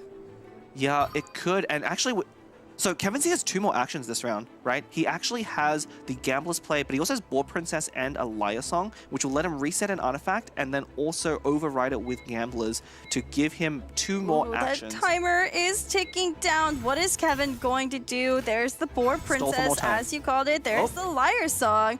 Pulling back the heart. This is going to be a free Gambler's Equip. Heart first, going on to Kuki. Ooh, it a wait, a burst? Gambler's on Kuki. Could be a normal attack. This is a Lotus on Kuki. Oh, wait. Falling into the abyss. Saving the burst for Eula, I think, and Yes. it's going to heal her as well. Yes. So this is Kevin Z knowing that Eula probably does not have a Wolf's Gravestone. If Ting high rolled that well, if that weapon there, well, you can't even equip it and do anything. No, enough he dice. knows for sure. Okay, Ting having to go to Mona here. Is he just going to end? I think he has to just end. But if he does, Mona does go down. Yeah, and that refreshes Gamblers again. It's going to give Kevin Z another action. Yeah. This is actually really scary for Ting now. I mean, we could tune 1 a normal attack, but that doesn't really achieve anything because You don't want to tune Fresh Wind. opponent has Lotus. And really, there's no reason to apply Hydra right now because Eula will take out any of the characters on the side, with the exception, of course. There's the end. Yeah, this makes sense. This does make sense. Ting choosing to sacrifice Mona here, investing everything onto Eula. And now the question is, can Kevin Z turn the tide to the rest of the round he has here? The timer already ticking down. Gives you so much time to think, what's it going to be? You could burst and take out Mona right now. Honestly, I really wonder if that Tada sacrifice off of a Fresh Wind would have been the better play. Because Ting did have to tune 3 cards to skill again on Wanderer in order to make that play, whereas freezing Kuki here denies a lot of the healing. Yeah, I'm not sure, but there is the seeds onto Eula. No elemental aura on her now. And nothing, like anything that Ting does to Nahida is going to take her down next round. The Fresh Wind, almost certainly Linny will go down as well. It's just going to be Kuki solo. No, this is it, unless... Wait, no, you let Kuki fall, don't you? No. So what's going to happen is Kevin Z is going to sacrifice Nahida, even through Fresh Wind, go onto Linny, and then Adeptus Burst on Kuki Shinobu will finish off Eula. Ting has no healing. I think he has 1 Lotus. So how much does Burst do on Kuki right now? It does have a quick and stack. 4? 4, 5. Well, 5. 5. Adeptus is 8. 6, 7, 8. Then there's a swap off of Kuki to do an extra 1. It is exactly 9. It is because of the Sanctifying Ring. Yes. So Ting needs to find a Lotus. If he finds... Has 2 countdowns. He does have 2 countdowns. He can only afford to play 1 this round, I believe, or else he will not have enough dice. There's the Fresh Wind. Is he just going to go for it? You can normal attack first and then countdown. Because he still has turn priority. He can see what his opponent does. If Kevin Z, for some reason, if he some reason swaps over to Kuki Shinobu. He actually does 2 because of the quick and sack. Oh, he's going to go for it. Ting! No. Ting! This is going to be it. There's the Adeptus. Kevin Z choosing to go for that first. Eula is going to fall. Kevin Z taking game 2 against Ting. The High Roller has been defeated. Yeah, that was, I think, I don't know the artifact combinations in Ting's deck, but I believe he needed to find that Lotus. That Lotus would have saved him, and then he also needed to draw 1 additional dice generation card off of that countdown. It could have been a Gilded. I believe he had a Timaeus at 2 stacks and a Golden House, but that was his 1 out. Unfortunately, did not identify that, not playing around the Adeptus. I don't know if he didn't identify it, or maybe he just felt his luck was not it that game. He didn't want to test it. I mean, I think you always go, because even if you don't plan on lotusing, if you do play a countdown there after the Gambler's trigger, you're still at 6 dice. That still lets you take out the last 2 characters. It doesn't change any of the plays you would have made, but it does give you more options. So I think 100% was a mistake not to play one of those countdowns unless you're playing around something different like other forms of healing. But the Adeptus Burst was really how Kevin Z was able to finish off that game. I think Ting might have read that Kevin Z just didn't have it. An Adeptus? He thinks that he has the advantage of Eula at 7 health. It would have taken Adeptus. It's a situation where if Kevin Z has it, he has it. Otherwise, he wins the game. But it's still... Yeah, you still should go for the countdown. Yeah, I think that there's no reason not to play the countdown there. And I think it was just Ting either not identifying that Adeptus was a possibility or not seeing that he needed to find the Lotus. Either way, that was a very well-fought game by Kevin Z. Again, I think the Kuki Nahida Linny deck is a very technical deck. It's not straightforward. It's very reactionary and really rewards the skill of the player to play it well. I think, Kevin Z has such a distinct play style in comparison with a lot of players. I think it's just like a pleasure to watch him play, honestly. There is a reason why he is considered in the community as the honored one. Everyone having faith in his deck cooking skills and his play style. He is here in the grand finals for a reason, but here is our updated deck selection. This being Conquest format, Kevin Z will no longer be able to play that Linny Nahida deck. It is now gone for the rest of this finals. So the question now is, does Ting play Mew, that Mona Eula Wanderer deck again? Or does it change to something else? And then what does Kevin Z do? What's he going to go to now? Yeah, the Mona Eula Wanderer deck is very surprising. I don't know how it matches up into the other decks. Actually, the Whale deck is very scary, I think, for Mona Eula Wanderer. It tends to do a lot of damage to a 30 HP team. When you have Whale with that much HP, it can tank a lot of Eula's damage. Even with the Wolf Greystone, with Whale having a high HP threshold, it's very hard to get the Wolf Greystone damage bonus, and you need that to get through all of the health. So I think Ting's gonna have to try and calculate when the Whale deck might come out from Kevin Z. I mean, Kevin Z taking that win in the second game, maybe he goes for it now. Maybe he just starts that now, because Whale is so strong. There's a reason why it keeps getting banned. If Kevin Z brings it again and wins, that's going to be really demoralizing for his opponent. Even high roller like Ting might get a little discouraged. I mean, I think Kevin Z really needed the win there just to keep his momentum, because again, that first game must have thrown him off immensely. But this is why he's here on the stage. He believes in consistency, and he can shrug off those RNG losses. If you're viewers watching at home, just think about how frustrated you would be in Kevin Z's seat playing for $8,000 and your opponent wins 2 50-50s back-to-back. That is going to be enough to throw most ordinary players off their game, but not Kevin Z. He played that official Nahida Cookie deck. You know, I think that must be his comfort deck. That must be the deck that he personally enjoys the most. I know he loves that elemental combination, especially. I'm not sure if he has a comfort deck. I was definitely talking with all of the players before the tournament started and throughout the tournament, and Kevin Z considers himself to be more of a versatile player. He'll play anything as long as he thinks it's good and consistent. Consistency is the most important part to him. So, I mean, we're gonna have to see. He does prefer Hyper Magic. It does. However, we have our raffle winners here. If you see your UID there, congratulations, you have won 1,000 Primo Gems. Every single match, we will be having Primo Gem raffles over on the Astro Carnival YouTube channel. Make sure you're heading on over there. A moderator will instruct you on how to enter. Additionally, there will be a QR code appearing every so often on your screen during the matches. If you scan it, it's going to send you to a feedback form where you can tell us your thoughts, and we definitely appreciate hearing about it. But look at this set. It's honestly, look at the cards too. Here's the reveal. Yeah, this is a new one from Ting. It's not really new. It isn't quite It's not really new. And Ting, I think, is notorious for playing this in the Cat's Gathering tournament. I don't know if it was with Kazuha. I don't remember what animal character he was playing. Lynette. It was Lynette. It was Lynette. But now Kazuha has received those changes. It has. He has. Yeah, I'm trying to figure out how this deck plays. So the traditional version with Lynette was mainly Fischl into Cryocube into Lynette as your finisher.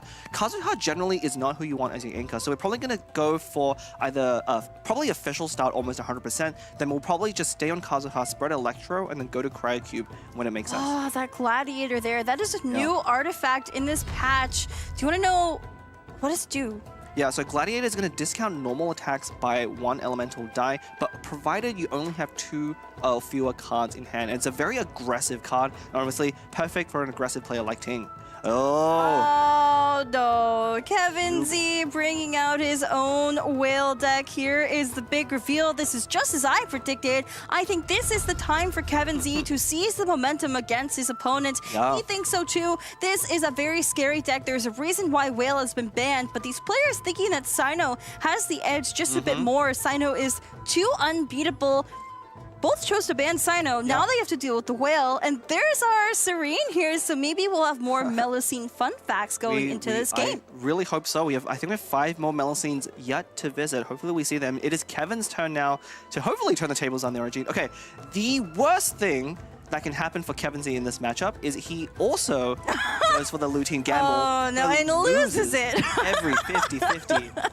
I think if that happens, it will be totally irrecoverable from just a mental aspect. Although Kevin Z, you know, again, has been in these situations before. One notable change is that Day of Resistance. Yeah, I was about to mention that arcane there. So that Day of Resistance is going to be specifically for Whale. Yes. It's such an interesting arcane. It only comes up in certain instances. And coupled with that Tada is going to be very important in avoiding being freeze-locked. Yeah, and actually, that's a good interaction to call out. You know, if you have a Day of Resistance on you, you can play Tada and mitigate their damage. It's actually normally pretty hard to use up all 4 shields on Day of Resistance, but if you deal 1 damage to yourself, yeah, but here we go. This is Game 3 of the Grand Finals of the Prince Cup Atlantic Tournament. Beginning now, if you're joining us here over on Genshin Official, over on Astro Carnival's Twitch, make your way on over to Astro Carnival's YouTube, where you can enter into that 1,000 Primo Gem raffle that is happening every game. There will be 2 winners announced at the end of each match. So you better hope this goes on to a Game 7. These 2 legendary players here giving us a great show already.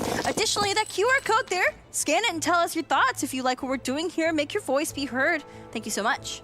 Yeah, so Ting here with a deck with Electrocharge reaction, or Superconduct rather, is being pretty good at dealing damage to Whale off-field, really threatening Whale to not get that much HP. What is it with you and Sumi calling the Superconduct reaction Electrocharge? You know why? We are still shell-shocked from the Oceanid meta, the official Oceanid meta, when Electrocharge was the premier reaction. What? Ting and I, again, taking a sip of water at the same exact time. Sorry, Look at him. Stay hydrated, guys. But look, Kevin Z playing that Serene. What is he going to get? It is a 0-cost Melocene card, so it could be 1 of 7. We don't know what it is until he plays it. Unfortunately, Kevin Z's dice are not very good. You usually do probably want to lead in with a Kachin skill. Again, starting to generate those stilettos. Most of them will be used for tuning. It can occasionally come up. Marshall say, Hunter, what is it going to be? Oh, wait, this is a new one. This is Throna.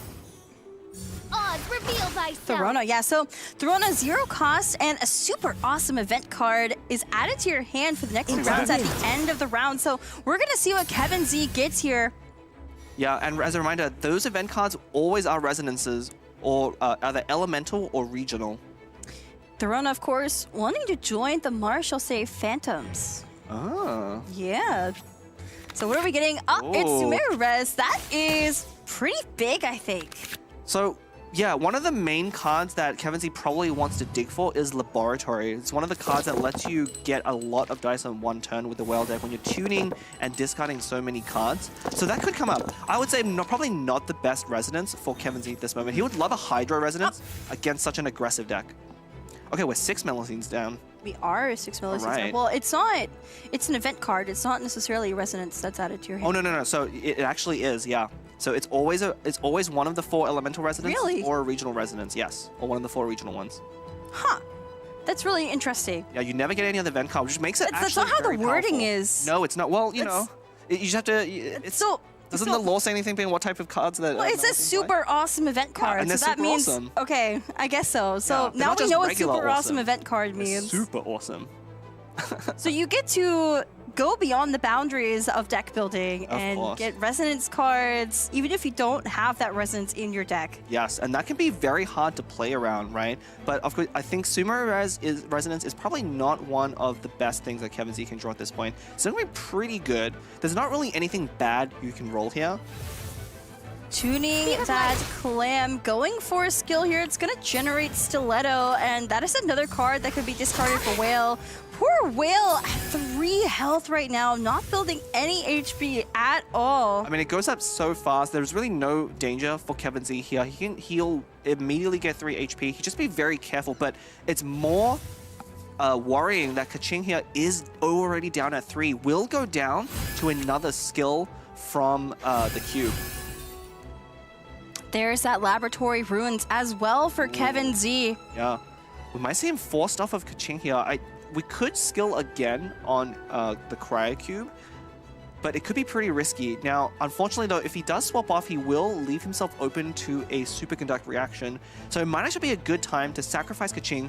I don't think we want to play that Ocean-Hued Clam. Normally that's either tuning fodder or going to go onto Whale and late in the game. With Serene, you can always generate it, you know, if you're lucky enough. Of course, Kevin Z having the unlucky roller deck, you never know if he's actually going to be able to generate it or not, but Kevin Z taking his time here. That timer is going down. Will be tuning the other Clam just as Blood predicted, and it will be another skill generating Stiletto. Basically, he's just spamming Stiletto. Spamming Stilettos. I mean, that's really the name of the game. Now, what the Stilettos are really doing is every time Kevin Z tunes a Stiletto, think of it as an extra stack on Whale's burst, right? And of course, every stack not only does additional damage, but is a shield for Whale and all the other characters on that team. Ting is playing an aggressive deck, right? And you want all of the damage mitigation you can get, because look how fast Kevin Z is taking damage here. So does Kazuha currently have a plunging attack? He does, and a quick swap plunging attack too. With Sapwood? Yes, and... wait, Gambler's onto Cryocube. Is he going to tune 3 instead? I think so. We're going to stay on Cryocube. I think I like staying on Cryocube. You want to save that Kazuha plunge for when the elemental application will actually come up. So what I'm predicting to see from Ting here, he will probably... Oh, actually, he's 1 dice off, but I thought he was going to probably skill Gamblers and then... he's going to burst. He already put Gamblers on Cryocube. Okay, so here's a sequence from Ting that I'm going to predict. He's going to skill, get 2 dice from Gamblers, then he's going to burst Cryocube, then he's going to Covenant Gladiator after tuning 1 card to get down to 2 cards, and then normal attack on Cryocube for a ton of damage. This is going to put so much pressure. That's really scary, and I mean, It's already starting to happen. Yeah. Ting going for that skill on Cryocube, generating those 2 Omni Dice. Kuching does fall on Kevin Z's side, and now he has to choose who to go to. Yeah. It will be his own Cryocube. Yeah. And now, is this going to play out the way Ting thinks it's going to play out? Is it going to be a Cryocube burst? I think it will be. I think it will be. Almost certainly going to go for the burst right now. It's going to be very good at deal. Again, this is focused on dealing off-field damage to Whale, right? You can control where that Cryo Burst lands. Wait, should have played that before today. No. I think Kevin Z wants to save all the triggers for Laboratory for next round. Interesting. Yeah, he doesn't need an extra. So dice that was round. intentional. That was 100% intentional. Here is the skill from Kevin Z's own Cryocube, now completely out of dice, triggering Ting's Cryocube revive. And now Ting has a choice to make. I think it will be a burst on Cryocube, but the thing is, what to do after that? Is he actually going to play Covenant? So if he bursts now, Cryocube goes down to 3. There's a superconductor aggression that happens, and then there's a summon that's created. If he normal attacks again, that is a cryo application, yet another piercing damage. I believe that will be enough to take out Cryocube. I haven't done the exact math, but I think it's 3 damage and then 1 plus the superconduct 2 flips ice superconduct from Whale. Yes, it will take out Cryocube. So I want to point out these players' heart rates at the moment. Ting is the calmest we've seen him this entire series. Here on Game 3, he's sitting at around 85. It's going back and forth between like 83, 86. He is actually calm this time. Yeah, I mean, I think he has a very good reason to be calm. This looks like a very favorable matchup. He's giving so little time for Kevin Z to build up Whale stacks. Oh, wow. To Kazuha. Okay, so it's Sapwood on Kazuha, and with this Covenant, the swap is going to be a normal attack here. With that Electro application, he will get 2 more Anemo dice back because of that Sapwood. Yeah, okay, Kevin Z ending. We might see a return, a Liar Song here to Gilded onto Kazuha, maybe to fix dice or draw a card. I'm surprised. I think I would have gone for the Cryocube burst there. You have your Cryocube around, you have those 2 summons. You are ending on solo Kazuha, and you will lose your cube to Whale at the start of next round, but it looks pretty good for you. This is... Wait, how do you lose your cube to Whale? If you stayed on cube and did the burst normal attack. Oh, yeah, but I think you're fine with that, right? Because you get the cryo application down, but ooh.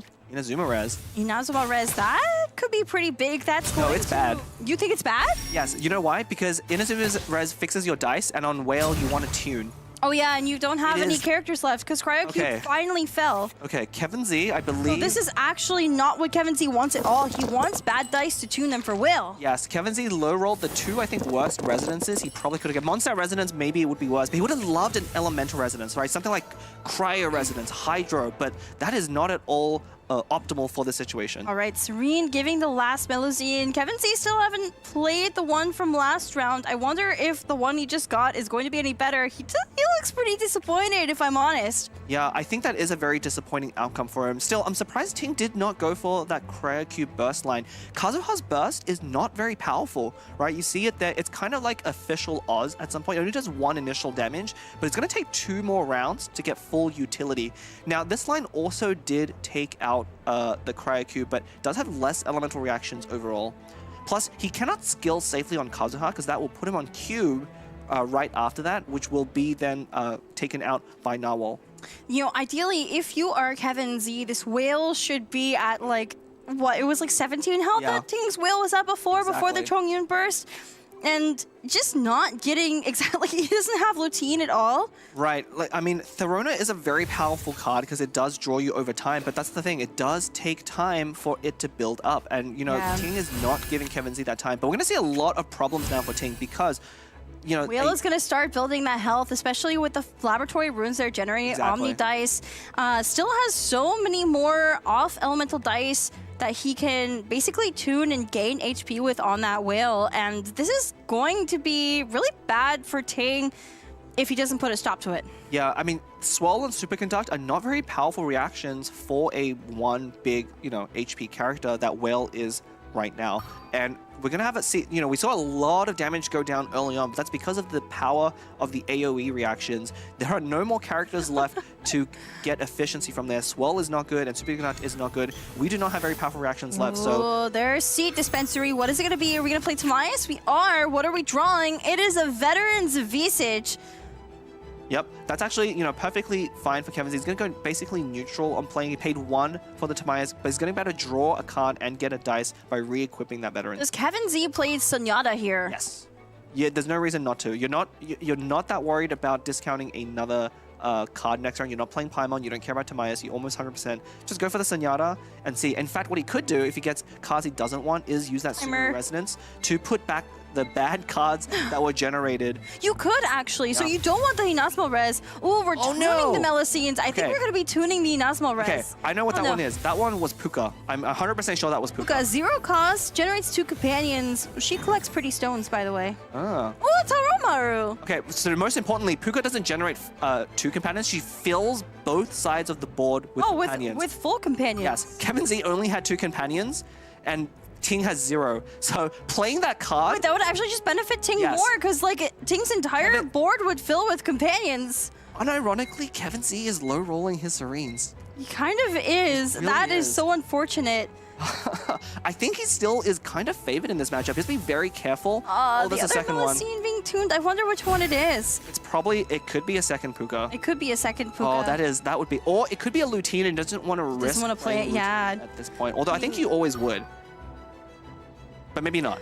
Maybe not. It's really hard to say. Everything else would give you more cards to tune with, so it's definitely really hard to say. But Kevin Z, all of those Melusine cards are gone. Whale now at 14 health. There's the Veteran's Visage.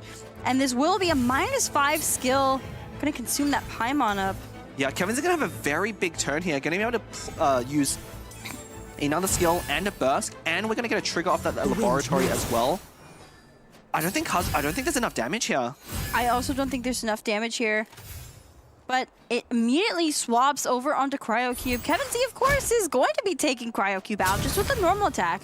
Yeah, I guess Cryo Cube Burst doesn't actually provide a lot of value in the long run, and so there's no real reason to rush for it. Kazuha's Burst about as good, but I don't think you can take out the whale here. I think Kevin Z just wins this game. Yeah, this is Kevin Z is really set up to win here because, even though it looks so good for Ting taking out Kuching and Cryo Cube, taking out Kuching and Cryo Cube early, and we were hyping Ting up. We thought that Ting had the massive advantage here, but Kevin Z, even though he low-rolled those Melusine cards, I mean, that's all you really need for it to just generate cards overall. Yeah, I'm pretty sure. That's another thing to tune. Yeah, Kevin Z will be winning this game here. Another burst from Whale here into another skill would be quite powerful. I think you can just skill here. I think you just skill. You skill first, and then you burst, and you never lose against Fischl.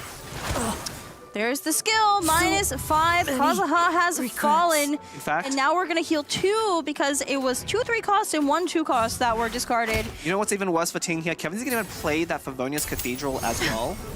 You think so? Yes. But there's the burst from Whale. It would do piercing damage if only there were other characters alive. But Fischl does have the Hydro Application now. Will be taking Electro Application at the end. There's the Favonius Cathedral. Yeah, that will seal the deal here for sure. And Ting declaring his end second. Look at that.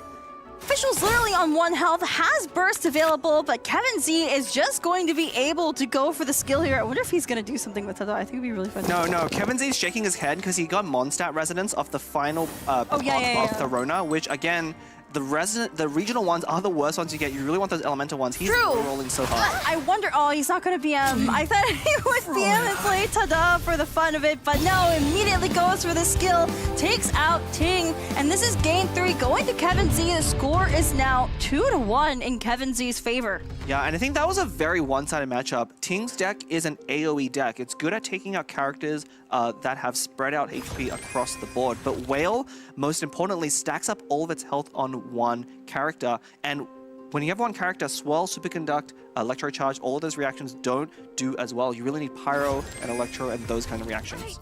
And let's look at some highlights here again. So Ting, it looks like, especially to a casual player, that he has the upper hand, taking out Kuching and then taking out Cryo Cube there. I wonder, you called this earlier, Cryo Cube Burst might have been the better play, but he didn't go for that. He went for a play on Kazuha instead. I wonder if that was a misstep.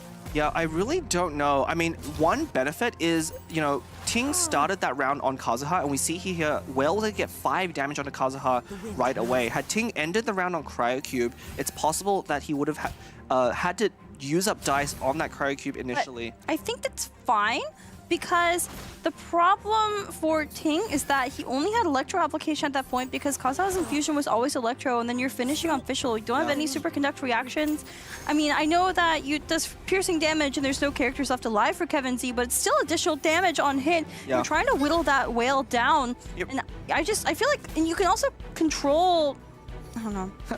It really doesn't matter. I think this 100% was a matchup win for Kevin Z. He had to stumble very hard to win, for instance, by playing a Lutein that just deals damage only to himself. But here is the updated deck selection. So Kevin Z, winning 2 games now, can no longer play that Linny deck or that Whale deck. Whale is long gone in this tournament entirely. Both these players winning on it. Ting, of course, cannot play his own. And now, what are we going to move to? So something Ting did that's very interesting. Ting knows Kevin Z has that crab deck with Sino. That is very powerful in itself, but of course he bans Sino.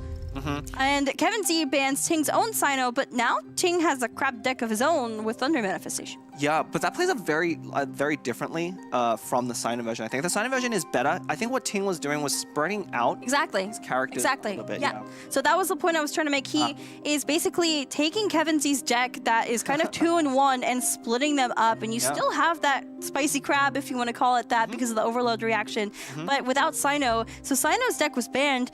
And Ting has Whale as well open. There's just so much availability. Also, I want to mention a fun fact about our player Ting. He is a Fire Station fiend. More on that. First, we have our raffle winners here. If you see your UID there, congratulations. Head on over to Astro Carnival's YouTube channel where you can enter into our 1,000 Primo Gems raffle. There will be one every match, so hope it goes on to a 7th game. This is the grand finals of the Atlantic Prince Cup tournament. And so far, the 2 players are very evenly matched, right? We've gone back and forth. Now, Kevin is up 2-1. That can turn the tides very easily. Again, that was a matchup loss on Ting's side. I don't think there was really any way that reasonably you can expect that AoE deck to beat a Whale deck. And that might be why he banned the Crab deck as well. I think that would also have a very poor matchup into this Kazuha deck. But here is our QR code. So you can scan it now or you can scan it when we get in the game. It will be appearing periodically throughout the course of these games. So just, if you want to leave your thoughts for us, please let us know what we're doing right, what we're doing wrong. We would definitely love to hear from you. Thanks so much. Also, make sure you're staying up to date with Astro Carnival's socials. Make sure you go follow us on all of our platforms so you can join in on the fun too. Yeah, definitely. We would love to keep doing these events. I mean, it's these kinds of live events that get such exciting moments. I know, this is the last day here at the Atlantic Prince Cup tournament. This is the grand finals, and here is the reveal. Ting going again with Mew, that Mona Eula Wanderer deck.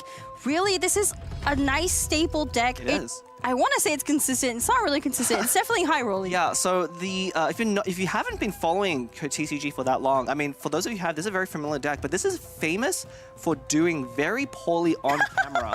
It is one of the worst performing Bisa decks on camera, and it's the strangest thing. And I've played this deck a lot of times as well, and it's always betrayed me. Well, I feel like, and I've heard from competitive players as well, including the players here today on the big stage, that this deck, you have to high roll with it to really pull off the win. You need everything you need the first couple rounds because it is an aggro deck, but it looks like Kevin Z is going to be matching Ting with his own freeze, except it's Zayu this time instead of Wanderer. Yeah. Actually, very interesting. It's okay, so these 2 decks are basically the same deck, but all the characters have been swapped out for Kevin Z, right? Instead of Mono, you have Herald. Instead of Wanderer, you have Sayu. And instead of Eula, you have Chung Yoon. And it's basically, Kevin's deck, I think, is the more consistent deck, but the Wanderer deck has the higher potential. What's interesting is that Ting could have very well taken this deck as well, because Chung Yoon, Herald, and Sayu are not used in any of his decks he brought today. So he just didn't bring it at all. Yeah, I wonder if that's actually consensual. Kevin Z is actually very famous for this deck, and the reason I know that is one of the times I came top 16 in Cat's Tail Gathering is playing a variant of this deck from the last version, but one that he shared with me. He kind of came up with this core on his own and really popularized Herald as this Hydro staple. I just heard the sound. That means another game is starting. So we're going to be heading into game 4 really shortly here. There's the pop-up on the screen. So just just a reminder as we enter this game, a raffle has started over on the Astro Carnival YouTube channel. Head on over there to enter for 1,000 Primo Gems. Additionally, that QR code will be appearing, so stay tuned for that. But yeah, here we go. This is Game 4 of the Grand Finals of the Astro Carnival Prince Cup Tournament Atlantic between two legends, Ting and Kevin Z. Yeah. Ting, the Godslayer, Kevin Z, the Honored One. Yeah, Kevin Z falling from the upper bracket very early on, knocked down by Ting in a 3-0 clean sweep, but crawling back, fighting his way through the North American Prince Cup champion. And both Ting and Kevin Z have taken down the North American Prince Cup champion in this tournament. They were the two players that actually defeated him. He won last year. He won everything. Robot Wizard. Just want to give him another shout out. He has performed so well, did make it into the top 3.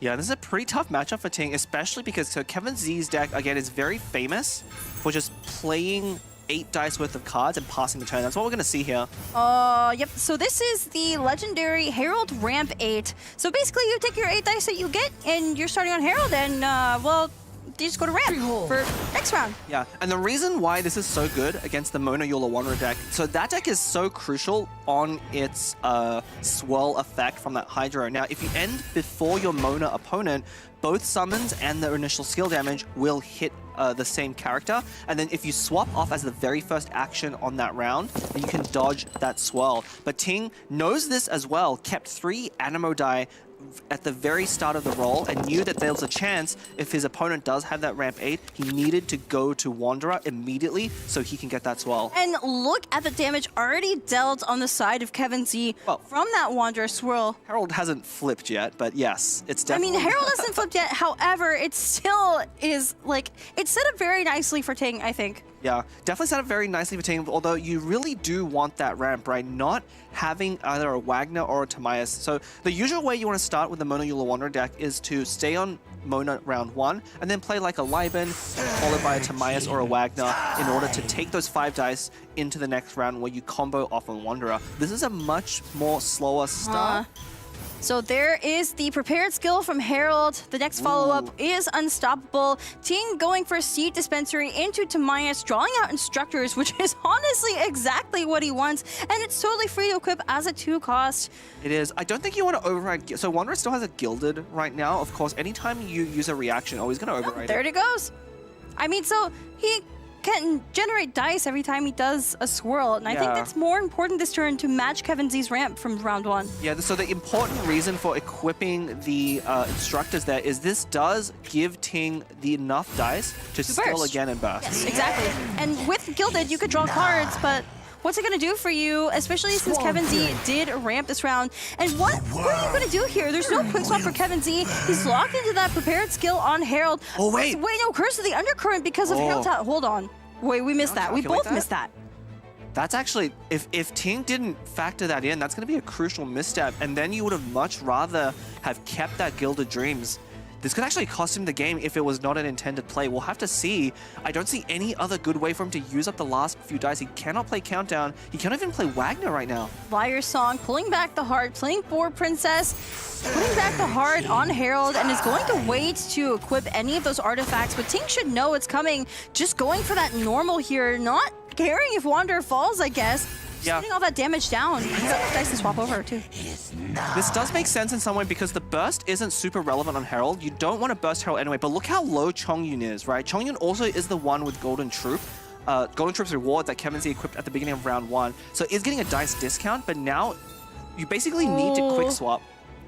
Well, Ting has no dice left. Use that last dice to swap over to Mona. This basically signals to Kevin Z he's going to be ending his turn here. Of course, Kevin Z finally using that 1 stack for Princess to put Gilded over that Heart of Kavarina and has a free Gilded still. So Ting is in a little bit of a pickle here because I think Kevin Z could honestly swap over to Sayu here. Does Sayu have enough? So without a weapon equipped, Sayu can only do... Nope. Yeah, I think we're going to stay on Herald here and maybe Gamblers and Skill again. But this could be a really devastating Herald sweep turn. We've not actually seen this line come out of this deck because it's so rare that you want to be on Herald. But once Herald flips, so the key thing about this Herald Sayu Chongyun deck, what you want to be doing is doing about 5 damage every time you spend 3 dice. That could be Sayu with a Swirl Prepare skill. It could be Herald with a flip, or it could even be Chongyun with something like a Wolf's Gravestone. But that important number is just to pile on damage. So Kevin Z perfectly happy to stay on Herald now that it's flipped. I think that's exactly what we're going to see here, that Gilded did go back onto Herald. Both Gildeds used up now for Kevin Z, and it should just be another skill that will do 5 damage to Mona, take her out, and he still has enough dice for one more action. Could even go for a Gambler's play here. He is notably, Kevin Z is 1 dice short of being able to take out Mona and then use 2 more skills to take out Eula. If he had 1 more dice right now this round, then he would have to sweep Ting's entire team. One more Boar Princess, but there is the Gambler's equip, and this will be another prepared skill. Goodbye, Mona! The fall is just enough to take her out, doing exactly 5 overall, and gets that dice refresh from the Gamblers. Yeah, I think that Herald talent is really going to be clutch here. I think that's really going to stress out Ting's Diagonals next round, particularly because he doesn't have any ramp cards, right? That Timaeus only at 0 stacks, not going to be able to give him any free weapon equips. There is a swap to Chongyun and has the perfect dice to go for a skill here. Now Sayu is set up for a chain freeze onto Eula if Ting is not careful. Yeah, I like that play a lot. You know, we're going to waste 2 die, but getting that Cryo on Eula means once Chongyun goes down, Herald can immediately set up for that freeze. So this is really asking Ting, does he have Fresh Wind and a Quick Swap in hand? If he does not, he's in a really difficult situation and did not draw it. Did not draw it, and Ting is in a really big pickle. This is the consequence of not ramping. Playing 3 dice now to countdown and draws nothing that he needs. Yeah, no Fresh Wind. He already had that Gambles at the beginning, but also not drawing a Quick Swap effect to get out of that freeze and burst. This is so bad because a swirl from Sayu would take out Wanderer. You don't have a Quick Swap over to Wanderer to burst, and even if you did, you just go over to Sayu if you're Kevin Z and swirl the Hydra onto Eula instead. This is not looking good for Ting. This might be game 3 for Kevin Z already. Yeah, it's not looking good for Ting, although Kevin Z also does not have a lot of dice. I think what we're going to see is a Lotus equip over onto Wanderer in a little bit, although...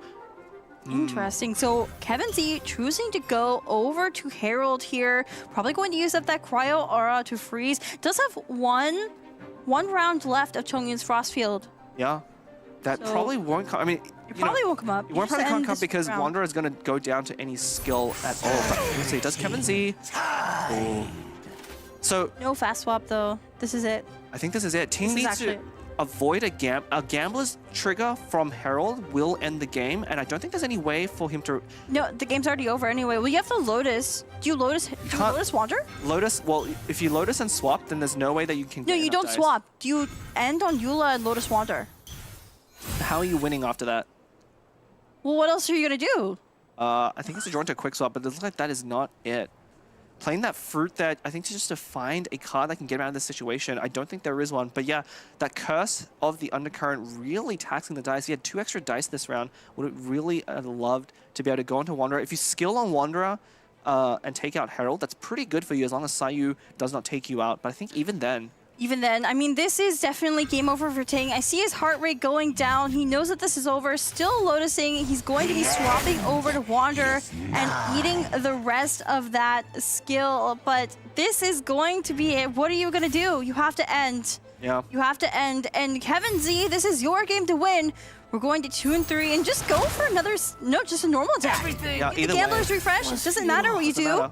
And this should just be a burst to finish things off. If he's flashy about it. No, he's not flashy. He's going for the humble route, going for the normal attack, taking Ting out to win his 3rd game and the 4th game of the Grand Finals. Oh, we are getting close, or potentially, because we would almost be at our final game. Kevin Z's 1 game away from victory, and he will be needing to play his last deck. He now has no more choice. He needs to win on that Kazuha deck. Ting, the Godslayer, backed into a corner. Things are looking really dicey for him. Yeah. His luck has ran out after that amazing game one. Is he going to be able to take it back against the Honored One? I mean, we'll have to see. Once again, the Mona Yola Wanderer deck is kind of cursed on coverage. I really don't know how to explain it. I mean, he did also get cursed by Herald. I think that Herald talent draw didn't actually come up all that much, but Kevin Z has a favorable matchup in this case because he's able to just end first on Herald and then forces Ting into that swap play on Wanderer. Plus, Herald with that revive is so good at tanking Wanderer burst, right? Wanderer is hitting off-field characters most of the time, and so Herald is not going to flip very quickly. It looked like Ting was in such a good position after playing so aggressively. Like, this is what you want to do on Mona Yola Wanderer. It's an aggro deck for a reason, but he didn't ramp round one. You do want to ramp round one on Mew, and he didn't match Kevin's ramp, and so he basically ran out of steam super fast. Exactly, and of course Herald here being the MVP right here with that Gambler's equip. Look at this round two. This round two is very unusual, but super effective at not only applying elemental auras on Ting's characters to threaten them into the next round, but just dealing so much damage. This is why, even for aggro decks, the first round setup is really important. Yeah. You're not going to have so much card draw in most of these decks, and so the little card draw you have and can generate is very necessary to set up at least a little bit, especially if your dice don't go well. But here's our updated deck selection. Of course, Kevin Z, the TCG god, the Honored One, winning 3 out of 4 of his games, will be stuck on that Kaza Perma Freeze deck. We know it did not perform well on the first day, but yesterday and today, he's made it work somehow. So maybe it's better than we think it is. It's a very technical deck, even though it doesn't have any flashy damage output. Yeah, I mean, Robot Wizard did ban that deck during their set earlier in the morning, so maybe there's a lot of hidden threat there. And of course, we do have a Kazuha deck still open on Ting's side. Now, I think Ting's Kazuha deck will match up pretty well into...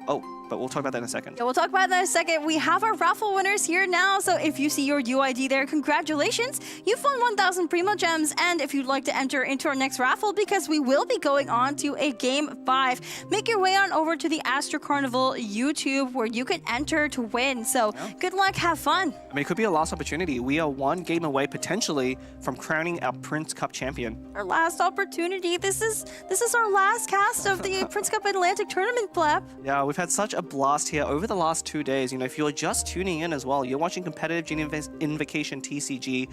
One of these players is about to walk away with 16,000 in real money, 16,000 USD in top prize. And our second place winner will be taking home 8,000 USD, which is still a tremendous amount of money. Like, these players are well accomplished. They're professional players at this point. They're here at the big stage. You're getting paid well for it. And I mean, that 8,000 is a huge difference, though. There's so much on the stake. Right. You want that title as well. You want to be the champion. Robot Wizard has to deal with the expectations this tournament. There are some downsides taking home that title, but the bragging rights, you know? I mean, knowing these top 3 players, I think all of them really care the most. I mean, the prize money is good. They care the most about getting that Prince Cup champion title, because there's only so many of those that are out there to grab. Look at our Prince here watching over everything. Our players are getting set up and ready to go. I mean, it makes sense. Kevin Z coming out of that set with Robot Wizard, last year's North American Prince Cup champion, probably had to think a bit about his decks, but here we go. Ting is changing it up. We are going to see this crab deck with Thunder Manifestation Toma. This is more of a classic crab deck that hasn't seen play for a very long time. I mean, it's still like that spice, you know, the spicy crab variant, the double pyro. Plays very much like a mid-range deck. You know, you have Toma to generate shields efficiently, but Thunder Manifestation there along with Pyro Resonance to threaten characters. One of the weaknesses of stall decks often is you don't have a lot of damage potential, but with Manifestation and Resonance, you do. Seeing Thunder Manifestation here just reminds me of the times when that card was first released and the entire community was debating over what to call it, because there was TM, which is short for Thunder Manifestation. There was Manny. There was Station. That was Kevin Z's name. It was. And there was Fez, which is, you know, that was kind of a joke. Station. Yeah. There were a lot of names. They were really funny. Kevin Z was a very big on pushing Station as a name, and unfortunately, That was the one that stuck. That is why he is the honored one. You know, Fire Station. Fire Station. Well, Ting is a Fire Station player. I meant to say that. He really loves these overload reactions. He's an aggro player. Fire Station, of course, being double pyro manifestation, which is what he's playing right now. Yeah, it is. It is, but very different from the original is. variants from that more aggressive. Crab obviously doing a different one. But moving on to Kevin Z's deck, it's very different from Overload. We have our basically perma-freeze deck here with Kaza, Signora, and Mona. Of course, after Signora gets flipped, she does go to the Crimson Witch of Ember State and can deal a lot of pyro damage. So, anything to point out here, I do see the Wagner weapon banner. I really like how technical this deck is with Kaza's plunging attacks. Yeah, I mean, this is really going to be a race between Kevin Z being able to apply enough pressure to threaten Crab. You know, I think in this matchup, Ting just wants to play for the long game. If he can get his equipment set up, he can spread out his damage well and get every point of shield that Crab gets is going to be that much more damage that Kevin Z has to basically fight through. Freeze is not a very damaging reaction, right? It is not a high power reaction, not an AoE reaction at all. And so the damage is really going to be struggling. We're going to have to find out as we head into a Game 5 here. Kevin Z is 3 games up on Ting's 1, and this could be it. If Kevin Z takes this game, then the finals is over. He will be the champion. But let's see how this game goes. The raffle has started over on Astro Chronicles' YouTube channel. Make your way on over there and enter. Figure out how to enter with the moderator's instructions. Additionally, there is a QR code on your screen. If you want to submit feedback to us, tell us how much you love our casting. Tell us how much you love my puns. Yeah. Wait, have you made any yet? What do you mean? What do you mean? What do you mean? What? I haven't heard any, have I? Did I miss one? Okay, well, here, talk about the game while I think of the puns. Oh, okay. Well, anyway, we have the Crab stuff. So when Crab was first released, a lot of players were really focusing on trying to build up Crab as big as possible into this big endgame boss, kind of like Whale, but that's actually the incorrect strategy. You want to use Crab as sort of a tank to keep your other 2 characters alive so that their artifacts can continue generating shields. Now, what we're probably going to see from Ting here is a countdown to draw a lot of cards, equipped in the Tenacity, and then dropping Liben. As long as he gets hit this round, then Tenacity will generate an extra die for that Liben. I think that gives him the best opening into the next round. That was a nice explanation. Get it? Because Signora has ice, you know, it's a freeze deck. It's Chat, please let Leah know that they'll need to do a little bit better than that. I didn't have much time to prepare my jokes. What are you talking about? See, because Mona's Hydro. That was... Oh, it's a full ramp turn. It's full ramp. This is the Mona full ramp turn. I mean, this happens sometimes, but wow. Yeah, that was a Light of Foliar Incision onto Kazaha, full cost, minus and Lieben Pass. Okay, and that's actually bad for Ting. So very astute. Ting went for a different play. Ooh, drawing another artifact there. Ooh, General's Ancient Helm going onto Kazaha. So most notably, because Kevin Z didn't make a play that would hit Crab that round, Ting cannot get an extra dice off of that Tenacity, which means Liben would not trigger that round. So instead, going for the Tamaya's play, very heads up. What do you think happened to Kevin A through Y? Kevin Z defeated all of them, and that is why he is the honored That's why one. he's here. That's why he's ascending to godhood. He is the end of the alphabet. Sounds good to Kevin, Kevin's A Sounds through good to Y. Ooh, Interesting. reactionless. Reactionless indeed, but this will swap onto Signora immediately, and Thunder Manifestation's Lightning Rod is now on Kazaha. Yeah, I wonder if this is because, you know, Kevin Z knows that Ting does have that Crab talent. And if you don't know, Crab talent applies Pyro to the active character. So if Kevin Z had gone for a Mona skill there, Ting could have punished that so severely by just equipping Crab talent not only to get value off the shield, but cleanse the Hydra off. This is really interesting because if Ting equips that Crab talent, well, now we can cleanse the Cryo with it. But Kevin Z would just be able to swap to Kazaha and swirl it. So yeah. Kevin Z is going to have to worry about these Pyro applications. There's one on Signora at the moment, and this deck, Ting is running should have Pyro Resonance. I don't remember if we saw it, but it 1,000,000% should have it.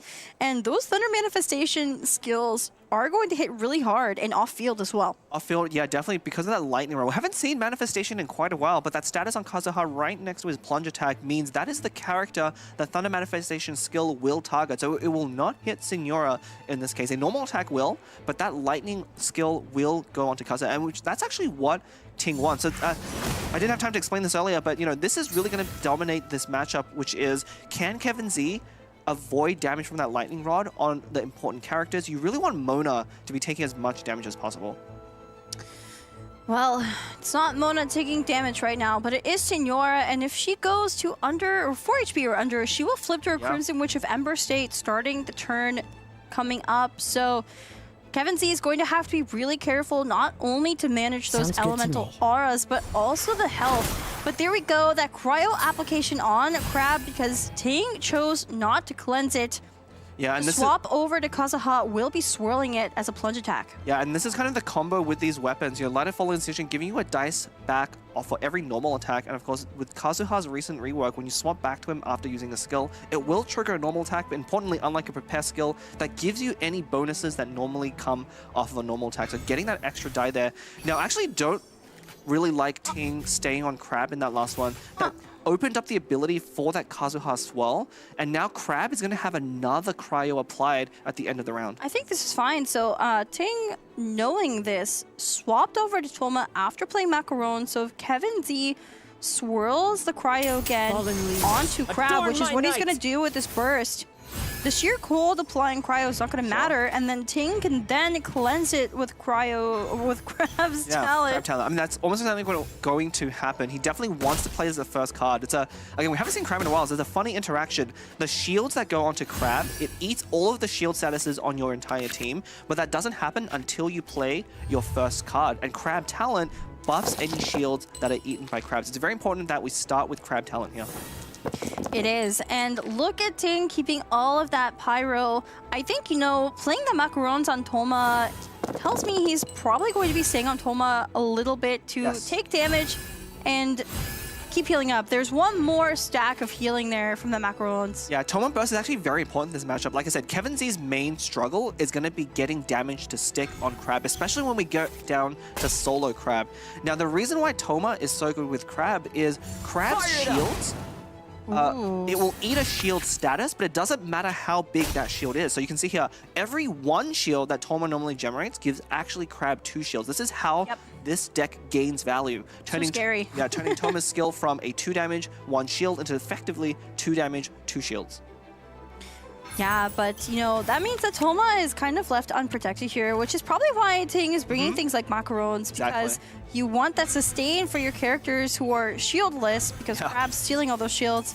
But there's War Princess into Gilded Dreams replacement on Kevin Z's Kazuha.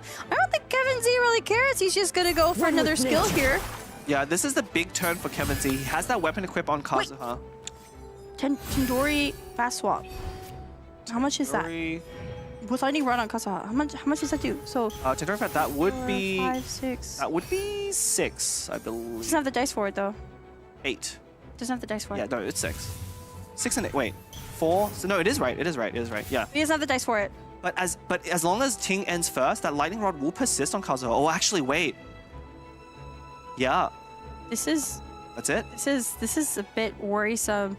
Kevin Z is in trouble here, I think, and Toma, being the tank he is, every time he's hit here, he's gonna heal up, and I think this is Ting countering this deck Kevin Z brought, honestly. Okay, we don't want to speak too soon. We're gonna really see why Kazuha is being played in this deck. He does a lot of damage, especially with Light of Fallen Incision, giving him an extra die. Basically, that die is really spent doing this swap strategy. Every time he swaps, he deals a significant amount of damage to the entire team. I don't actually think it's enough to take out Toma, though, especially with only one Timaeus remaining. So another swap will be a plunging attack, and then the free Gambler's replacement on Kazuha will eat up the last boar stack and give another action. I believe so. Let's see. I think there's one more Light of Falling Incision stack. So we'll probably get one more plunge combo, which I think is enough to take out Toma here. Here's this. Toma is definitely going to be falling here. Oh, but the breakpoints are pretty good for Ting here. He will lose Toma, but I think Manifestation will be left alive. So can Crab Soul... Unfortunately, though, Toma as the one with the shield going down is very... I think Ting is going to go to Crab. After Toma falls, Ting is going to go to Crab, has a fast swap, can just take out Kazuha after. Or maybe he's confident he can end on Manifestation, but it just depends on how many... Like, Kevin Z has so many cards in hand. Yeah, I mean, you know, once that Timaeus is used up, I think Ting will be a lot less afraid, and he might need every single dice at the beginning of next round to really get going. Unfortunately, this is the scary part of Kevin Z's deck. It is very much an aggro deck plus freeze, and Ting right now needs to weather this storm from Kazuha and just survive for 1 or 2 more rounds. I think Ting was very confident though, played Tenshu instead of that other healing card in his hand. Matsutake. The Matsutake. So I think Ting knows Toma's gonna fall here, but maybe he's okay with that. Yeah. So otherwise you don't play Tenshu there. Yeah, I do think Tenshikaku is a little bit greedy, right? Only gonna able to generate 1 Omni die at the beginning. He's a high roller, it's fine. Well, I just mean it's too slow. It's not about that you're not gonna get the dice. It's a little slow in this matchup, especially when you're... So I think one of the things that Ting might have misidentified, your opponent skipped a Mona skill and also equipped a weapon on round 1. Right. That changes how fast this Kazuha deck plays. Right. Normally spending 3 extra dice on Mona skill means that's that much less damage that Kazuha is doing. There is the strat. Kevin Z not liking what he drew there. I'm wondering what he's gonna do at this point. He could still go for the Gambler's Replacement into something, but I don't... Does he have enough damage here? Does he doesn't have enough dice. Well, okay, a skill will deal he could have dice. 2 damage, and that's not going to be enough to kill Toma here. Toma will be left at exactly Normal attack 1. will do 3, right? Normal attack will do 3. So yeah, I don't think Kevin Z can actually take out Toma here. Well, if he normal attacks, the summon will take out Toma at the end of the round. So that could be the play that he's going to go for. Golden House. Yeah. Wait, what's the point of the... Timer. Oh, for the timer. Yeah, he's playing Golden House almost certainly just to weather time. He might be playing a Wagner. Potentially there could be 2 Golden Houses. Of course, Ball also works on a weapon equip, so he could choose to re-equip with Sapwood, but I don't think that's still enough dice. He's deciding if he wants to take out Toma here. This timer is brutal. Literally playing Golden House for the timer, tuning one of those Wagners. What is this going to be? I think this will just be a normal attack here. Unfortunately, you'll lose Gamblers and another weapon. You have no other characters that can actually equip Kazuha's weapon. That's kind of the weakness of this deck, right? You have 3 weapons and Wagner. So you lose Kazuha anyway. You do. But you lose that Gamblers, that is important. But here we go. This is going to be a normal attack, bringing Toma down to 1. And now the Kazuha first summon at the end of turn will be taking out Toma. Ting's Toma falls. Who's going to come out? It should be Thunder Manifestation, and it is. So Kazuha is in a world of trouble here for Kevin Z. Yeah, and I think Ting really wishes it equipped. If it equipped that Helm onto Thunder Manifestation instead, that'd be 2 more shields for this round. But Toma was the tank.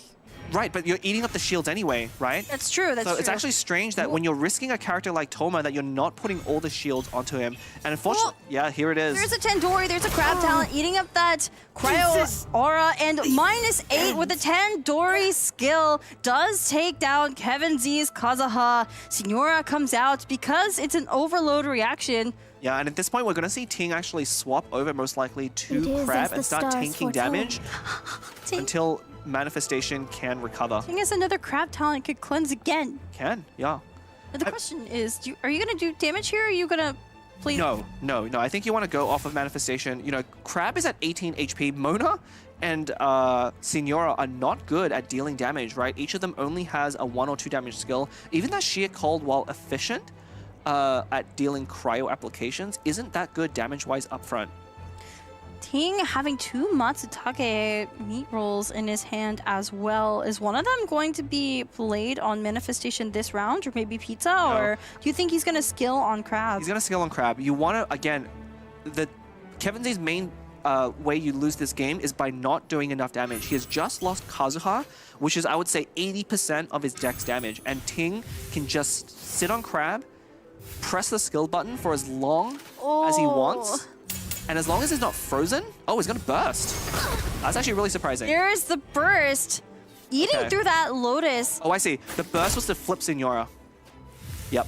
I see. So that was worth it for Ting, but Crab is going to be frozen next round. Yeah, the spicy Crab will become frozen Crab, not fresh at all. The thing is, Ting could have avoided that if he played Talent earlier, but then he couldn't burst. So I think the burst was more important to Ting. The burst was more important. You want to flip Signora. Once you flip Signora, Now your opponent has to be worried about Pyro Resonance normal attack. That already does 5 damage, enough to take Signora out. You're trembling. Oh. Oh, there's the Judgment. Yep. All that food is going to be rendered useless. Has to eat through 2 of those Judgment stacks before playing any event cards. And the skill from Mona on Kevin Z's side is going to freeze that crab.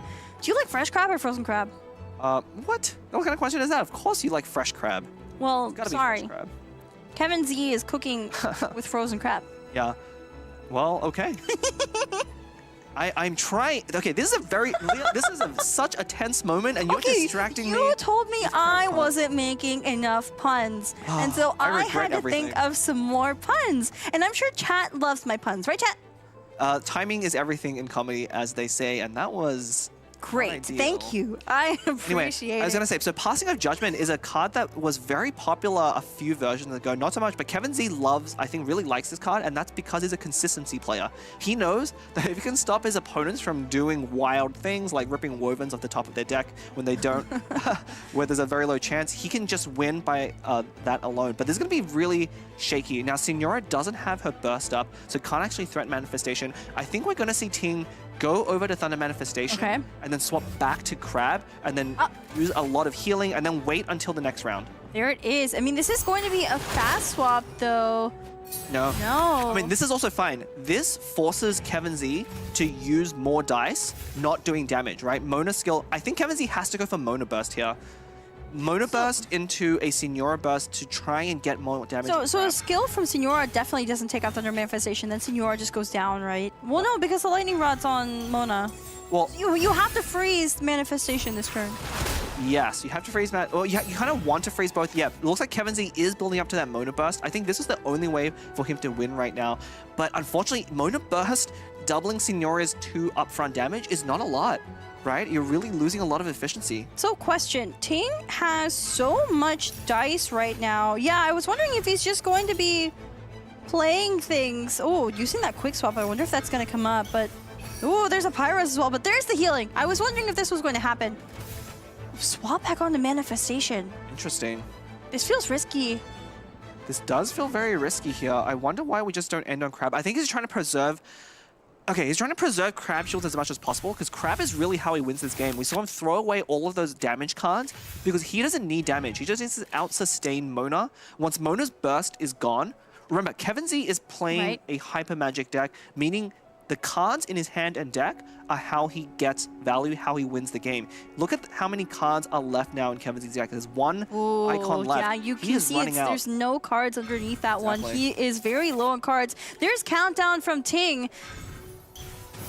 And there's Vanna just going to eat up the last Omni and check it out at the beginning next round. There is also... Oh, no. Tenacity of the Millith going on to Manifestation. That's actually a huge draw, and he's even going to get the extra dice over to Vanna Rana. Now he's going to get it twice. So I believe that draw of the Tenacity, able to equip it for free, this is going to close the window on Kevin Z's opportunity to deal enough damage to take out Crab. Crab is getting 6 shields every turn. I don't think Kevin Z can do 6 damage every turn. I want to point out, this is the calmest both these players have been this entire tournament. They are just calm. They're under 100 heart rate. Like, I mean, it's not calm, but there is Mona's burst. Those stacks, of course, like it eats through the shields, but the shields go over to Crab anyway.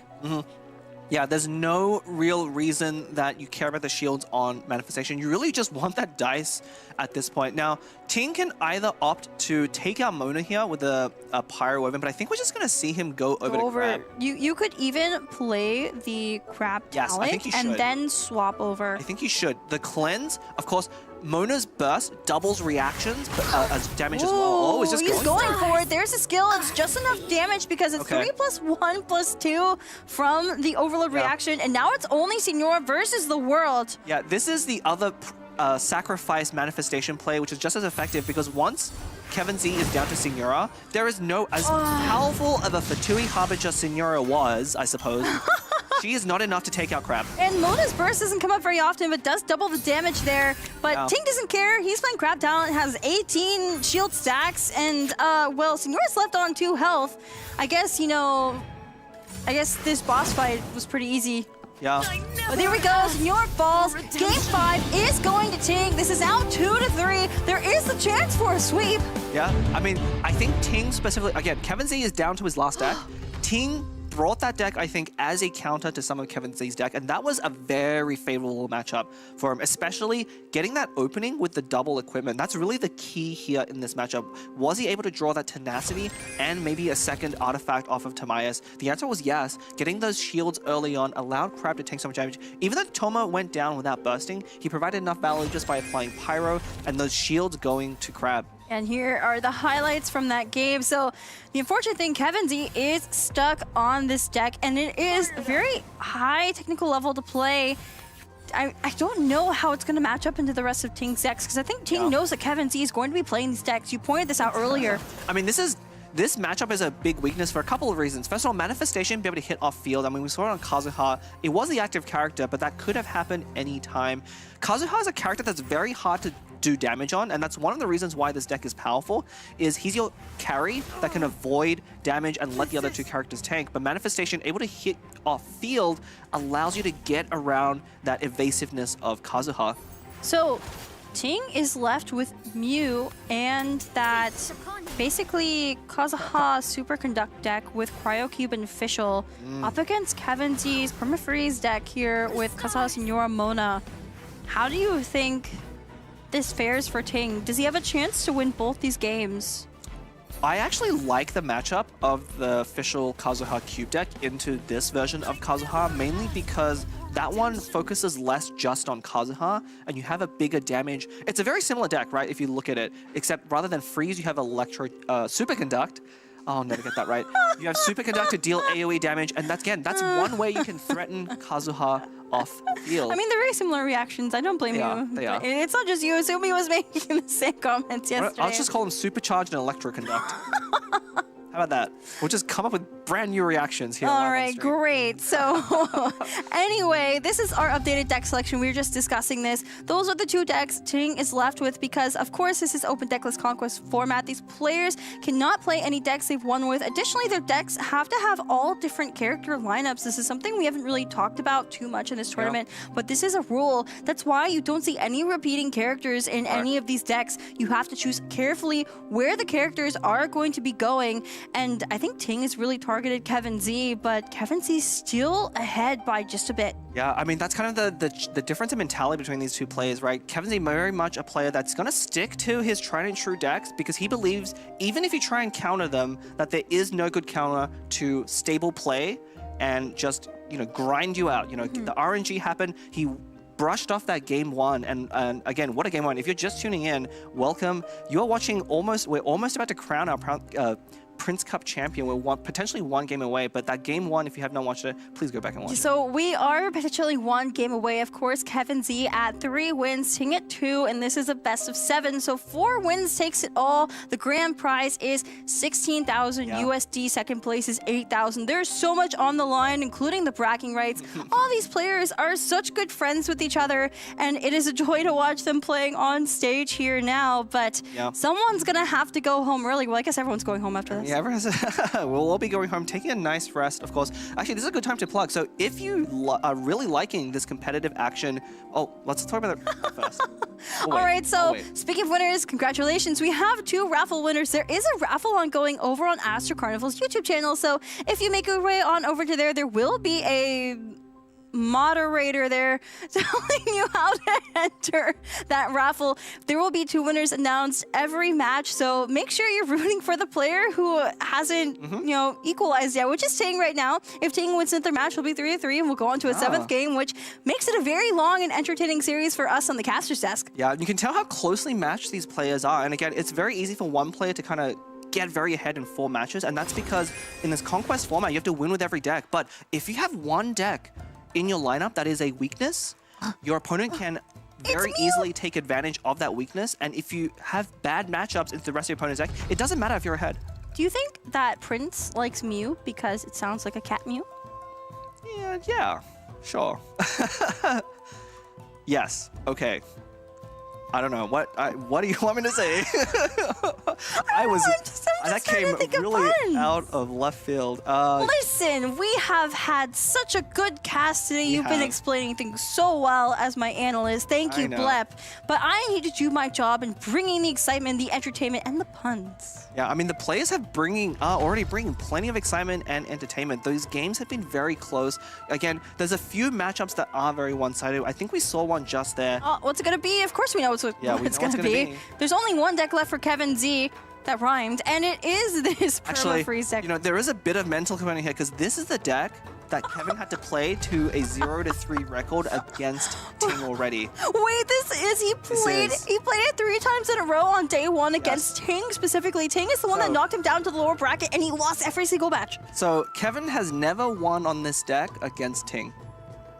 Can he break the curse? Can he rise up from the lower bracket, take his crown of TCG God, and defeat the master of RNG? Well, so he already has the crown of TCG God. Let's be real here. He has 6 Cat Sales Gathering first place. If you're unfamiliar with the Cat Sales Gathering tournament it is our community tournament. The players here mostly seeded in from that tournament, having many long, grueling matches, spanning over several seasons of that Cat Sales Gathering tournament just to qualify for here. So, but first place in that tournament gives you 1,000 USD. Kevin C has won many first place titles there. Yeah, and if you're interested in participating yourself, you think you can roll better, play better than the characters, the players you are seeing on screen. They're the main characters. Yeah, Season 5 is open for registration for Cat Sales Gathering. Oh, that's so exciting. I need to remember to register. But here we go. This is Game 6, and if Kevin Z wins this, he will be crowned our Prince Cup champion for the Atlantic tournament this year. If Ting wins this, we will be going on to Game 7. Look at Ting's heart rate. This is like the lowest we've seen it.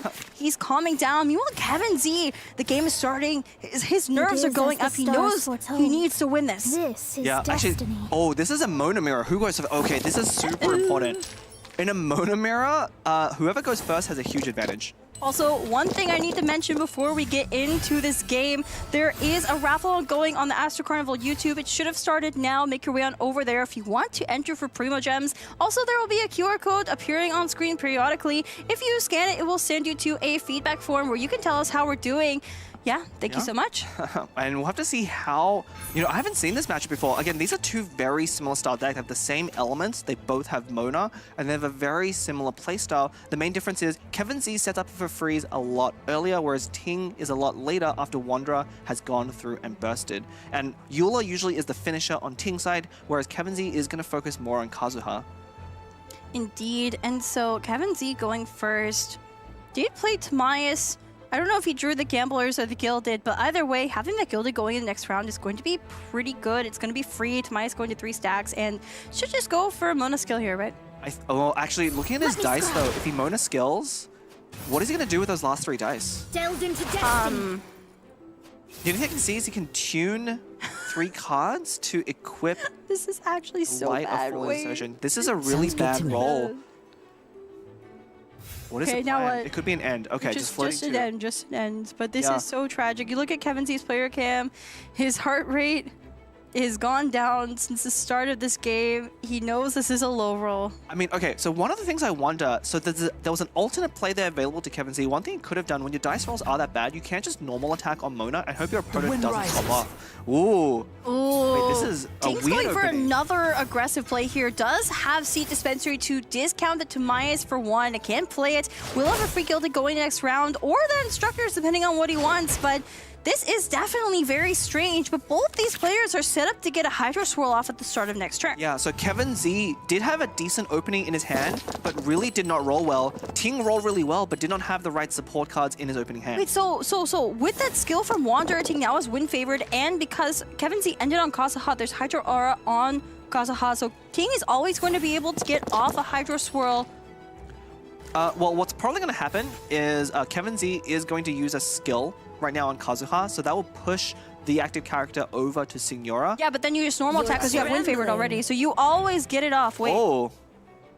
Interesting. No skill. Ooh, threatening a freeze here. That is very interesting indeed. I wonder if it's going to be a Gilded equip in this case. Yeah, we are already seeing very diverging lines, and a lot of these decks have what you say standard openings or rotations where the characters go through in a very specific order to execute their plan. Now, we've diverged wildly from what you normally expect from both of these decks, but this is where the player experience really matters. Who is better at playing their respective decks and knows what to do in each of these situations? Wow, Ting choosing not the aggressive route, but to swap off the Eula, who currently does not have any elemental auras on her.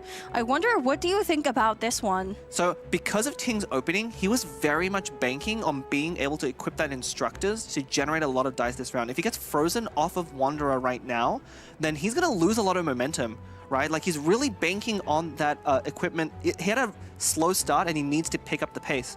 Now, Kevin Z did kind of the same thing. Normally, you want to swirl on Kazuha, but because there's so many characters with Hydro Aura, he's just going to swap to Signora, threaten that freeze, and Ting's responding in kind. Kevin Z really think about what to do here, and it's just going to be a skill from Signora. Now, responding with a Eula skill of his own. Ting immediately responding with that. Yeah. Oh, look at both sides. Both of them have that cryo with double Hydro. Yeah. That is going to be a chain freeze. Oh, for someone. For someone. As the stars foretold. We'll see who gets their chain freeze off first. So the swap to Mona means that you can't actually swirl that cryo right now as Wanderer, because when favored, the normal attack would go to the next character in line for Kevin Z, which would be Kazuha. Yeah, we might actually see Ting also swap to his own Mona in response here. This is getting to be quite the chess game. Again, both players making unusual moves to counter what the other player is trying to do. They're trying to one-up each other. This is such a crucial match for both of these players, because if Ting loses, he loses the entirety of the finals. If Kevin Z loses this, he's probably going to be demoralized going into the last game. Yeah, and I will say, actually, this is a really good way to approach this matchup for Kevin Z, because I would say his deck is the more flexible one. The Kazuha Signora Mona deck has more play, has more options because of that elemental skill and the quick plunge from Kazuha, whereas Ting's deck is very straightforward. It wants to do the 1, 2, 3. Here we go. It is a Gilded onto Kazuha. Ooh, Wagner into Lieben.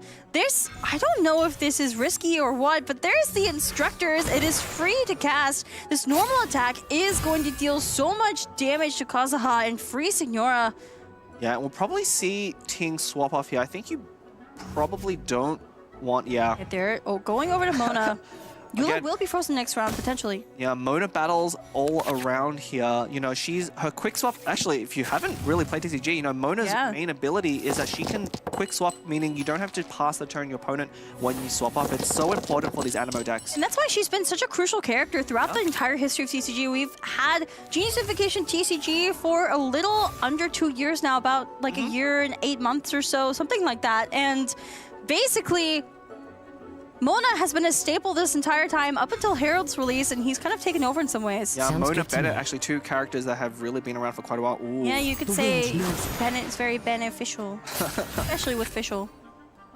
Okay, so very poly. This freeze here on Eula is very crucial, because without it, you cannot safely be on Kazuha. But now we're going to fast swap over to Wanderer, using that last deck of Wind Favorite to swirl the Hydro back onto Signora and Kazuha.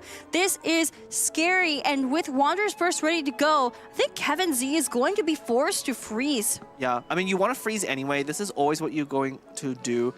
One really good thing is Signora is on 5. Now, most notably, 5 is the limit for her not to transform into a Crimson Witch of Ember's state. If there's one more damage that goes on her, she will flip. But I think you really need the Cryo in this matchup. You don't want the Pyroform. The longer you can delay that, you can also use Signora's Revive to tank through a Wanderer Burst. It does 8 damage, but obviously when you revive, it doesn't matter how much overkill you do. So Kevin Z's deck does not do a lot of big flashy damage, like for example the Sign Overload deck that we keep seeing popping up, but actually both players banned in this finals. But it does do consistent damage, and it does consistently freeze lock its opponent, and it's very high skill floor, I think, to execute this well, and that's why it's been kind of coin flippy, I think. Yeah, definitely rewards a lot of experience on the deck. You know, one of the reasons why this deck is so good at freezing is, of course, Signora's skill does 2 cryo initially, but does leave a status, that sheer cold status, that tags your character with the cryo afterwards. As we can see here, Wanderer is frozen now and will have Hydro at the start of next round to be frozen either by Mona or even by Kazuha's plunging attack. Yeah, Ting having to eat that freeze, you know, that Wander Burst ready to go is just too threatening for Kevin Z. There is something we can do. Oh, it is! Yeah, there we go. So, of course, just broke freeze. This is new card. This patch, it does piercing damage to yourself, and, well, it's going to shatter that freeze. And now the Crimson Witch of Ember's form is out. Signora's left on 1 HP. That Wanderer's Burst is already down, and the Instructor is refunded an Animo Dice. Yeah, this puts Kevin in a really awkward situation. If he goes for the kill on Wanderer here, Ting has enough dice to actually take out Signora as well. But if he doesn't, a swirl from Ronda will also do the same. Oh, this does have is a food so in hand, though. bad. We could see a Lotus coming out, playing that. Seed Dispensary. What is this for? Timaeus. There's Timaeus. Basically free. Getting a Heart of Kavarina. You have 4 Princess. Does not get gilded. Yeah, I think Gilded was the card I was looking for. You know, he has no Lyre songs, and he has that Golden House on hand. Notably, if you have Golden House and Timaeus, you can play Gilded. You could play Shadow of Sand King to draw 1 with the first Timaeus stack. Yep. And we're then probably to see a replace on Kazuha here doing just that. There's the heart on to Kazuha. What's this going to be? Yeah, we actually have the Gamblers. It actually could be Here's a really the Gamblers. good turn. Oh, it's going to be a quick swap. Let's head off. I like this a lot. Quick swap, plunging attack. Wander falls just enough damage, and Mona can't do. Mona can't do 2 damage at once. No, she could if there was a Fruit of Fulfillment in Ting's hand or a weapon. On that countdown. No, you can't count down. Oh, what do you do here? I mean, let's see.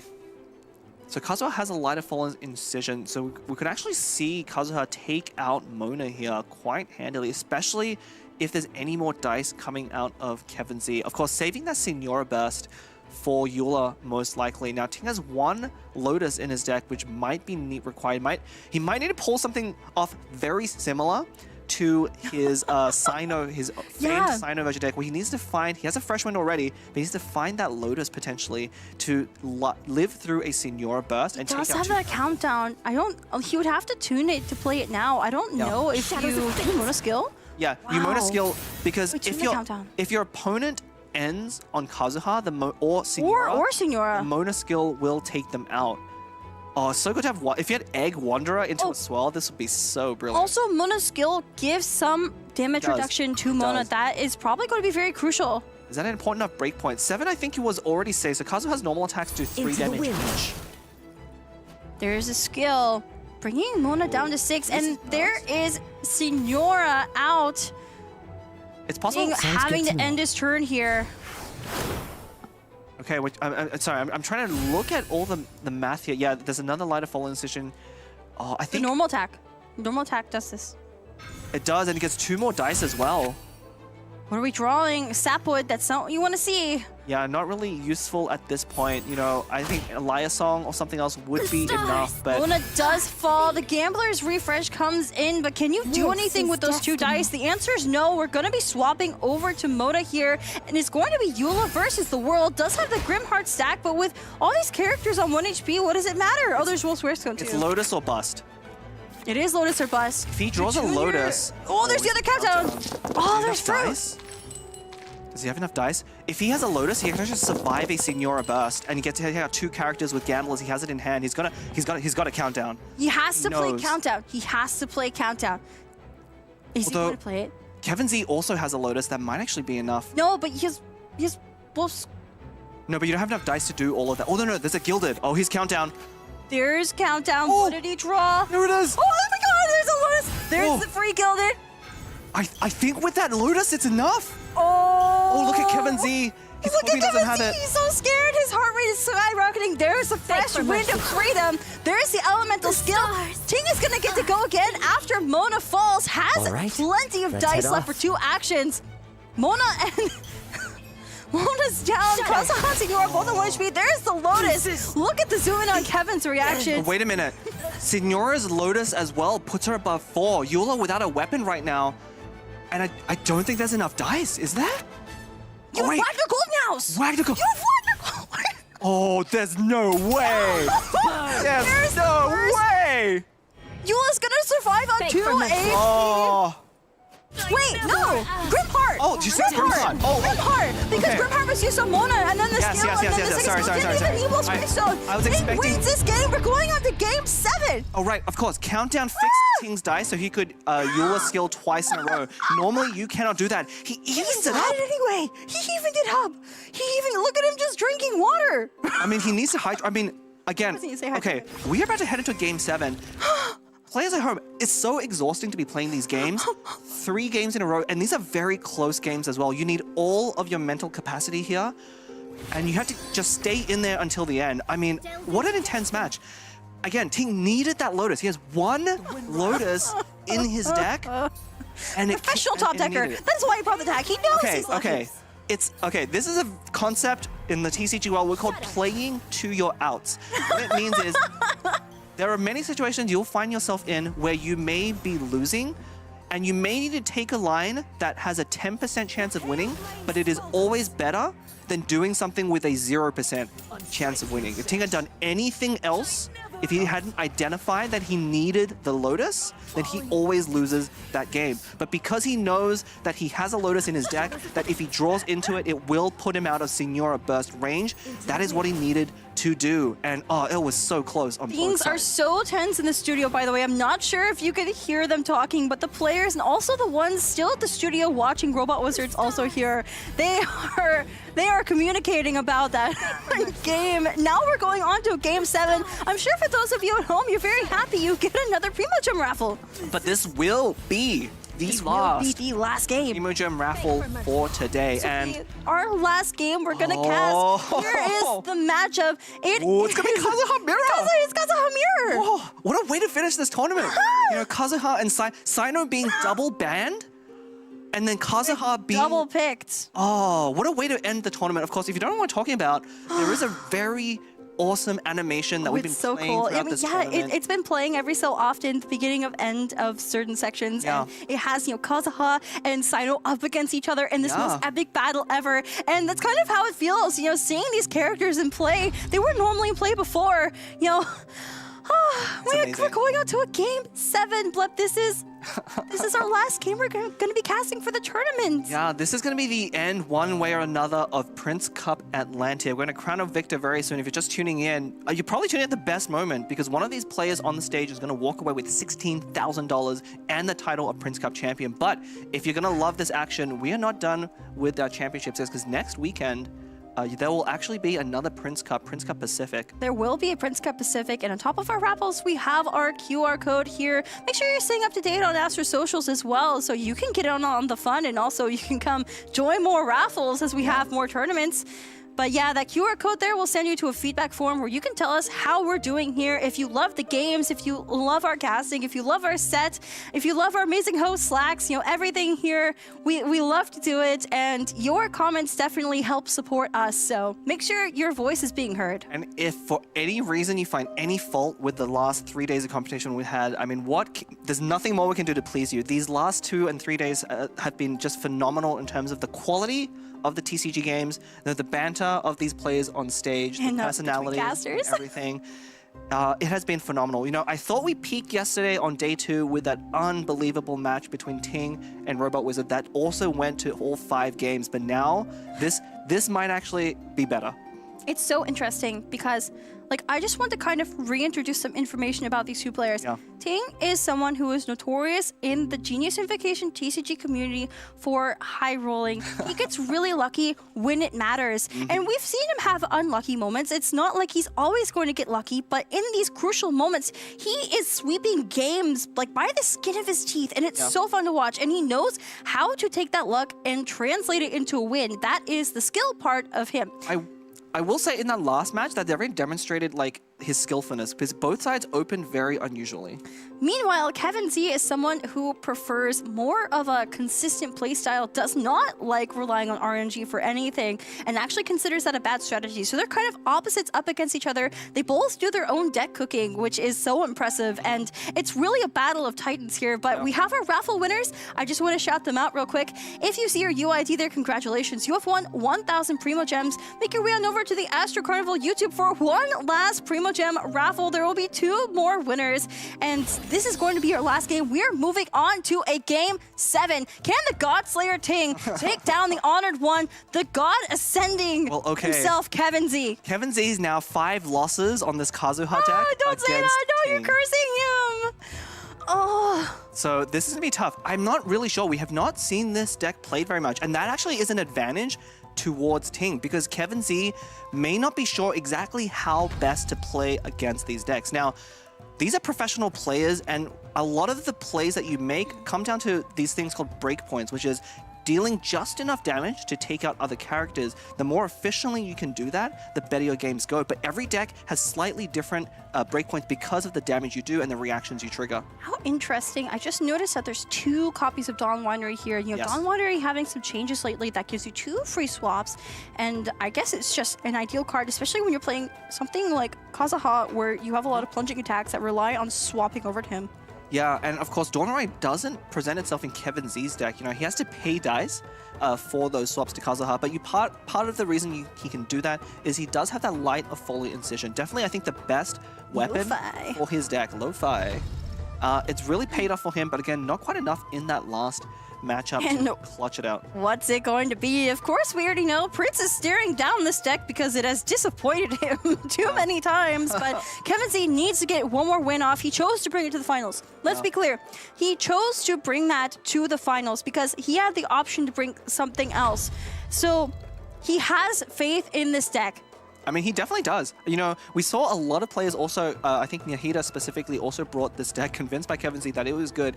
I think it is a good deck, but it's pretty difficult to play.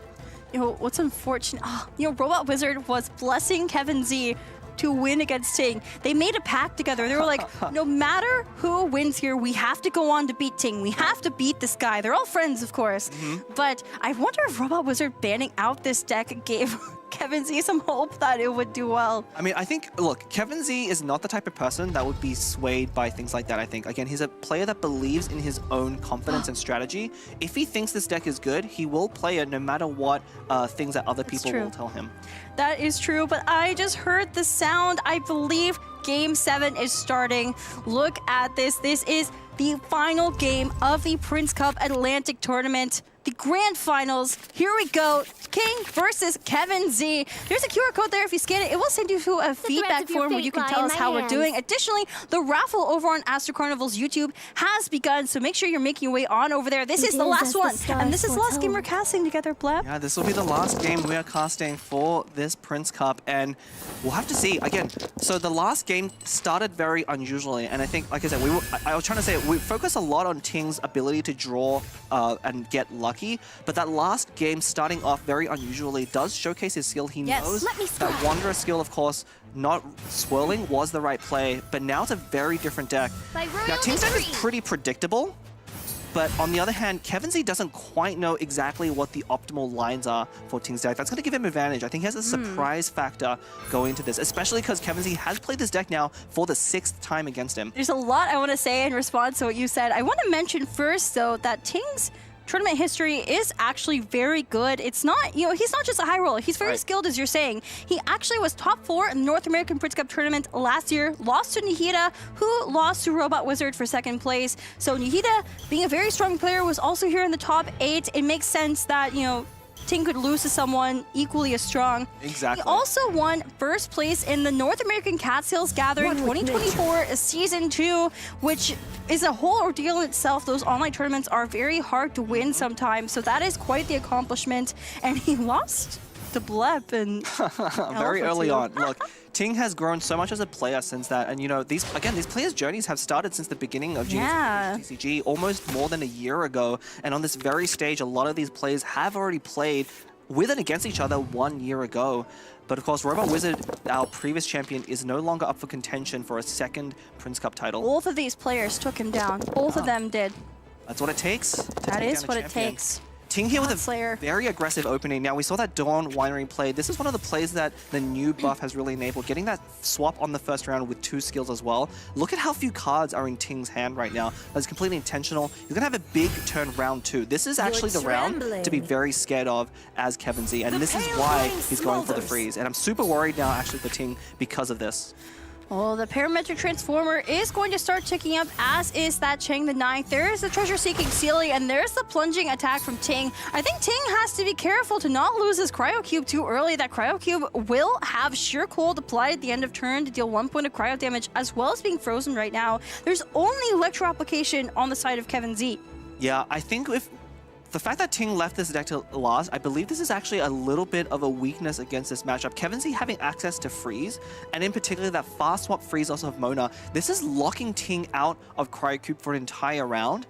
And this is the round he played Parametric Transformer. In fact, I wonder if he should have saved that Covenant Transformer for the end of this round rather than playing it last round, because now those 3 dice, you have to be on Kazuha to use those 3 dice. And if Kazuha gets frozen this round, it's almost over. Fischl cannot do enough on her own. Actually, this is a really precarious situation. Interesting. There is the Kazuha first. After Signor goes for a second skill, but now Kevin Z's burst is ready in case she gets flipped. This is, I don't know. This is really scary for Ting.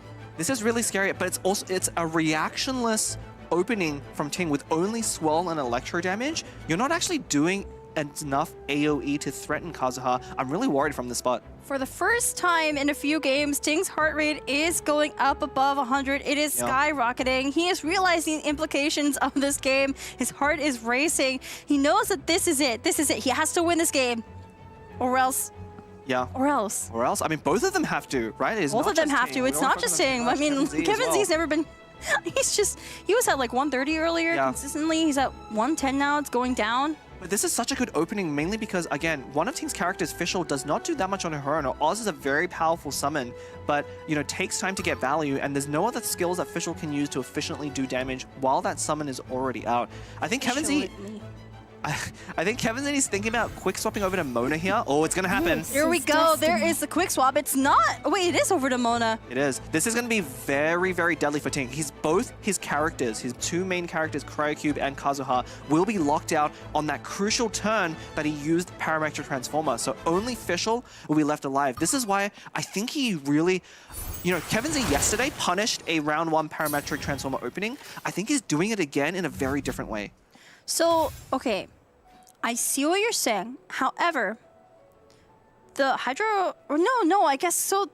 There's going to be Cryo application on both Kazuha and Cryocube going next round. That is so rough. That's why you play Signor on this deck. And if Ting ends on Fischl and Kevin Z ends first, a quick swap to Kazuha freezes both of them again. This is the threat of this deck. And I think Ting's deck kind of unfortunately plays right into the strategy of Kevin Z. Ting now forced to build up Fischl Burst, which is powerful, but not as powerful as you really need. What does he get from Sealy here? Oh, there's Judgment on the side of Kevin Z. That is going to be really brutal for Ting, but draws Sapwood. Okay, I think we might... I don't know if it's correct to go for the Fischl Burst here. We might just see Timaeus being deployed to at least draw an artifact in that turn. You're hoping for a Gilded, and you might need to swap off into one of your other characters. Cryocube, I think you don't want that swirl. You don't want that swirl. It's just going to freeze your characters again. You need Kazuha active. He's going to go for the normal attack, threatening that Fischl Burst. Ooh! Oh, wait, really? There's no way. This is basically Ting saying, go on, swirl me. Okay, so he's going to try and... Ting has a copy of Tada in his deck. He does? He has Tada. He has it somewhere. I'm pretty sure he has one copy of it. There it is! There it is! There it is! There it is! Might come up, yeah.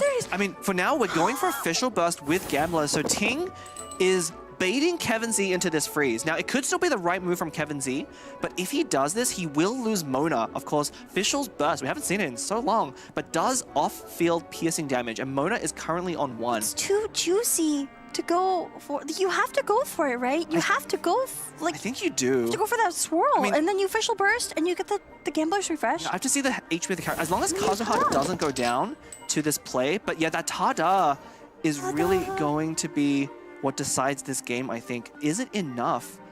Actually, I think Kevin Z wants to play Judgment.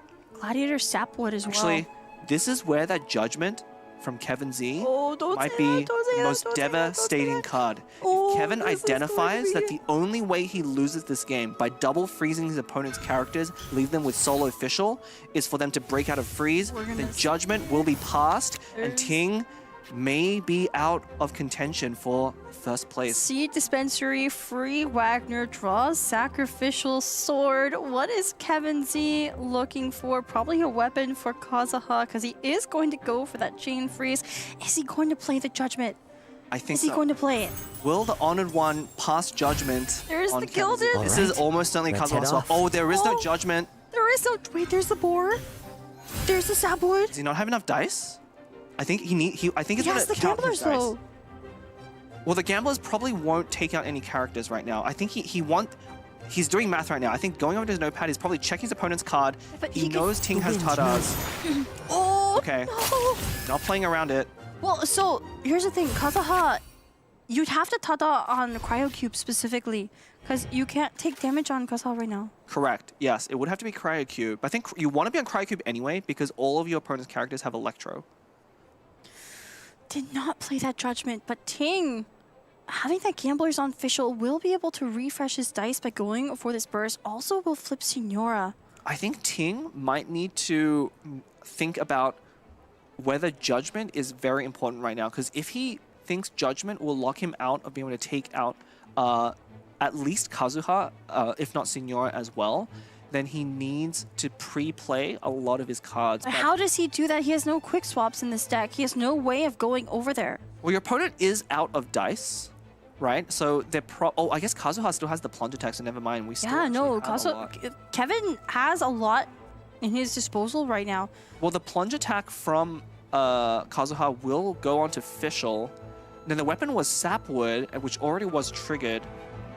And then Kevin Z will have to spend an additional. He doesn't have a Boar Princess though. Boar Princess free. He has one stack of Boar. He has 2 stacks of Boar Princess left. He played Boar and didn't do anything with it. Okay, so he has one. So he has a normal attack on Kazuha, followed by probably another normal attack or a skill, but not both.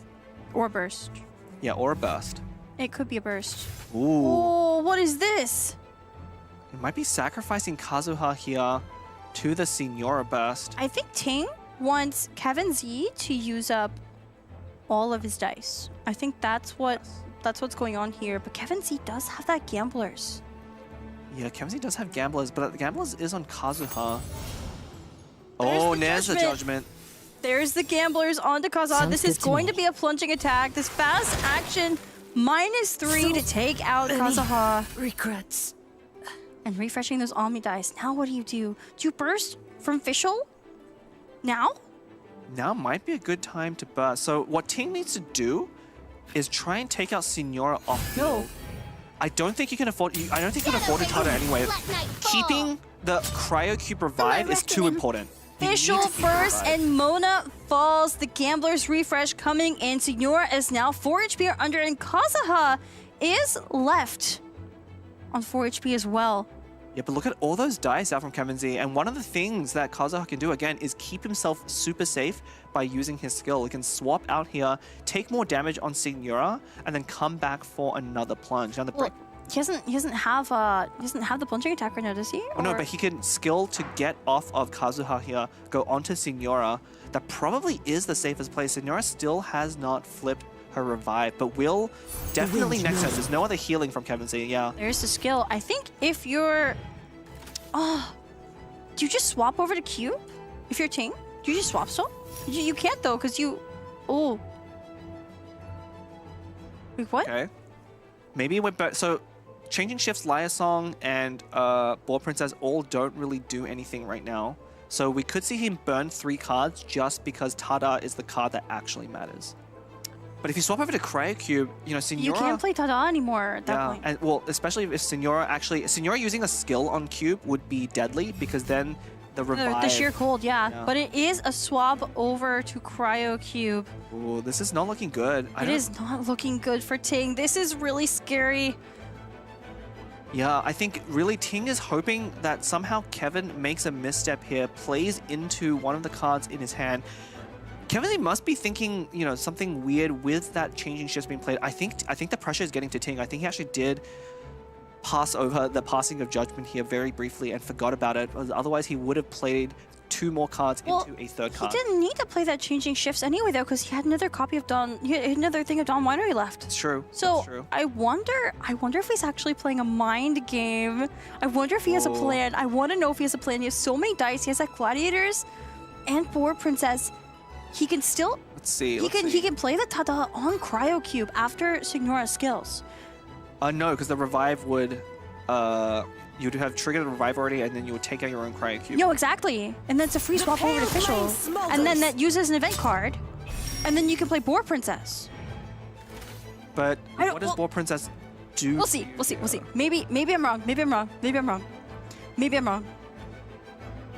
But I think he has a plan. I want to know what that plan is. But then if you burn Tada to passing of judgment, you can't then you're still on Cryo Cube, right? Tuning the sapwood. What is the plan here? Why are we tuning?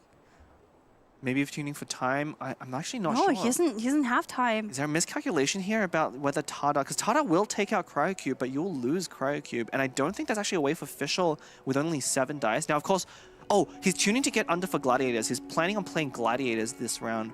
Wait, Gladiators is 3 normal attacks. That's what I was thinking. Oh, it's just a regular swap on official. Does not play the Tada. Oh, but this is really bad. That sheer cold on Cryo Cube is going to take Cube out no matter anyway. What. Yeah, I think when we make this play, we probably shouldn't have swapped. Although, I think if Kevin Z had just bursted Fischl here, a swap into Kazuha to swirl into Cryo Cube really has the same effect. This is really scary. So what is Kevin Z going to do? You could swap back onto Kazuha and go for that plunge attack. The timer is ticking down, guys. This is the last match of the grand finals. It will be a Lotus onto Signora, and it's going to end. Yeah, the Lotus here will eat up a normal attack. So I think this is to... So 2 normal attacks from Fischl would have flipped Signora. But with that Lotus... Oh, it pronounced to be 3 normal attacks, but I don't think it matters. This should be Liar's Song. Wait a minute. Or Princess. Wait a minute. How much damage? Fischl burst does 4 damage? Wait a minute. Can you Fischl burst? Yes. Right now? Oh, no, you're one dice short because of... Yeah, you're 1 dice. Oh, why'd you keep the Liar Song? Wait, what's the artifact of Fischl? It's Gilded? It's Gamblers. Gamblers. Oh, that's right. But you never take out Signora here. So you can Liar Song. Oh, what do you... Demise. Drawing a Gilded. Wait. That's a free Gilded. Is that enough? That's still only 2 dice. You're back where you started. You don't have 4. I don't think this is enough. I don't know what the plan is here. No, this is not enough. I believe this is gonna be it. Okay, there's a normal attack. What do you even do now? Do you just... Why are we swapping under cryohypostasis? I'm not sure. I think Kevin, knows it. He's sitting back in his seat. He doesn't really know what to expect from Ting's deck, but Kevin Z with priority, I think, is going to take it. He has the Signora It bounce. swaps anyway. This is it. Oh, this is going to be it. What does Ting draw here? There's nothing Ting doesn't matter. Kevin Z is going first, so it doesn't matter. Kevin Z has a Signora burst lined up against a Fischl at 6 HP. 5 HP, not even 6. This is it. We're tuning. This is going to be the burst from Signora. -6 is exactly enough to take out Ting's Fischl. And the winner of the Prince Cup Atlantic Tournament is Kevin Z, the honored one, taking down the professional top decker, the God Slayer Ting. And this has been Leah casting for you. And this has been Bleb, a pleasure. An absolute pleasure. Thank you so much, everyone. We couldn't ask for more. Thank you so much. It was an absolute pleasure. You played so well. Thank you so much for joining us. Thank you. Yes, enjoy the 2nd place, and you may exit as we will bring our champion. Kevin Z, you finally made it. I've been hearing about you for so long. That trophy is yours, baby. Pick it up. This is all yours, ladies and gentlemen. The winner of the Prince Cup Atlantic, Kevin Z, the honored one, arrives and lives up to expectation. Well done, well done. How you feeling right now, boss? I'm feeling really great. Oh, great. Any words out there to the fans? Any words out there to everybody? I want to say that I made my own deck, so I'm very glad. I'm very thankful to myself. But I also want to thank Robot Wizard. He really encouraged me, even played along with my antics, and even wished for me to win the tournament. So I'm really grateful to him. Fantastic. Well, Robot Wizard has lived on through you. Your champion, ladies and gentlemen. Give it up one more time. All of our competitors out there cheering him on. I know you're all friends, and we just could not have gotten more from you guys. Thank you for going all the way. And Kevin Z will be your winner. Prince is very, very pleased. And that will do it for us. Congratulations, Kevin Z. You've done it. You're the best in the world. And we have done it here as well. Put her there one more time, my friend. Absolute pleasure to watch you. And thank you for all of our viewers out there. Hope you guys enjoyed the Primo Gems. Hope you enjoyed the show. Hope you got some fantastic decks to use for your own. And with that, we will say good night. Thank you, everybody. Thank you to our casters. Thank you to our players. Thank you to our viewers. And thank you to Kevin Z, your winner of the Prince Cup Atlantic. Woo!